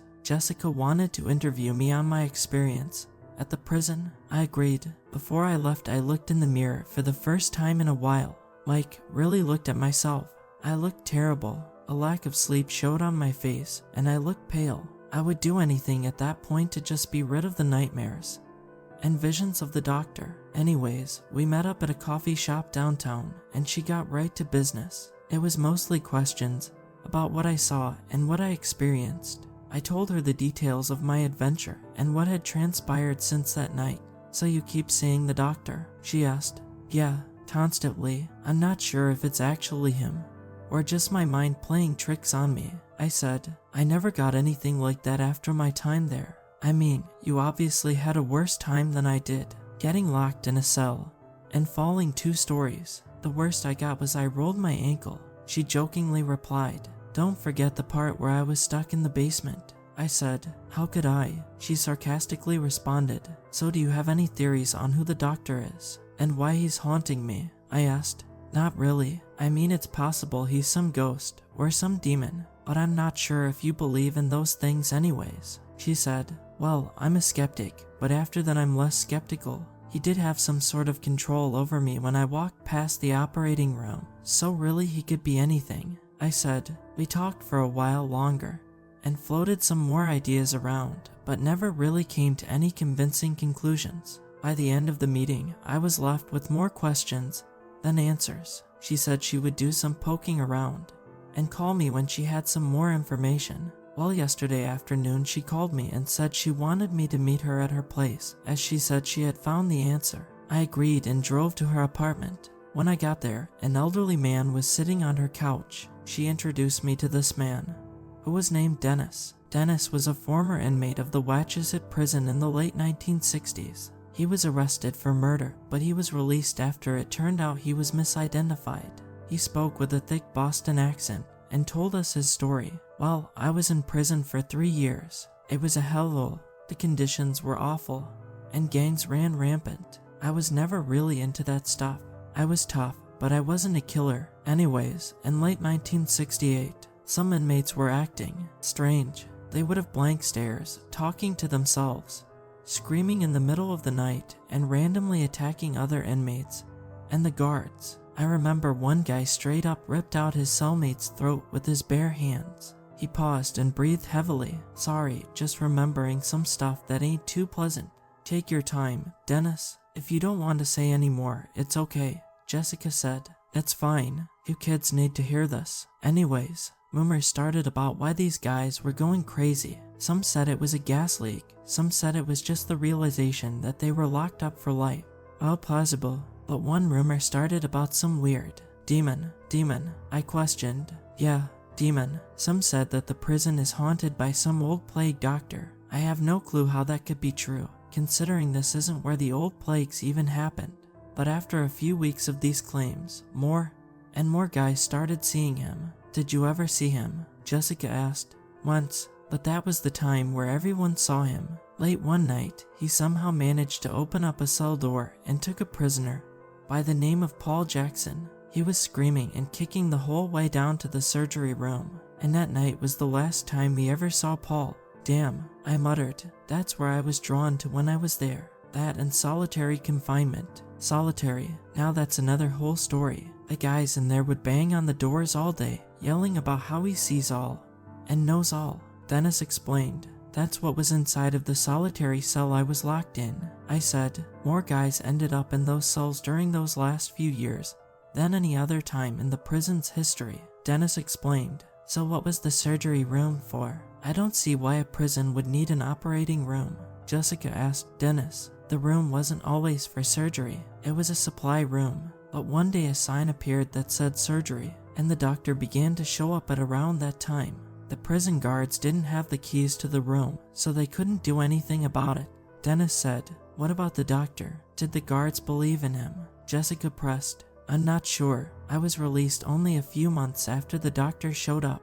That's basically all I know. I've moved on from it. Dennis sat up and headed towards the door. I hope you guys figure out what you're looking for, Dennis said as he opened the apartment door and closed it behind him, his footsteps trailing down the hallway until it was inaudible. So, what now? I asked Jessica. I'm not sure, Jessica said nervously. That's it, then. I'm just gonna have to deal with the doctor. We both sat there in silence for a minute while thinking about what to do next. I needed to be rid of this curse I had. What if we go back? Jessica asked. Go back? Like to the prison? No way. Not a chance. I said, think about it. It's worth a shot. You know what to expect. I'll go with you. You can bring your gun. Jessica was firm on this decision, and I knew I wasn't going to change her mind. I don't know. It's too dangerous. I should be going anyways. It's getting late. Yeah, I guess it is, Jessica said, looking at the clock. Just please really consider it. I think this will be the answer you're looking for, Jessica pleaded as I was heading out the door. I'll consider it, okay, I said as I walked out the door. After a short drive back to my house, I tiredly went to my room and noticed my window was open. There was also a folded note on my desk in my room. I hesitantly reached for it and opened it up. The note had a single phrase, "You can't escape your fate." After mulling it over for a few days, I decided to go back to the prison. At my side was Jessica. Outside of the internet, she was the only person I had told about all the things that had happened to me. But now, it was time to end it. Along with Jessica, I had also brought the .45 handgun I had found the last time I was here. I made sure to stock up on ammo before this endeavor. It was the only thing I could think of that can slow down the doctor. Part of me wondered if I could even kill the doctor, and if I could, would a handgun be enough? I pushed these thoughts aside as I could see the overgrown path that leads to the prison approaching us from the side of the dirt road. "Are you sure you can do this?" Jessica asked. It was good to have someone with me this time around. I was shocked that she even believed me, but she said that she knew of the doctor, and that's good enough for me. "Yeah, I need to do this. It's getting worse. I see him everywhere now. School, work, my house. I just want him to be gone." I assured her. "Okay, we're here. I say we get this over with." It was already getting dark, but with our high-powered flashlights, the dark wouldn't be much of an issue. About an hour and 15 minutes later, we arrived at our destination. The prison at night seemed even creepier than the last time I saw it. Jessica and I slowly made our way to the fence that I had slipped under last time. We entered through the broken window, and just like that, we were in the hands of the prison once again. "Spooky," Jessica quietly said to herself. "At least this time, I know what to expect." I told her the plan to kill the doctor was simple. Once we spotted him, Jessica would blind him with her flashlight while I unloaded a magazine into him. If that didn't do the trick, Jessica had a Molotov cocktail ready to be used to hopefully finish the job. If that didn't kill him, we were screwed. Jessica and I wandered the halls of the old prison for a while, looking for him. Honestly, I wasn't sure I wanted to kill him, as that would require confronting him, something that I've been doing pretty well despite seeing him almost every day. I would usually just turn the other way or ignore him, but tonight that wasn't an option. I was on a mission. If I were to mess up, not only would I be in danger, but Jessica could be in serious danger as well. Jessica and I had become acquaintances over the last week. We shared more than just our common goal of defeating the doctor. She was a really nice person, actually, and I know someone will ask if I think of her in a romantic way, but she's 10 years older than me, so it would be a bit odd. Anyway, enough about my weird thoughts, and back to the story at hand. After about a half hour of wandering around the dark, decrepit hallways of the prison, we made our way into the courtyard. I know that this had an entrance to the basement, the first area I encountered the doctor in. I wondered if that was possibly where he stayed until he decided to mess with me. Jess suggested we take a look down there, but I wasn't so sure. "I don't think that's a good idea. It's a labyrinth down there. We could easily get lost." I was for hours, until I found this exit by pure luck, I said. Jess agreed with me. I think she hadn't realized the pure scale of this place yet, but she seemed to trust me on stuff like this. We made our way back into the prison. This time I was careful to not go the same route that I had used last time in order to avoid the solitary confinement cells. After walking in the main halls for a while, I noticed movement about 30 yards in front of us. "Found him," I whispered to Jess. "You saw him?" Jess asked nervously. "Yeah, get ready to shine your light," I instructed her. At that moment, something unexpected happened. Jessica began to hyperventilate, and she dropped her flashlight. "Jess, are you okay?" She lost all emotions suddenly and began to walk towards him. "What the hell are you doing?" I yelled as she sped up her pace, and before I knew it, she was gone. I was all alone. Jess seemed to be under some sort of mind control. I picked up her flashlight and ran towards her, yelling her name. "Jessica, Jess, where are you?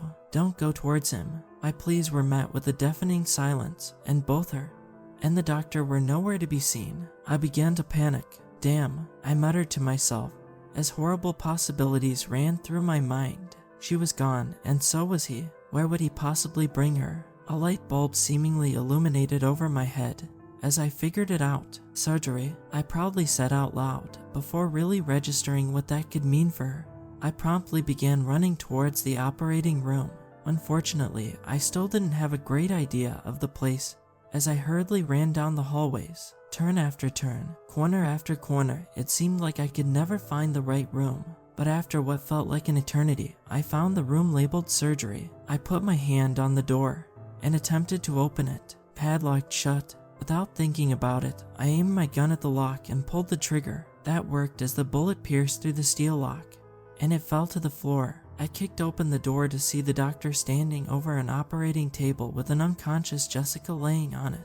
He quickly looked at me and began to approach. I didn't hesitate to open fire. I unloaded 6 rounds into his chest as he fell backwards. This seemed to break whatever trance Jessica was in as she quickly sat up from the operating table. "What the hell? "Where am I?" she shouted while holding her abdomen, which I could see was bleeding. "Jessica, the Molotov.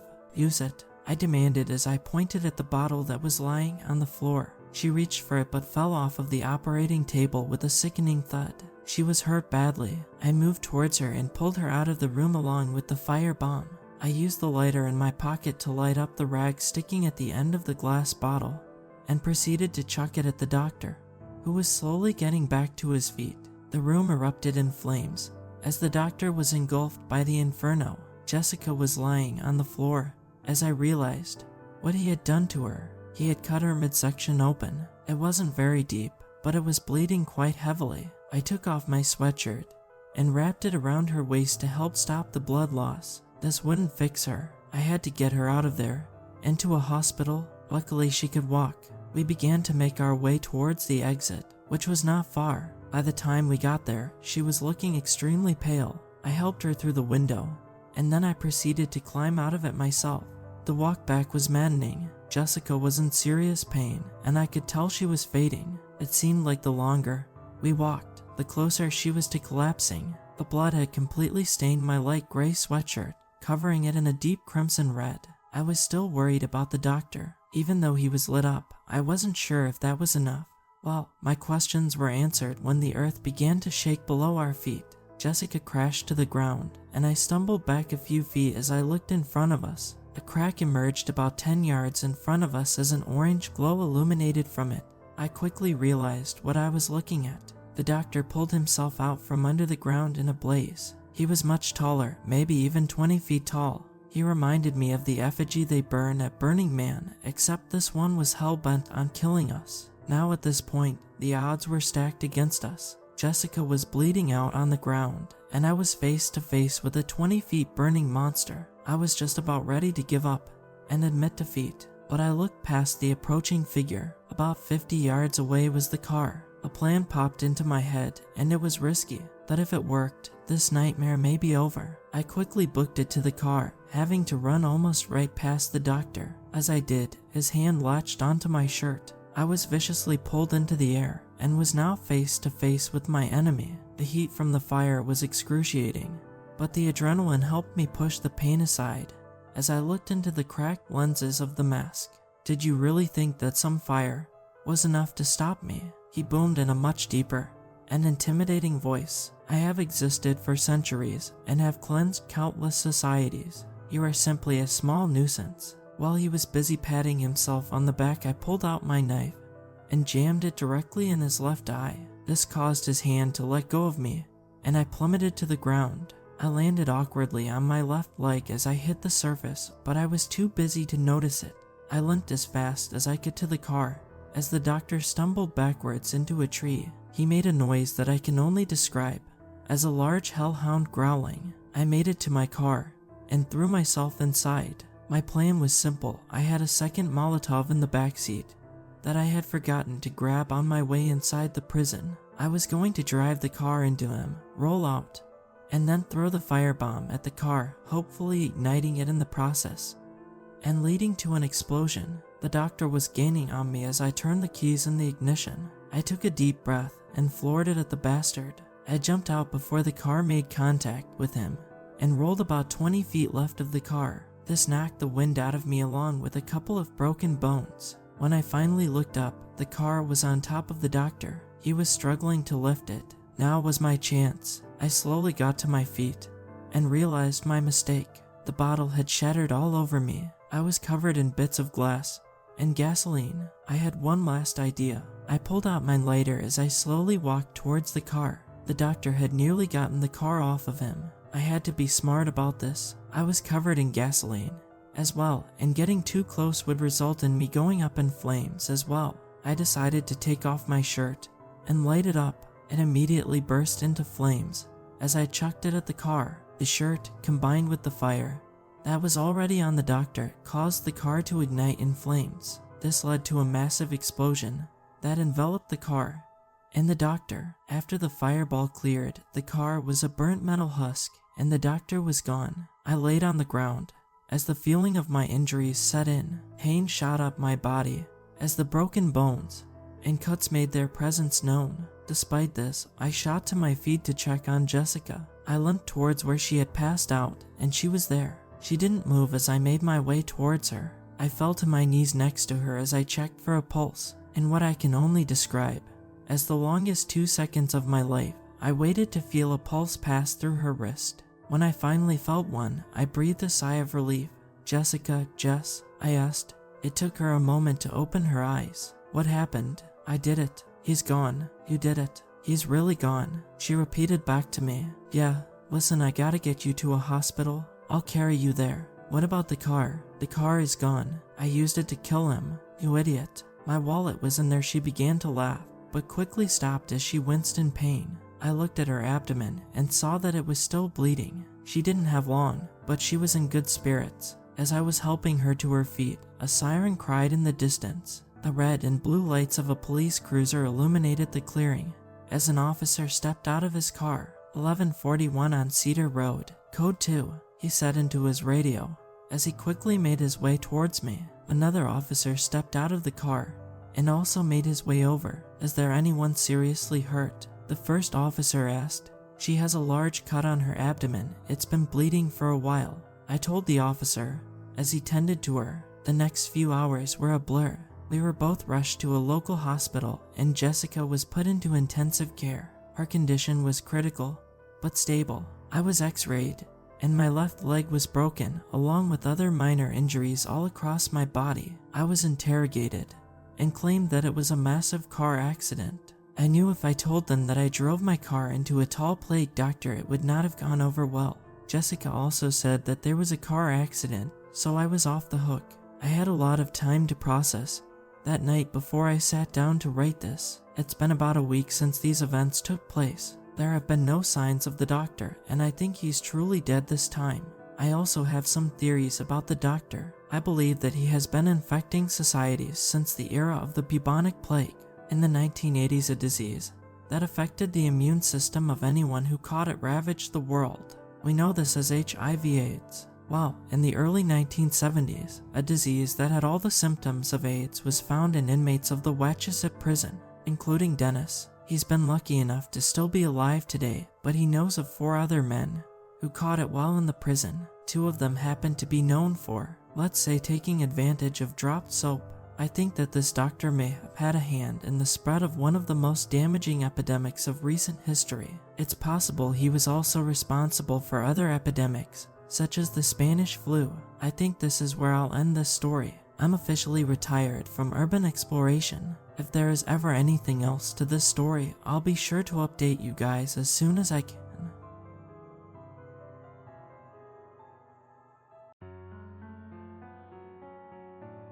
I was born right in the middle of the 90s, 2 years after my brother. All the memories of our childhood were kept on VHS tapes. Tapes that we hadn't watched in almost 2 decades because, well, who still owns a VHS player? My brother Luke would soon turn 30, and I thought it would be a neat present to digitize all our old videos. My mom kept them inside a box in our basement, labeled 1993 to 1999 A tapes. I had no idea what that meant until I found the others. Our old basement was filled with all sorts of both junk and memorabilia of the past years. Dusty basketballs with no air, our old inflatable pool, sneakers I could still wear if I gave them a decent clean. I got lost in there for hours, looking through all kinds of stuff until I stumbled upon the box that looked just like the first one I found, except this one was hidden under a pile of old jackets, the same year's B tapes. At that point, I obviously had no idea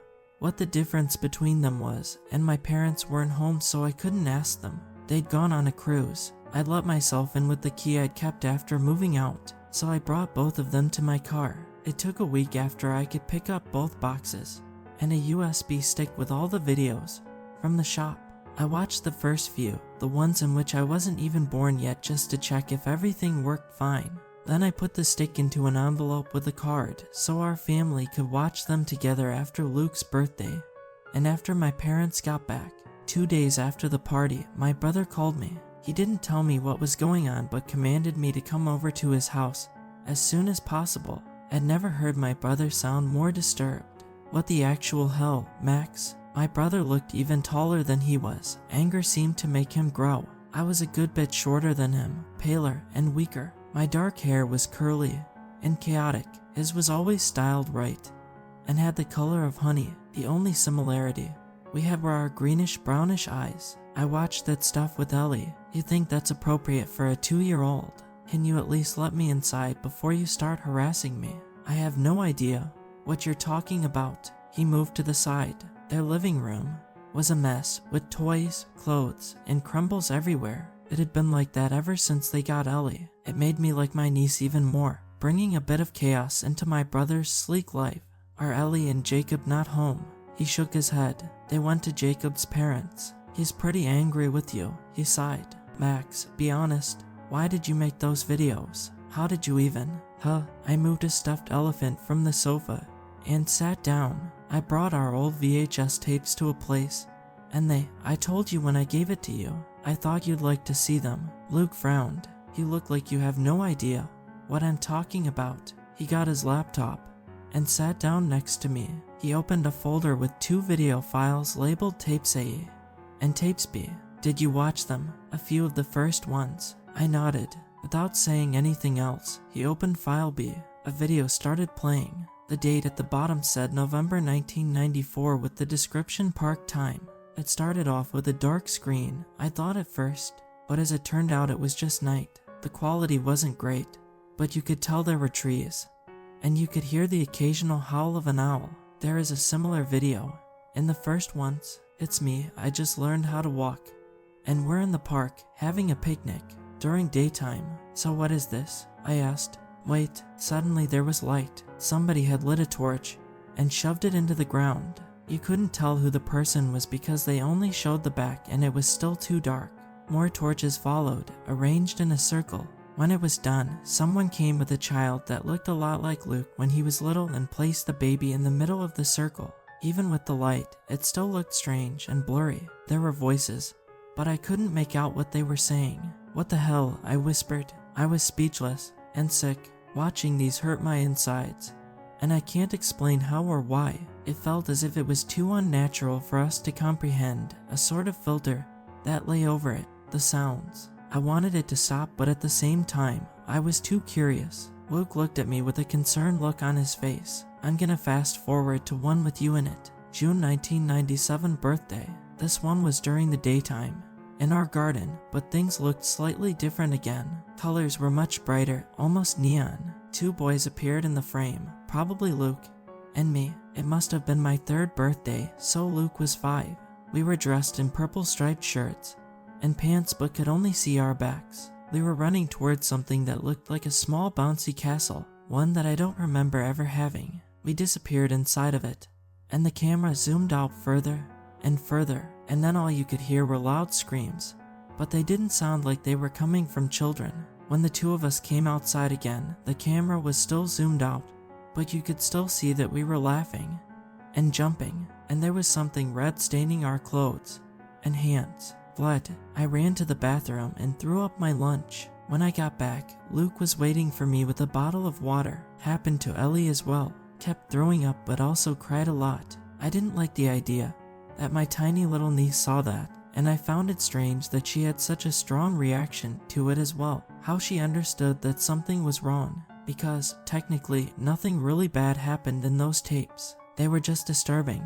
Luke, I swear, I have no idea what that was. All I did was grab the boxes with tapes. Do you remember that birthday? He asked. Are you joking? We went back to the living room. Luke had closed the laptop.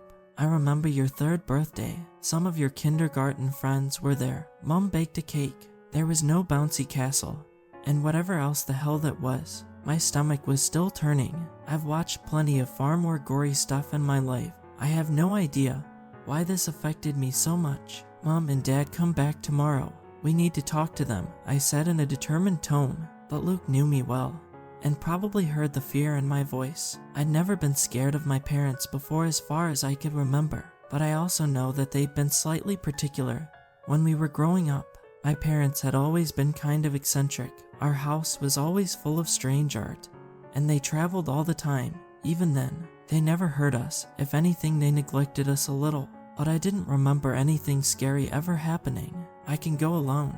Look, Mom and Dad are a bit weird. It's probably some very strange art project of theirs. But either way, I want to know what's up with that, Luke said. Now, I'll come too. Maybe they'll be angry that we found them. Max, they kept them in the basement, in an unlocked box. They wanted us to find them, or at least they didn't mind if we did. I wasn't exactly afraid of my parents, but of all the things I couldn't remember, I stayed with Luke that night. Jacob and Ellie were still with Jacob's parents. The next day, we drove to our old childhood home. Luke and I had both stayed in our hometown. After moving out, this house was a 20-minute drive from my parents. I lived a bit further away from both. When we reached the driveway, I saw my parents' car and felt a cold shiver. I wasn't sure how we should do this, what we would say. As it turns out, I didn't have to. Mom opened the door before we even rang the bell. Max, Lukey, how sweet of you to stop by. She came closer to hug us, but Luke gently pushed her away. Where's Dad? The four of us need to talk. Before my mom could answer, he marched to the living room where my dad was reading a book. What the hell are the B-tapes? My parents exchanged a glance. They didn't even try to act like they had no idea. Sit down, both of you, and calm down. It's nothing bad, my mom said. My dad sighed and put his book away, then he got up.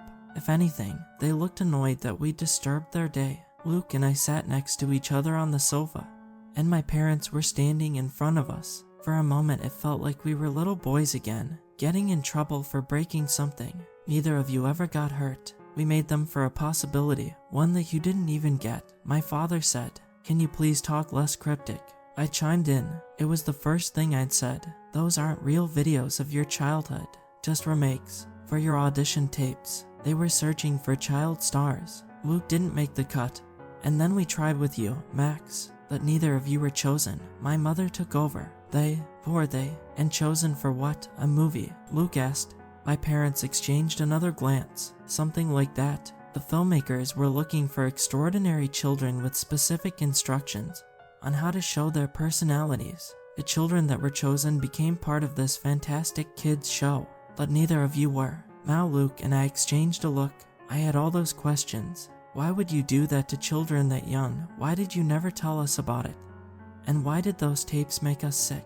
But the atmosphere shifted after my parents explained it to us. Mom went to the kitchen and started cooking. Dad was blabbering about their trip.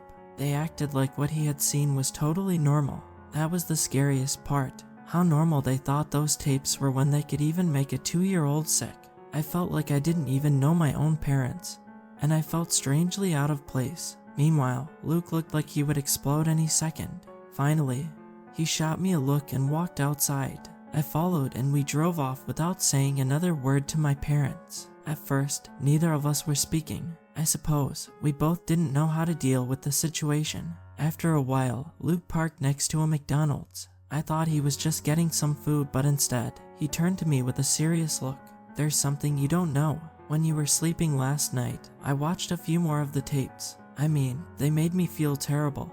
But I had to know if anything, really bad happened. I swallowed and Luke took a deep breath. Then he shook his head. There was nothing like that. The tapes are messed up, but in different ways. In ways that make you question reality. Okay, now he was looking straight at me. You know how Mom said neither of us made the cut to be cast? I nodded. Well, after 1996 there was a third child in the tapes. And the more I think about it, the more I'm starting to remember things. I know it sounds insane, but I'm wondering if we had another sibling that we forgot. I'm your family, okay? That's all that matters. I nodded, but the sinking feeling inside my stomach hadn't gone away. I'd asked Luke to drop me off at home. Jacob and Ellie were coming back from Jacob's parents, and I needed some alone time. I'd taken the USB stick with me. I had a feeling Luke would obsess about it, and that wouldn't be healthy for him or his family. I, on the other hand, was single and lived alone. I had all the time and energy to go crazy. Luke put his hand on my shoulder. I mean, I know all of this feels strange, but let's be honest. Mom and Dad have always been a little insane. He tried to smile, but I saw a twitch in his eye. He knew he was losing control, but tried his best to keep me calm. I was 28 years old, and my brother still wanted to protect me. Even after moving out at only 17, he always stayed close and made sure we kept in touch. It made me wonder how much of the bad things in our childhood he hid from me. Older siblings really don't have it easy sometimes. Luke, I'm fine, I said, but I might take a little break from visiting Mom and Dad for a while, just to wrap my head around things. As to the third child, look, no, Max, I think I let my imagination roll. That kid could have just been a neighbor or a friend's child. Oh, yeah, for sure. I still don't like that they used us for some weird audition like that. Never thought Mom and Dad were fame seekers. I nervously laughed. Yeah, same, but try not to worry about it too much, okay? But of course, I did, just like him. We were stupid. My brother was trying to protect me and I was trying to protect him. But in reality, both of us were already too deep into the mystery, and neither of us would let go of it. As soon as I heard Luke's car drive off, I grabbed my laptop. There were two things I needed to do. First, I would start with the first tapes to see if there was another child in there with us. Second, I would watch enough of the B tapes to understand a little bit better what they were about. The first thing made me nervous, the second made me ill. As I skipped through the first tape's file, I realized something. All the memories I had of my childhood came from what was filmed back then. I suppose it's not that odd. Our brains aren't that evolved yet as kids. We mix the information we have with bits of memory and believe that we actually remember it all. It was all fairly normal. A trip to the zoo, birthday parties, school plays. I kept skipping until I reached 1996, a short fragment of Christmas, with me, Luke, my parents, some other adults, and a baby. I didn't recognize those other adults. It might have been one of their kids, but my mom was holding it. I paused the tape right there and switched to the B file to look for the same date, December 1996. Even while I was just skipping through scenes, my stomach rumbled. I still didn't understand how it was possible. A few images and sounds couldn't possibly evoke such a physical reaction. Maybe it was just my nervous system warning me about something. I tightened my fist and continued. No puking before I had some answers. 1996, Lee's first Christmas. It was set at a graveyard.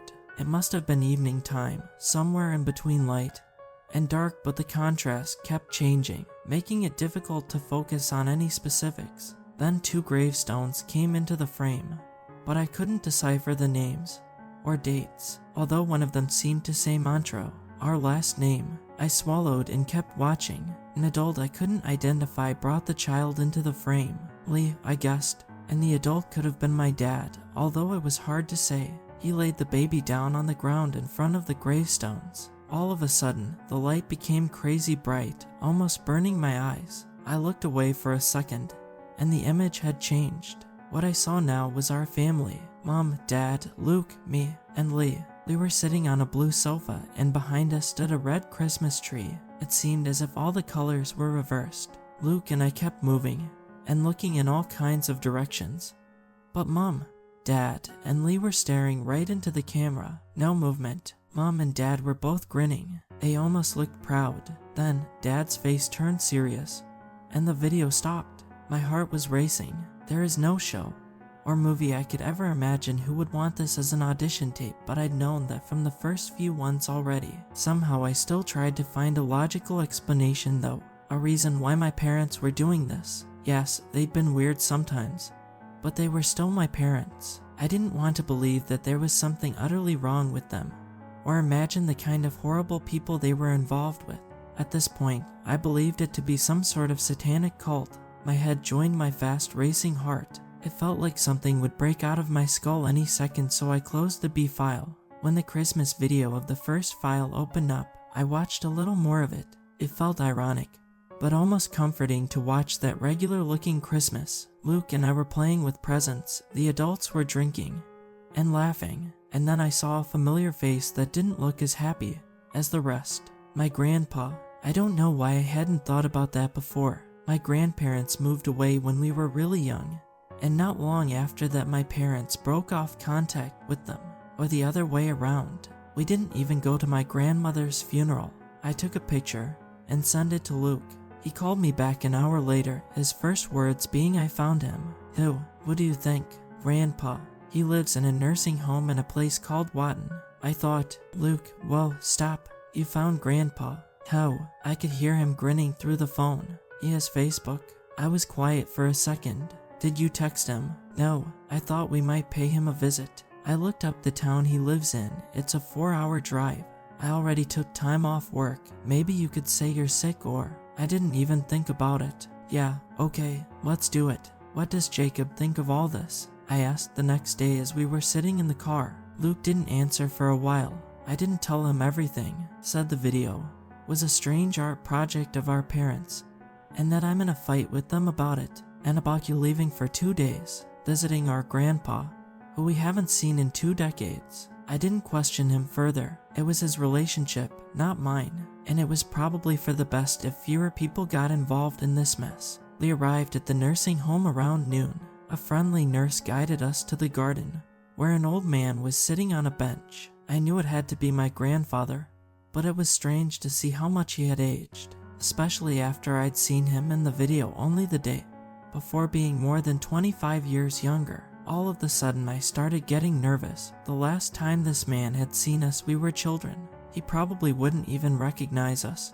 and I didn't know how clear he still was in his head. As we approached, he looked up and smiled. Lee, he called as he looked at me. No, Mr. Montreux, this is your other grandson, the nurse calmly said. It's Luke and Max, Grandpa. Do you remember us? His expression changed immediately. At first, I thought it was anger, then disappointment, and finally sadness. Luke and I were lost for words. We had planned all the things we would say and ask during our drive, but now my mind was blank, and from the appearance so was his. Grandpa gave us a sad smile. You boys have grown so much. Luke, you more than your brother, but still. Which brother? Luke asked bluntly. Max or Lee? Grandpa shot him a confused look. He slips in and out. At times his mind is sharp, but often it is more foggy, the nurse explained. Great, Luke mumbled. I'm gonna go inside and let you chat. I'm sure you missed your grandkids very much, Mr. Montreux, the nurse said in a friendly tone. No, don't leave me alone with him, Grandpa said, as he looked at Luke, who was just as confused as I was. Do you happen to have a phone number or any other contact information from his other grandson? I asked the nurse. She shook her head. Unfortunately not. He brought him here a little while back and he comes to visit at times, but it's hard to reach him, all because of that silly show, Grandpa whispered. I got closer and sat down next to him. He didn't seem to mind me. The show he was cast for? I asked, gently placing my hand on his shoulder. He looked me in the eyes and nodded. I didn't know it would follow him like that. Back then, I didn't know. He shouted that last part, and I instinctively removed my hand. Mr. Montreux, all is fine. Lee is doing well, the nurse calmly spoke. I'm sorry, boys, but I think now is not a good time for him. She helped Grandpa get up from the bench, but before he was standing, he looked at me. Not your brother, your cousin. I raised that boy after. He didn't finish the sentence, but instead looked at the ground and sadly whispered, your parents should have died, not his. So what now? I asked when we were back in the car. Luke let out a big sigh. We need to find Lee, who I guess is our cousin, and not brother, so at least that's something. Maybe we can ask around and see if someone knows him. The town isn't that big, and he was some kind of child star apparently. I looked through the window at the gray buildings we were passing on our way to the town center. Did you see the look on his face when he said our parents should have died? I asked. Luke nodded. They were probably the reason Lee got cast. After they didn't want us, they tried with him instead. Maybe after his parents died. You don't think Dad killed one of his siblings and spouse to get their child for a TV show, do you? I asked. Half jokingly, Luke opened his mouth to speak, but closed it again. After a while, he said, can you text Jacob and let him know we arrived? I forgot. Sure, I said, quickly followed by damn. This shouldn't have made me feel so scared, but I knew something bad was about to happen. He sent you a text 1 hour ago. Your parents just randomly stopped by. You know how much I hate when they do that. Luke's eyes opened wide. Call him, now, he shouted. I gulped. It's going straight to mailbox. I'm going to kill them. With the speed Luke was driving in, we'd get back home in half the time we were supposed to. But I couldn't blame him. With the most recent news, I wouldn't be surprised if my parents were already working on Ellie's audition tape. We don't know that day. I stopped to think over my words. This happened decades ago. I doubt whatever production company that was, it still exists. today. Maybe they just wanted to stop by, and that's why none of them are picking up their phones." Luke hissed back. He was right. At this point, we couldn't know what my parents were capable of. We both stayed silent for a while. We were alive and healthy, and from what I sounded like, so was Lee, but I'd still evolved a fear for my parents and lost all the respect. "I remember them," Luke said all of a sudden. "Who?" "Lee's parents, our aunt, Dad's sister, and her husband." I swallowed. Why was Luke only giving me truths in small portions? Before I could ask precisely that, he continued, "I'd forgotten. Repressed it, I guess. But I'm starting to remember their funeral now. That's strange. The only adults there were Mom, Dad, Dad's parents, and one woman I don't know." "You're trying to tell me you forgot an actual funeral until now?" I asked, fed up with being left in the dark by everyone in my family. If I had to go through this mess, I at least wanted to understand it. "Yes, Max. Geez, I'm not trying to mess with you. I don't get it either. I was a child too when it happened. The memories are fuzzy, and I forgot until Grandpa talked about it. I had told you that I'd started remembering the third child, didn't I?" "Yes," I mumbled. At the same time, I kept trying to reach someone. "Mom, Dad, Jacob, maybe we should call the police," I asked after a while. I don't know why I didn't think about that before. It almost felt as if the outside world and authorities didn't exist. Luke shook his head. "We don't know how unpredictable Mom and Dad are. I need to talk to them." "Yeah, okay." Luke started nervously tapping the driver's wheel. "What's the first memory that you ever had?" he asked. "Like, the very first thing you ever remember." I thought about it for a while. It's hard to say because, as I mentioned earlier, most of my memories were mixed with what I saw in the tapes, in the regular ones. "I'm not sure," I said, although I did have one very early memory that I was sure was not from the tapes. It's one of me and Luke. We were at home. It was night. Back then we still shared a room. There was a lot of shouting coming from outside. He came over to my bed and closed my ears with his hands, but I couldn't say if it was real or if my mind had fabricated it. And Luke was already on edge with everything, so I didn't tell him. Instead, I told him about something else I remembered, which I now think could have a meaning. I remember a man visiting us once, a weird man. He was dressed in purple and yellow and had a very shrill voice. Luke bit his lip, the same way he already did as a kid when we were playing board games, and he thought thoroughly about his next move. "We were wearing those same colors in that birthday video," he said. I nodded, but it couldn't have been around the same time. "You were too young in that tape."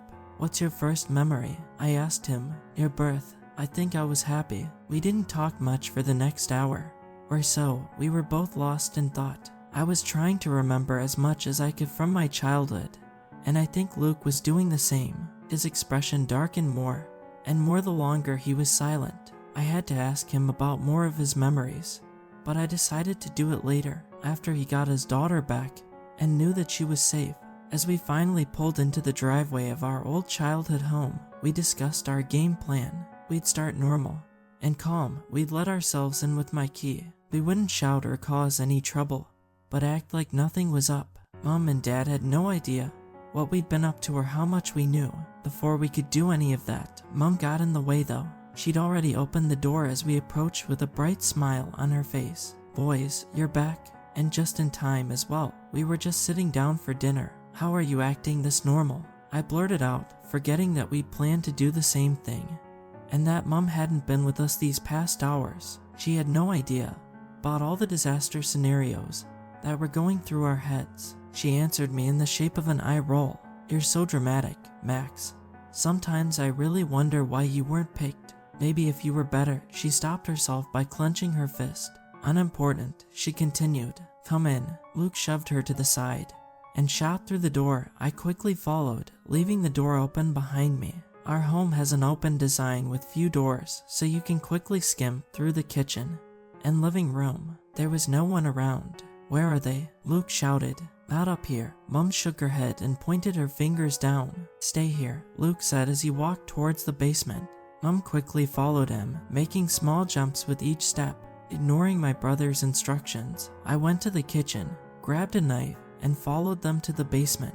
Of course, I had absolutely no idea what to expect down there, but at the end of the day, it was my family, and at the very least, I wouldn't leave my brother alone. they had redecorated the basement. All the boxes with stuff were shoved in one corner. In the middle of the room was a table, our old garden table probably, with an orange plastic cloth that had balloons on it. The table was set with plates, cups, and napkins, all in sets of 6. In the middle there was a big plate with one of those huge silver covers that you sometimes see in hotels and movies, or maybe in real ones too. My dad was sitting on a small plastic chair. Mom stood next to him. "Where are they?" Luke shouted. Mom and Dad shot each other a look. "Too, I'm not playing. Where are they? If you're talking about our son-in-law and our granddaughter, they went home around 10 minutes ago after Jacob helped us set everything up," my father explained calmly. "Our basement consists of 2 rooms, the big one that we were standing in at that moment, and a smaller one connected by a closed door. I walked towards it, but Mom got in my way. My hands went to the knife that I had hidden in my back pocket. You're telling me Jacob helped you with? What the hell even is this?" Luke wasn't shouting anymore, but his voice had a low tremble. Even with parents like ours, family normally means safety. The situation was absurd, and quite frankly frightening. It didn't feel like reality anymore. Everything seemed to happen ultra fast, and simultaneously, in slow motion. "It's a surprise party. Don't act like we can't talk to our son-in-law. Jacob loves us." "No, he doesn't," Luke hissed. "And we love our little Ellie. She was playing the whole time." "Luke, honey, call him if you don't believe us." Now Luke was moving towards us, stopping dangerously close in front of Mom. "We've been trying to call him for hours," I chimed in, but at the same time I remembered that there was never any service down in the basement. "Luke, go upstairs and try to call him." I gave him a look that meant that I was fine down here. He hesitated for a second but then ran up. As soon as he was gone, the eyes of my parents were glued to me. Both had massive grins on their faces, and then shouted, "Revival time." Dad got up and led me to the table, gesturing for me to take a seat. "Stop this madness now. Why are you doing this to us?" My voice cracked, tears shooting to my eyes. I had finally reached the point where I just felt hurt. Mom started stroking my hair the way she used to when I was little. We didn't do anything. You did this, Max, when you couldn't perform well enough," she said. "What?" They didn't answer, but started rearranging things on the table until we heard Luke coming down the stairs. They're both home, and completely fine. First, he had no service, and then his battery was dead. "Come on, Max, let's go." "No," Mom shouted. "Not yet. You wanted answers, right? And we want to have dinner with you. If you stay, we will talk," Dad added. Luke and I exchanged another look, and then, to my surprise, my brother proceeded to sit down. This was our family after all. My mother sat down, took a deep breath, and started speaking. "Shortly after Luke was born, friends of ours told us about an upcoming project, a television show for children on the surface, but so much more below that, an opportunity to change everything in this world. But the project was only at the start. It would take more than a decade to evolve completely, which was perfect. We had all this time to prepare and become a part of it. The company behind it sent us instructions regularly, little clips we were supposed to film of Luke, and when Max was born, of him too. But my mother stopped speaking, disappointment written on her face. "Neither of you made the cut," my father continued. "You didn't seem to be right enough." But then little Lee was born. We babysat him at times and took some footage. They loved him. My mother took over again. When his parents died, she said with no emotion in her voice, "We were sad, of course, but also thrilled because we thought we could adopt him. But your awful grandparents took him away from us." Mom and Dad now looked at each other and smiled. In unison they spoke, but it didn't matter. He was cast, and when the show was ready, they would find him and a way to get him on it. He was 11 when it started, and everything went perfectly. We even watched the show with you a few times. We wanted it to be you boys, but at least little Lee was family. Luke and I looked at each other, more confused than ever. Our parents had officially lost their minds. "Can we talk now?" I asked. "Screw it, I will, because you're not giving us real answers. You're making the situation only weirder. What's up with this creepy-ass child's birthday dinner? Why are there 6 sets of dishes?" They both grinned. "Because we have fantastic news. There will be a reboot." My father almost screamed. Luke's eyes shot open. "You're not doing any of this stuff with Ellie. Do you hear me? I'll get both of you arrested." They both shook their heads. No, she's much too young. The new show will start very soon this time. My mom said, "The thing is, the show has an adult protagonist, and the last one recently died. Isn't that fantastic?" Luke got up and called out, "I'm done. Both of you need psychiatric help. If you're ready for that, I might contemplate talking to you again." I moved up as well, following him toward the door, but then he stopped all of a sudden. "Wait a second. The show, it's that Adventure Time thing, isn't it?" Both my parents smiled again and nodded. "Didn't Max run away after watching that?" "What?" I asked, but before I could get an answer, we were interrupted by the sound of a loud thump coming from the room next to this one. I heard a low voice whispering, "Help. Who's in there?" I shouted. My father answered, "Our star." I woke up in a cold sweat after a dream that felt far too vivid to be a construct of my mind. My surroundings were pitch black, but I smelled pine cones and trees all around me. It didn't matter that I couldn't see much. I knew I had to keep going.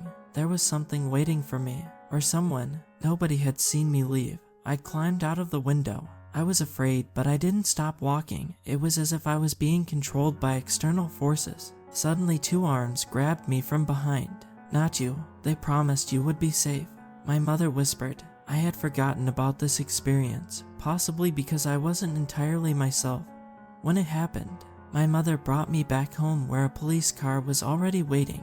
They'd been looking for me for hours. She'd saved me, but back then I didn't know from what. This must have been more than 15 years ago. Now I know that I was following my cousin's call. "Do you have some water?" The unfamiliar voice pulled me back to reality. I still hadn't fully grasped the events of the last day. Luke and I had talked to my parents, who seemed like they were going through some sort of manic episode. Now I was in a hotel, and my brother and his family were in the room next to me, and I was here with my cousin.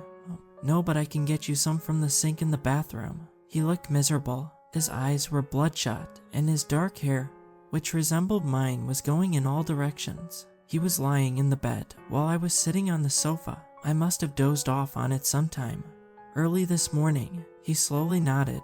Luke had been hesitant about leaving me here with him, but I convinced him that after being drugged and tied up in our basement room, he was probably lacking the energy to hurt me. Besides, we were the ones who got him out, and not without paying a high price. I still had the look on my father's face ingrained into my mind when he said that our star was next door. His eyes opened wider than they humanly should be able to. His grin was so bright that I thought the corners of his mouth might rip.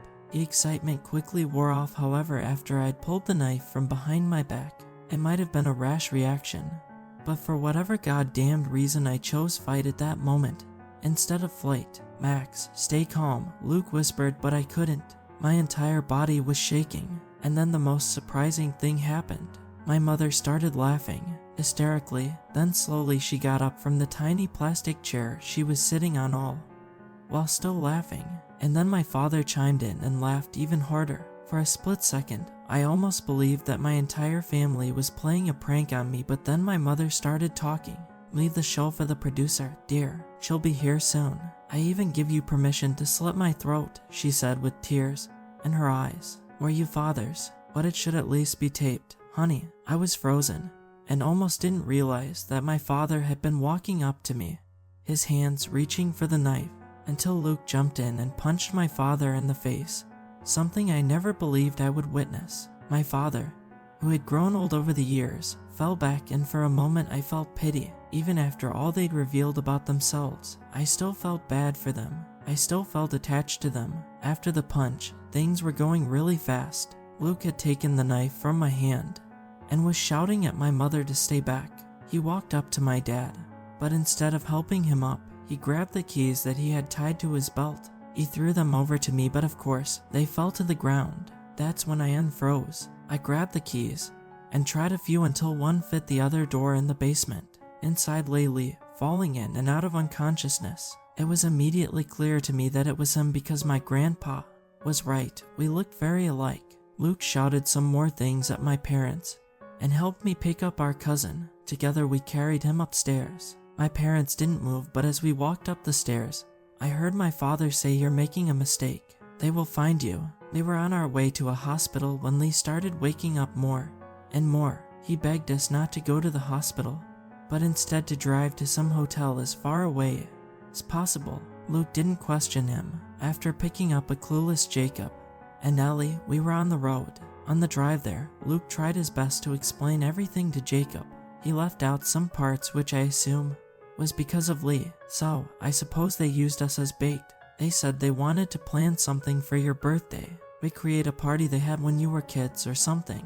I shouldn't have gone along, Jacob said after he had been silent for a long time, probably processing the insane story. I can't believe what you guys have been through, he continued with a hurt undertone, either because Luke had kept this from him, or because he genuinely felt bad for us. When we reached the hotel, Lee immediately passed out on the bed.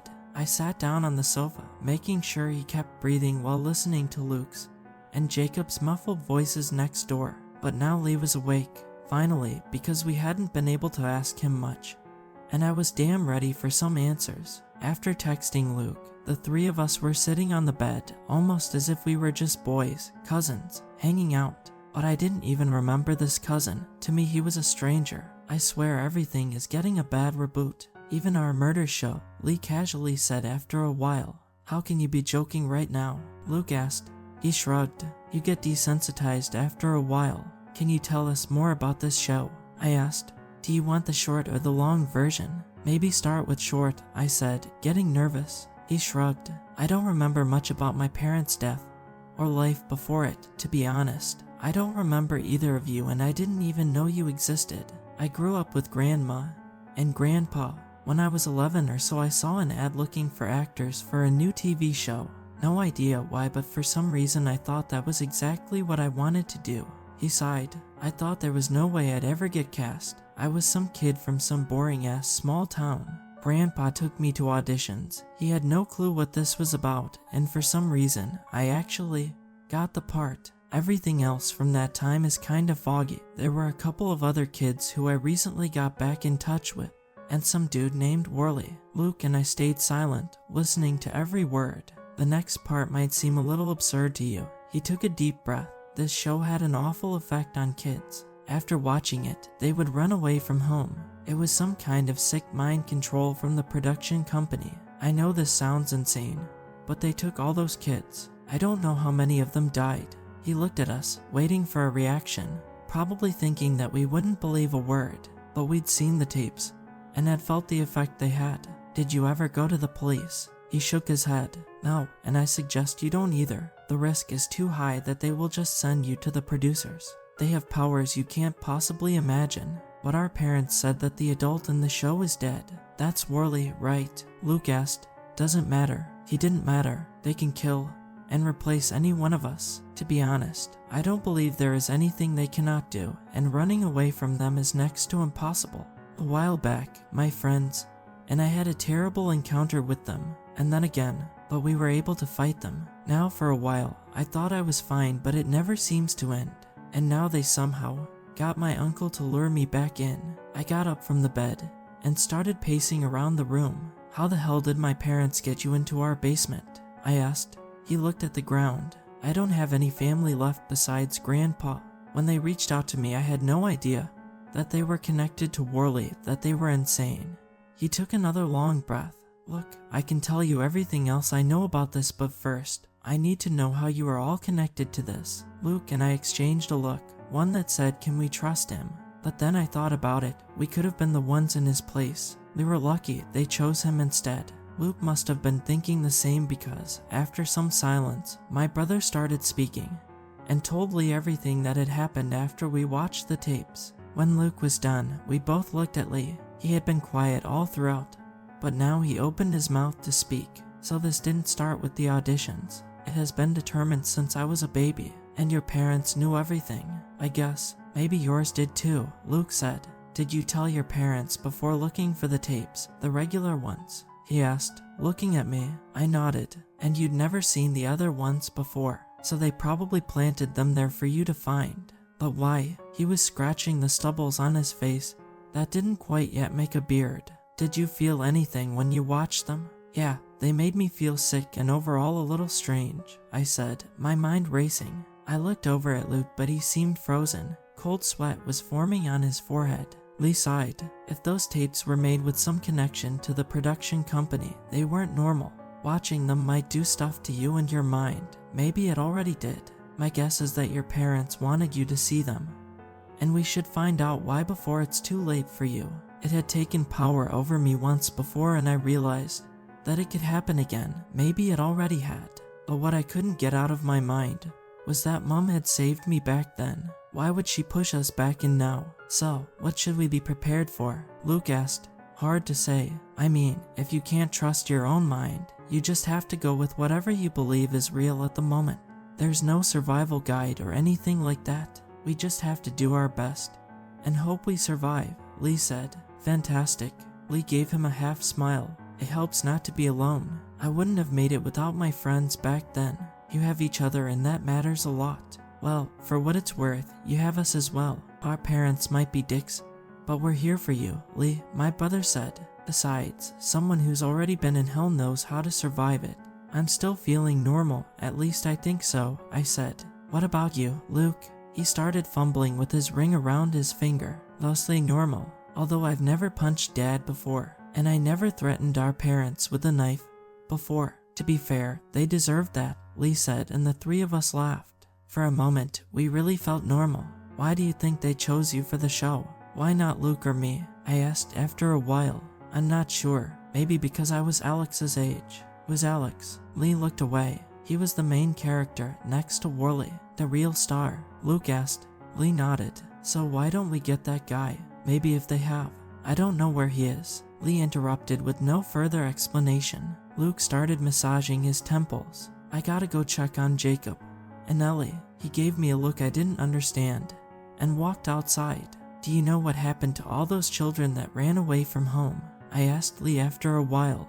He smiled, but there was still some sadness in his eyes. They got to go home, although most of them weren't children anymore at that point. I bit my lip. The thought hadn't left my mind that I was almost one of them, and as hard as I tried to make my mind work, I couldn't remember more about that time. Is there a way we can see that show? I'd like to know. No, Lee interrupted again. We left no traces of it. And trust me, you do not want to see it, but I already have.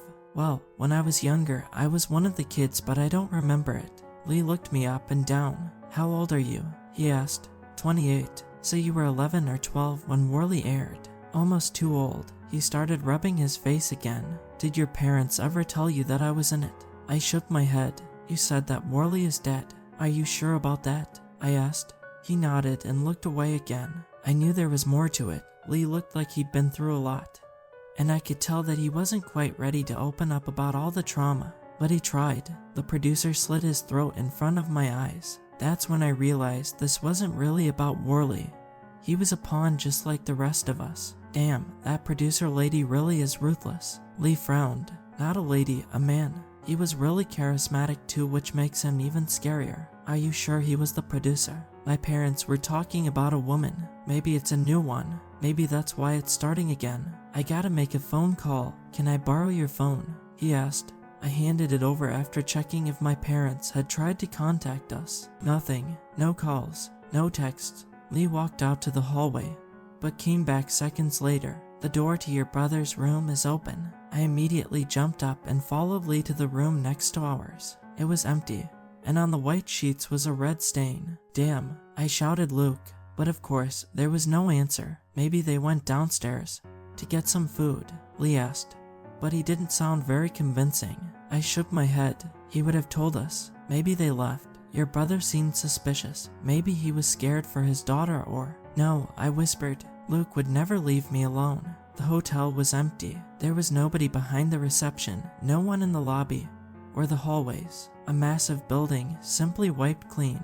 A nagging feeling spread through my body, the feeling that we had missed a lot during the short night that we'd spent inside the rooms. It's starting. They are here. They must be, Lee whispered as he looked towards the front door. Give me my phone. I tried to reach Luke, but he didn't answer. I sent him a text, but of course, he didn't reply to that either. Something terrible was happening. We could leave. I don't see anybody outside. We could get weapons or reinforcements, Lee said and looked me in the eyes. After I didn't answer, he added, but you're not leaving, are you? He asked. I shook my head. I'm going to look for my brother. Alright, then I'm also staying. We're family, right? I wanted to trust Lee. I felt bad for him. All of this mess was my parents' fault. They were possibly even the reason that Lee was an orphan. Who else would have a better reason to mess with us? I was starting to think that Lee was doing just that, because when I tried to reach Luke, I saw a text that Lee had sent to a strange number. The message said it's not me, which I didn't understand, and our current location, but the message wasn't sent earlier. When he borrowed my phone, it was sent around 4 a.m., around the time I had dozed off. Staying with Lee might have been more dangerous than just going to look for Luke on my own. But right now I knew I needed him. He was the one they really wanted. After all, Luke and I were second choices. All I had to do was not let him notice my mistrust. The hotel had 11 floors, a small lobby, a kitchen, an inside pool, and a conference hall. The kitchen was locked, so we decided to check out the conference hall next. With a sinking feeling inside my stomach, I opened the big white door. "What the?" Lee whispered. We were standing in front of a long table with chairs all around it. At the very top, across from us, sat Luke, tied to a chair. He was wearing a purple blazer. His head was tilted to the side as if something was wrong with his neck. There was blood on his face. Lee tried to grab my arm, but missed it as I ran across the room to my brother, Luke. His head slowly moved back to normal. When he saw me, his eyes opened wide. Then his gaze went over to Lee, and he shook his head. "Get out of here," he croaked. "Oh man," I heard a different voice shout. At first, I couldn't tell who it was, so I looked at Lee, who I thought was the only other person in the room. But then I realized that there was someone else here who had been standing next to the door with a tape recorder in hand. "Jacob." "Oh my god, Max, we're filming a scene right now. You screwed it up." He had a smile on his face, but his eyes seemed angrier than I'd ever seen them before. "No," I whispered. Then I noticed that he was holding something in his other hand, a hunting knife. "Did you hurt Luke with that?" I asked. He nodded like a proud boy. Jacob was almost as tall as Luke, and could seem crazy intimidating if you didn't know that he was actually super sweet. Normally, his eyes were opened wide as sweat was going down his forehead.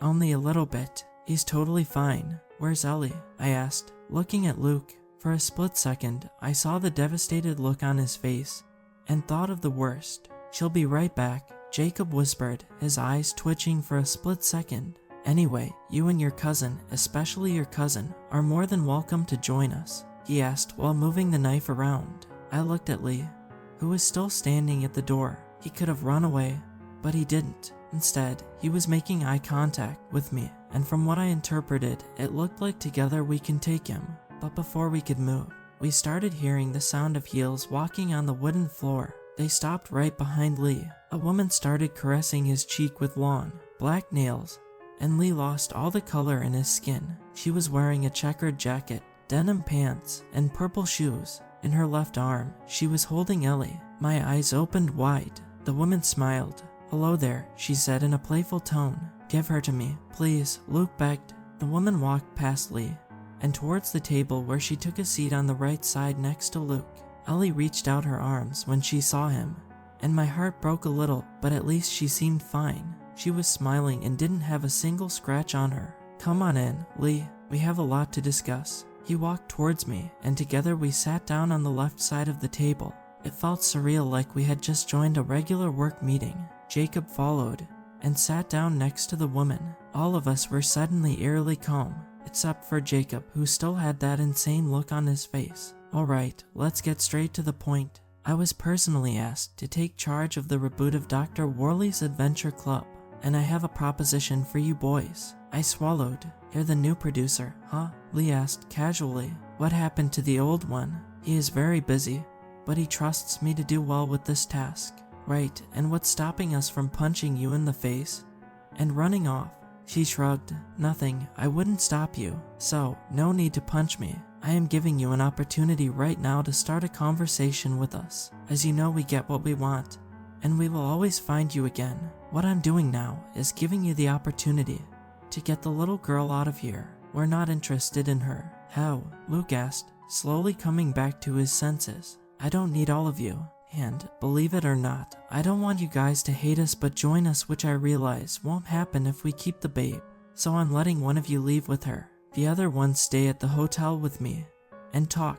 That's it." She gave us a big smile. "I will leave the room and let you discuss, though I expect an answer when I get back." She got up from her chair, walked over to our side, and gave Ellie to me. Then she gestured something towards Jacob, who got up and left the room with her. I gave Ellie a kiss on her head, and then gave her to Luke, who hugged her tight. There are no windows or other doors. We can't get out of this room, Lee said. I carefully touched Luke's face, where the blood was starting to dry. Jacob did this to you? He nodded. You know, we were wondering if watching the tapes did anything to us, but I didn't even think about the fact that Jacob had seen parts of it too. I swallowed. Luke, are you normal? I asked. I don't know, man. I'm not sure what normal feels like anymore. I think it's safest if you don't trust anyone. I agree, Lee chimed in. So what do we do? For the first time, I was sure of what needed to happen. Luke, you go. You take Ellie and get yourself to a hospital. I will listen to what the producer has to say.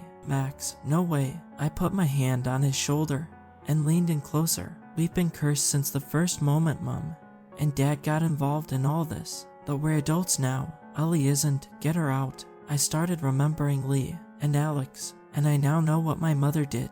Before I ran away, before I watched the show, I was brought to the auditions. My parents had a big argument. My mother was shouting that I was too fragile, but my father shouted back that Luke was too old. He won't be harmed. He will be a star. After the fight, Mom came to my room. She picked the clothes I would wear, combed my hair, and even put some makeup on my face. We have to make a good impression. She smiled at me, but I knew she wasn't happy. Something was going on. I had forgotten all of that, but now it was coming back. Parents weren't allowed inside for the auditions. They had given us all a sentence, put us in front of a camera, and filmed how we said it. I don't remember much more, only that a number of children were filtered out. 2 girls were picked for the female roles. For the male ones, there were 3 boys left. I didn't know who they were back then, but now I realize it must have been Alex, Lee, and me. That's where things got really messed up. 2 of us were supposed to be chosen for the show, and I think I had a pretty good chance. But then something happened. My mother killed me, and memories came back in little chunks, which I assume had something to do with how the following day went. Because now, 15 years later, Lee and I were back at the auditions. It wasn't easy, but Luke left. Lee instructed him not to go to any authorities about this. He said it would make things even harder for us. He promised we would be fine as he knew how to deal with them. The producer sent us to different hotel rooms to rest for the following day. We were on the 11th floor and our doors were locked from the outside, but we realized we could communicate by opening our windows. Our rooms were right next to each other. I don't know what will happen to us now, but can we be honest with each other? I asked, sitting on the window ledge. Lee was silent for a moment. Yeah, he finally replied. Why did you tell them where we are? What? The producer, you sent them our location. Lee huffed. No, I didn't. I'm pretty sure it was Jacob. Genius. Right, but I saw the text. I protested. Yeah, that wasn't to the producer. It was still dumb. And risky though, he sighed. Sorry, I should have told you. Remember how I said that I didn't know where Alex was? A while back he just disappeared. No contact. Nothing. I sent that text to another friend that went through the Worley madness with us. This will sound weird, but I guess everything does at the moment. The Worley people have a way of creating new versions of us, like on the tapes. No, worse, those versions are real. They look like us, at least from a distance. They are more messed up, uncanny, and they can manipulate us. If you saw messed up tapes from your childhood, it might possibly not have been the real you. Anyway, I warned my friend that it could happen again. I wanted to make sure that, whatever happened, she knew that it was me. My head started hurting, but weirdly, it made sense to me. Maybe after all I'd witnessed in those days, things couldn't surprise me anymore. Do you think your friend can help us? No, she's on the other side of the world right now. That's the only reason I texted her. Wouldn't have involved her otherwise. But in case something happened, I wanted her to have our last location. I swallowed. For a second I had a bit of hope, but it was quickly taken again. Can you be honest with me as well? Lee asked. I nodded, which I realized he couldn't see, but he continued anyway. Your parents killed mine, didn't they? After everything I've learned about them, I think it might be possible. After that, we both closed our windows. I only slept for an hour or 2 that night, though as I was lying in bed, it felt as if I was living somewhere in between the wake and the dream world, and that's where the memories came back more detailed. The auditions. The three of us were sitting in a colorful room on small plastic chairs, surrounded by toys that we were too old for already. Lee was really chatty and seemed incredibly fun back then. Neither of us knew that we were cousins, but we got along well. Alex was quieter, but had something very cool about him. I remember that now. Hanging out with them was fun. I don't think any of us were feeling competitive. After a few hours inside that waiting room, they asked us back to the studio. Again, our parents were nowhere to be found. Most of the lights inside the studio were turned off, but I could see that they had built a set. The ground felt like a sponge. Every step we took was like a little jump. Alex was giggling until the voice of a man welcomed us. Next to him stood two other boys. I couldn't see a lot, but they had much resemblance with Lee and Alex. Max, the producer, said you did a wonderful job. However, at this time we can't consider you for the show. You will meet your mother in the parking lot. That was it. Lee and Alex said goodbye to me, but their voices sounded different. Scared. While I was sad that I wouldn't be joining them, I still felt relief. Opening the door of the studio and getting out, I remembered that my bag was still inside the dressing room, where I was brought at the very beginning, so I walked there first. And that's when I saw the corpses. There were multiple bodies lying on the ground. They had been cut open, and a purple substance was leaking from them. The substance made me believe that they were props, so with a beating heart I went to inspect them further. And that's when I realized that they all looked like me in different years of my life. One of them, the biggest one, was wearing the same clothes I was wearing that day. At first, I thought it was cool. I was 13 and believed they had created them for the show. But then I noticed that one of them was slowly moving his hand. I stumbled back towards the door and started running. I didn't stop until I found my mom's car. The drive home felt like a fever dream. You will forget about this soon enough, my dear. It will be like a dream. Your father would have been proud if you made the cut, but I believe your cousin will do just fine. The producers will be happy. She kept staring right ahead, hardly blinking at all. I noticed the purple blood splatters on her skirt, but I didn't ask her about it. At home, she played her part well, crying her eyes out because they chose Lee instead of me, acting like she was disappointed because we couldn't be a bigger part of the production. But now I believe that for a little while, she slipped out of the manipulation and saved me, or at least won some time. Those memories had been buried somewhere deep inside of me, but now they felt crystal clear, especially after what Lee had told me about the copies. A knock on my hotel door brought me back to the present. I opened it and some worker gave me a tray with breakfast. I asked them questions, but received no answers. An hour later, there was another knock. The same person brought me and Lee downstairs to the room with the swimming pool. When they opened the door, we heard the sound of a familiar sounding jingle. Lee clenched his fist. There you are. The producer lady welcomed us, but I didn't even look at her. I was overwhelmed by the strange surroundings. I'd seen indoor pools before, but they had changed everything about it. The room was lit with gray and blue lights. Inside the pool was a dark substance that appeared sticky. Around it, they had created fake bushes and trees. There were cameras running the entire time. Besides the producer, there were a few workers, all dressed in the same overalls. One of them was Jacob. We are so excited to create a new audition tape with you. However, our new concept will be a one-man show. For this reason, we would like to estimate in advance who our new star will be. We only want the strongest one, the best. The acoustics in the room made it sound like she was everywhere around us. I will be completely honest, neither of you was our first choice. We believe to have the best one secured, but he is not currently in our possession. In your possession. What the hell is wrong with you people? Lee shouted. Even through the bad lighting, I could see that she was rolling her eyes. Anyway, whoever pushes the other one into the pool first wins. You will both be handed the same weapon to keep things fair. Two of the assistants walked over and handed each of us a knife. My stomach started turning. You want us to fight? This is ridiculous. Neither of us wants to do this. Lee looked at me, but I couldn't make eye contact. My body was trembling. I will do it. I'll be your star or whatever. Just let Max go, he said, surprising both me and the producer. She started laughing. How very brave of you, but this is not how it works. We need to see who is better. I moved a step closer to the pool and looked at the substance. My sneaker touched the edge, and the fabric immediately started to melt. You want one of us to kill the other, I whispered. What if we don't do it? Lee asked. We will push both of you in and use one of our spares. We still have the option of a girl, and your brother, of course. I swallowed. There was no way I would kill Lee. But having us both dead wasn't an option either. The timer started ringing. Go on, she shouted. Lee and I looked at each other, both frozen. I was sure that if it came down to it, he would do it, but he stood still. I took the knife and cut it inside my palm. Blood started trickling down. Real, red blood. Lee saw what I did and copied me. His blood was also red. We exchanged another look, and as if reading each other's minds, started running towards the producer. Before I could do anything, Lee had rammed his knife into her stomach. Purple goo started dripping. She opened her mouth, but before she could say anything, I took my knife and slit her throat. Workers started running towards us from all directions. This was our end. They would kill us both, and that's when my surroundings turned black.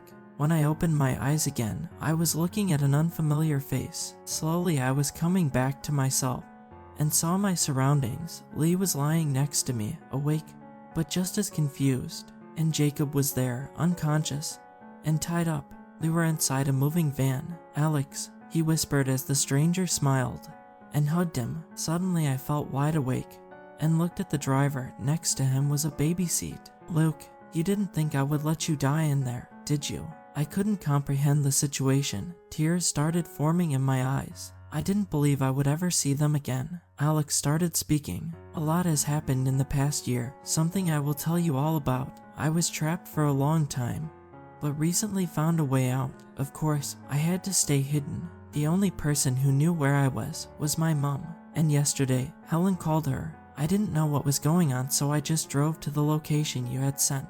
That's where I met Luke. He was on his way to go in with a gun. Great plan, Luke, Lee mumbled. Yeah, I wasn't exactly thinking straight. Alex had a much better plan. We used gas to knock everyone inside out. I suppose we were just in time. But you said getting out won't help us, I said to Lee. It didn't. Not really, but we want some time. I have a place where we will be safe for a little while. Alex answered for him in a stern tone. A friend will be waiting for us there. Where are Mom and Dad? I asked Luke. I don't know. They just disappeared. We got out of hell, but I believe I left a part of me in there. So for now, we might be safe. But as I understood after getting to know Lee better, there is no getting out of this anymore. As we reached the town of Fearway, I realized that this was only the beginning for me, especially as we took Jacob with us.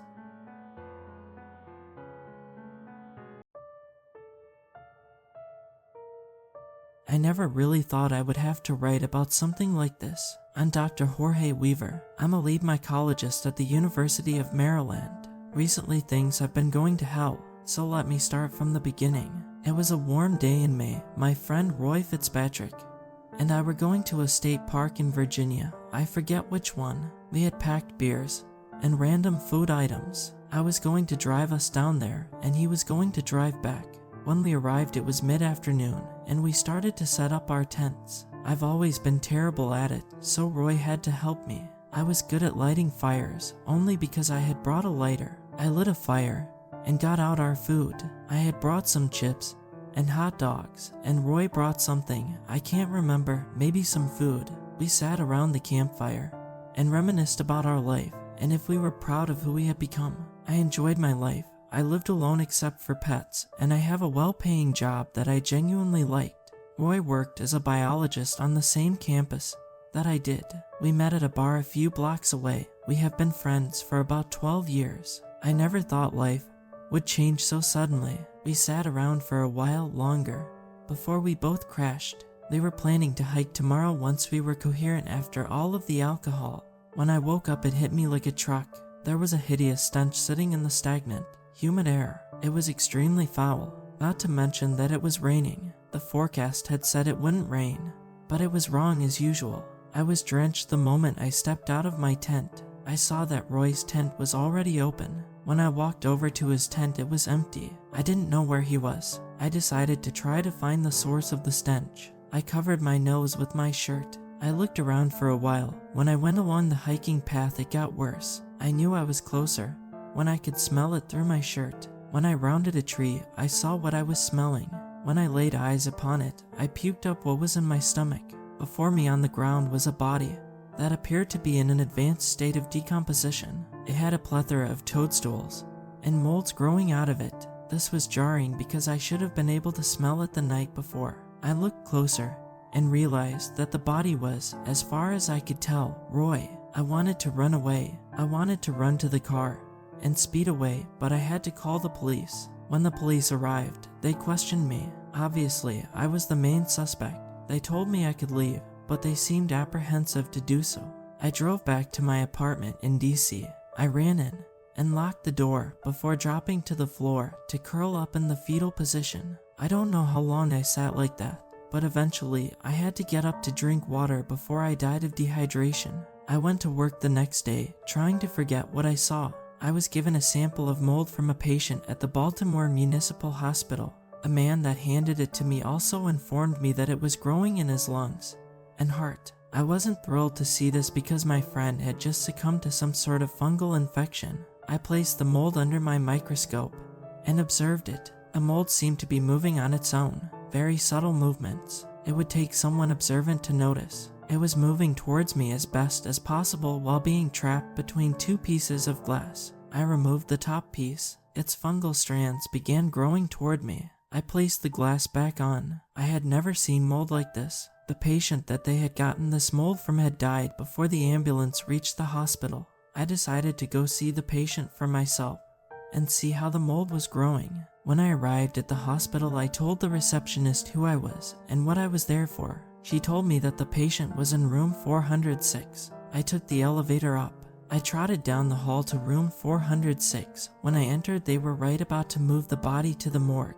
The orderlies asked who I was and why I was there. I told them that I worked down at the University of Maryland and that I was a lead mycologist. I informed them of the nature of my visit to observe the body and its atypical mold. They let me see the body. The state of the body was extremely poor. It was decaying, and mold was overtaking many parts of it. Although mold grows on dead and living subjects, never at the rate that was recorded.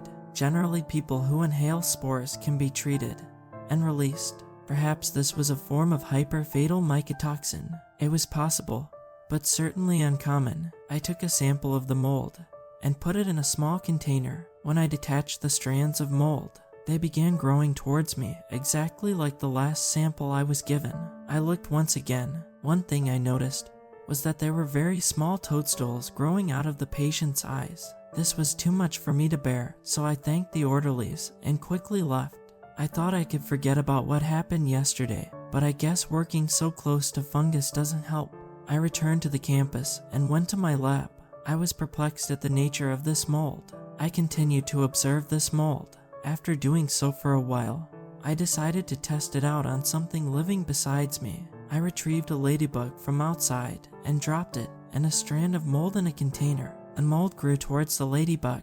The frightened insect realized this and tried to get away, but there wasn't much room. When the strand reached the ladybug, it pierced the ladybug's exoskeleton, and it stopped moving. As it sat there motionless, presumed dead, I saw very minute strands of mold emerging from beneath the exoskeleton. The mold stopped growing after encompassing the entire insect. Reluctantly, I captured another insect from outside, this time a wasp. Wanting to prove what I had found, I grabbed a camera. I set it up pointing at the container the wasp was in. I put the wasp in the same container that the dead ladybug was in. The strands of mold, like I suspected, began growing towards the wasp. The same results occurred once again. The wasp had been overtaken by mold. I placed a sample of mold under the microscope once again, this time to see if spores were indeed present on the mycelium. They were. This worried me greatly because now many people had been in contact with this mold, including me. Unfortunately, I wasn't able to find out where the patient that had been killed by this mold was from because hospitals don't just hand out information. I stashed the mold samples in my work safe just to make sure no one touches them. I returned home and reflected on the past 2 days. As far as I could tell, the mold was present in at least 2 states, maybe DC, but I had no proof. I decided to look into more cases like this if there were any. I was trying to see how widespread this was. I tried looking it up, but the only case was the one that was at the hospital in Baltimore, as well as Roy. Both were only on local news websites. I guess no one really thought much of it. Any type of fungus with the capability to spread like this could become an international disaster. It was also confusing because it spread extremely quickly in the insects, but I wasn't sure how long it took to spread in Roy or the patient.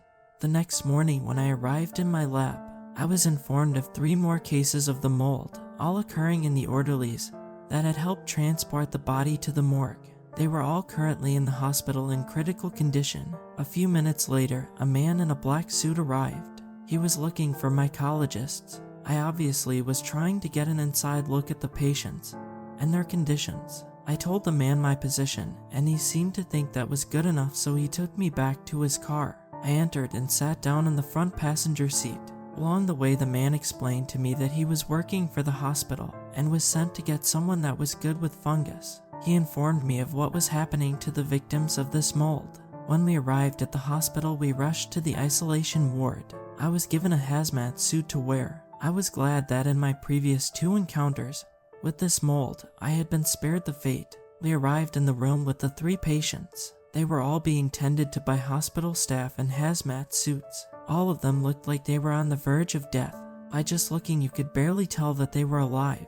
I approached one of the nurses. I asked what sort of medication, if any, they were being given. I was told they were on the heaviest antifungal medications the hospital had. It didn't seem to be working. The staff asked me what I knew about the fungus. I told them as much as I knew. They were grateful that I had any info at all. While we were all standing there, one of the patients audibly died. He violently coughed and sagged. When he did cough, a large cloud of spores erupted from his mouth. The staff and I rushed over to see what he looked like. Like the body I saw yesterday, mold was overtaking his skin. Toadstools poked out of his skin as well. Exactly what had happened to the last 2 people who had succumbed to the mold. This was an infection that needed to be treated with great care. If these spores were released into the air, the damage would be catastrophic.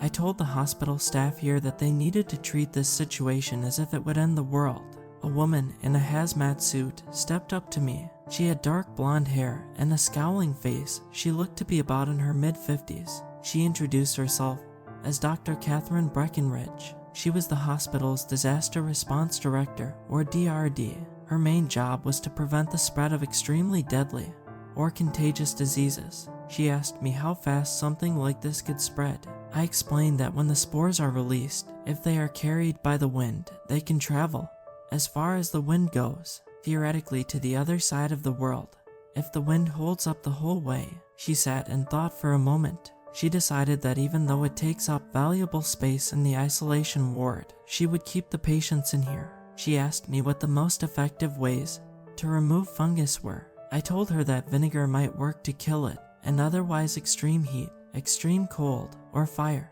She said that she didn't want to set the hospital on fire, and the room wasn't well insulated enough to keep it as cold as they needed it to be.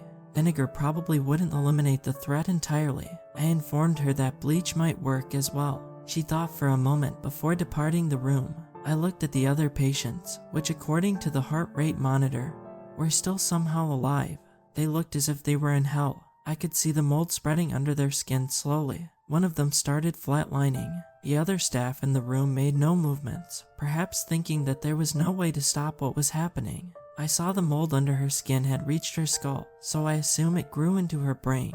Catherine returned with flame retardant suits and wall coverings. She told us that we were going to scorch the room until I was sure that the mold was dead. They had the other staff take the patients who had deceased off of their beds and to lay them out on the flame retardant wall covering which she had placed on the ground. The bodies were placed on the mats, and Catherine had us all step out and put on our new suits. When we came back, she asked us if we were ready. She had also brought a fire extinguisher just in case the fire got out of control. She set the bodies on fire, and we all watched as the mold that was visible shrank into nothing. As the fire laid waste to the bodies, we could hear crackling as the skin was melting and splitting. Catherine waited a good 20 minutes before she put out the fire. When she did, she had the orderlies come in with body bags, and she told me to return to wherever I came from. When I got back to campus, I went immediately to my lab to make sure no one had gotten into my safe and touched the samples. Luckily, no one had. I continued to work for the rest of the day until my shift ended. I went home and fed my pets. after which I continued to try and find any other example of this kind of mold. I could find none. This relieved my fears. Several days passed without much incident. It seemed as if the spread had been limited or non-existent. Then somehow it slipped out of my memory that Roy was outside and a lot of cops had been around him. Although, to my knowledge, nothing had come from that, so maybe it was fine. Unfortunately, my previous thoughts about the situation had been wrong. Around a month after the bodies were burnt, I heard on the news that the hospital in Baltimore was under a lockdown. A reporter was in front of the hospital, talking about how several dozen people had fallen ill with a new kind of infection. He said he didn't know what kind, as it had not been disclosed. He was talking about how all patients were in critical condition and that all ambulances were being diverted to a nearby hospital. I knew exactly what was going on, but I was powerless. I decided to destroy my sample of the mold, as it was too dangerous to exist. I grabbed it out of my safe and headed home. When I arrived home, I tried to think of how I would do this. I decided to start a grease fire on my stove and burn it. I did so knowing how dangerous it was. Fortunately for me, I didn't catch my apartment on fire. I had no idea of what to do. I was assuming that my department would be swamped with requests to help learn about this new mold. The next day at work, several government agents arrived at the lab where I and several others worked. They said they needed whoever the most experienced mycologist was. No one said anything, so, trying to figure out what was happening, I said I was. This was a mistake, but I wouldn't realize this for a while. They told me to come with them. Once I was inside their fancy car, they made me sign a non-disclosure agreement that if violated could get me prosecuted. I was driven to the hospital and taken inside. The place was as empty as ever. They led me down the hall into a room with a dying patient. They showed me this and told me about what was happening. I was already aware, but I sat through their lecture about it. Afterwards, I told them that I had already been dealing with this. So I told them that what I did to get rid of it was to burn the bodies. The 3 agents that had taken me started to contemplate. After a few minutes, they told me that they needed me to help develop a cure. I was taken aback. I stupidly agreed and was then taken from the room I was in to a different room of the hospital. Catherine was present in this room, which looked like a staff room. Catherine asked if I had been recruited. I nodded. She sighed and looked hopeless. The agents told me to wait until a CDC operative arrived to discuss the plans of containment. I waited for a good hour before the door opened again. Catherine said nothing the entire time, and I didn't know what to say. When the door opened, a man in a hazmat suit entered the room. He was 6'3", bald, and around 40 years old. He introduced himself as a CDC emergency disease operative. He was here to gather samples and any information he could before taking us to Georgia to be present at the CDC HQ. Worried about my pets, I asked if I could take them with me. He said yes, and that all of that would be covered before I left. I followed him to the ICU, where he began to observe the patients who were, like usual, on the verge of death. He broke off a toadstool and placed it in a vial. He then took some spores the patient was exhaling. He watched the patient for 13 more minutes before they died. Hospital staff came in and took the body away. I'm confident that they were going to burn it. The CDC operative led Catherine and I back to the staff room, where he presented us with a clipboard with what looked like 30 pages attached. He told us that to go with him, we would need to read the form and write out our information. I read the entire thing. The gist of it was that I would not be allowed to speak of anything I have seen. I will get paid and be given proper housing in the CDC HQ. I would not be allowed to leave until authorized by a CDC admin, and that by signing I acknowledge and agree to the contents. In the form, it mentioned that my belongings and pets would be gathered by CDC operatives. I sat and thought for a good long while on this. I would be paid and given housing. I would also be allowed to take my pets. The part I was struggling with was not being able to leave until allowed. Catherine had already signed it by this point. My pets were all that mattered to me. I signed. It asked for my address, phone number, full legal name, date of birth, social security number, and any medical conditions that I had. After filling out the form, I handed it back to the CDC operative standing over me. He took it and told us to follow him. I stood up and followed after Catherine. They walked out of the hospital and into a car with the CDC logo on the door. He opened the door for us and we both sat down inside. He got in the front passenger seat and said something to the driver that I couldn't quite make out. The car began to drive and I was sweating and nervous. I had no idea how much damage this fungus could do or how long I would be stuck at the CDC HQ. I was hoping that the CDC had a plan to deal with this. I was wondering if they had already informed the World Health Organization yet. I figured that they would have had to at this point. The car drove to the airport in Baltimore, where we were told to get out. They walked into the airport and, like usual, went through security screening. After that, we were taken to Gate 6, where 2 other people were waiting. The plane connected to this gate looked like a private one, so I wondered who these other 2 people were. I took a seat and continued being nervous. Catherine looked calm and collected. She seemed to notice that I was nervous and tried to reassure me that everything would be fine. I wanted to believe her. I wanted to believe her so bad that I think I almost did.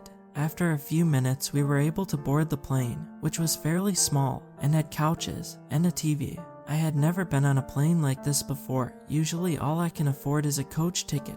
I sat down on one of the couches as Catherine, the CDC operative, and the 2 other people boarded. Catherine sat in a chair in the back, and the 3 others sat on the remaining couch. The TV was on a national news channel, but it was muted. The CDC operative finally introduced himself to me as Richard Hayes. He also told me where some chips and sodas were. I was too nervous to eat. I stared at the TV as I felt the plane begin to move.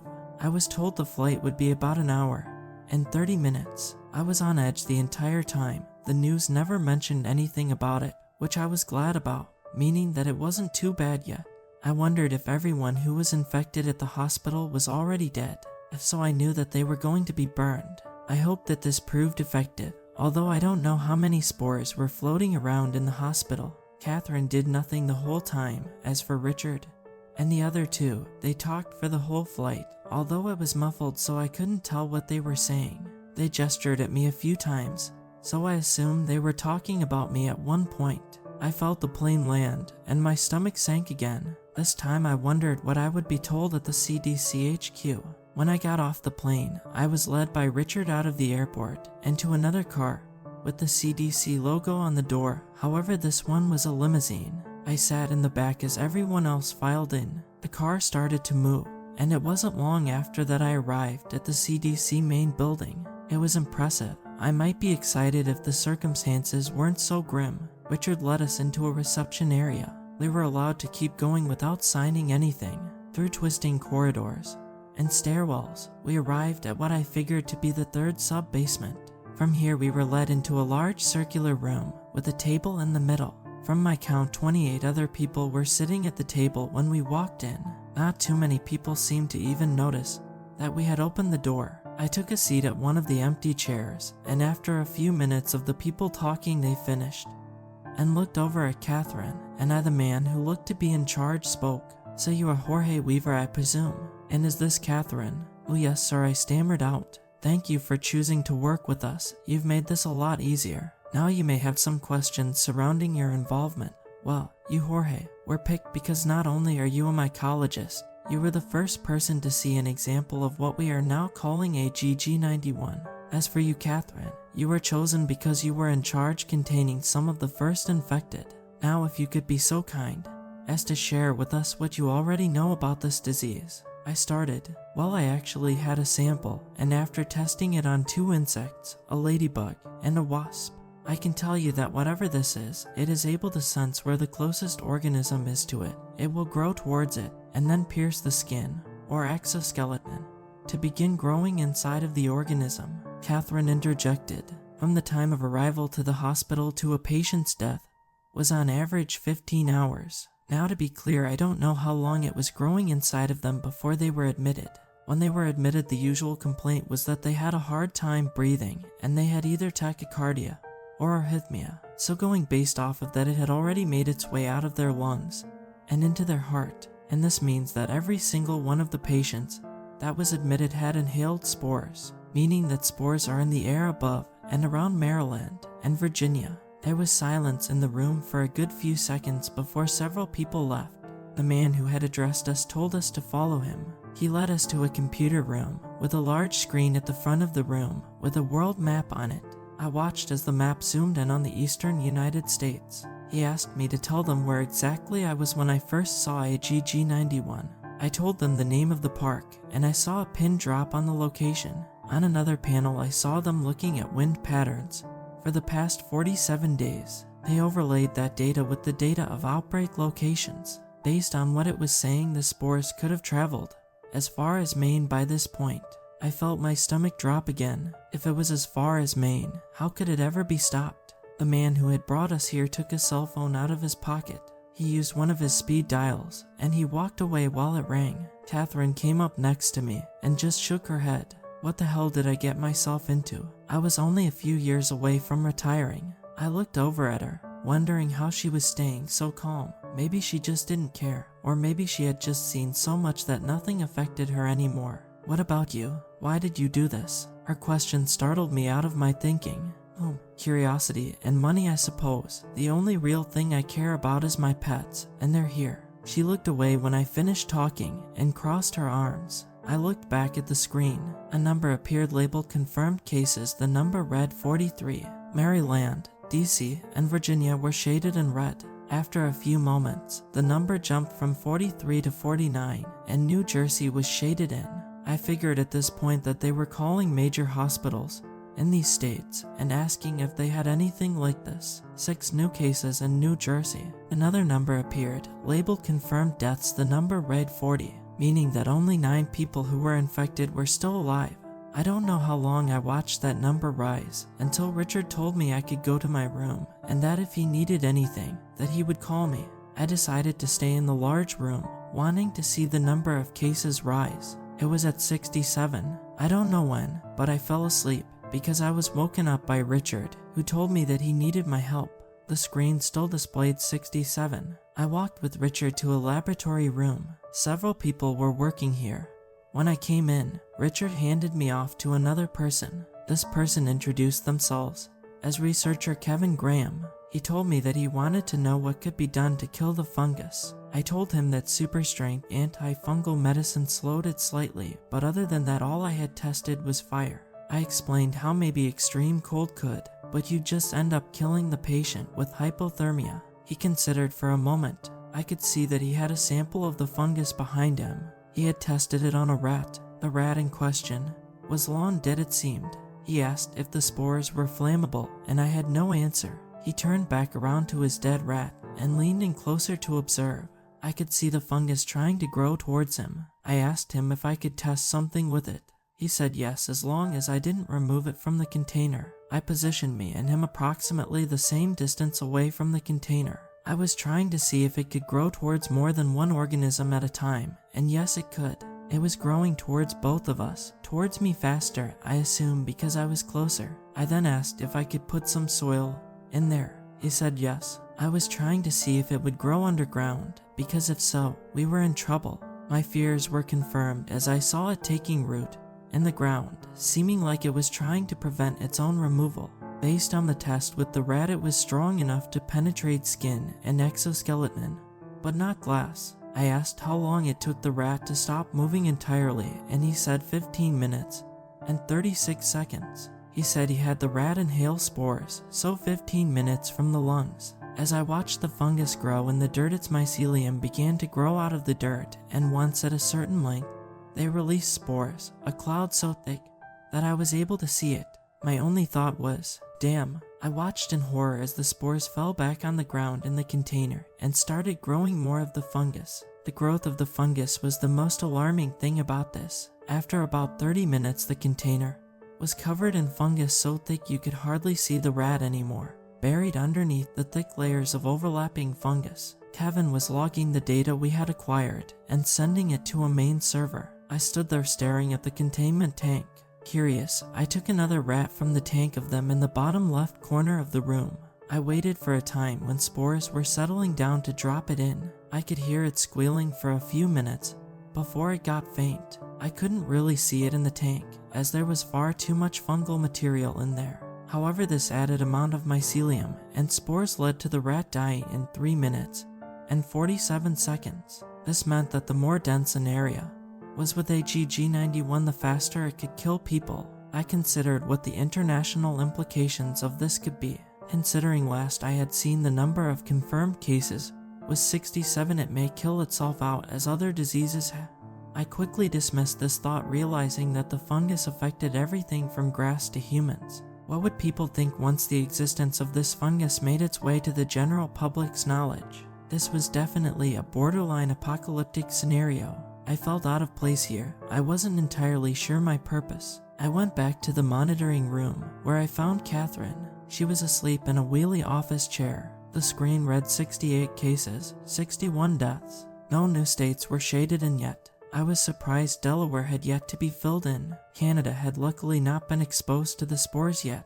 While I was standing lost in thought once again, a man got my attention.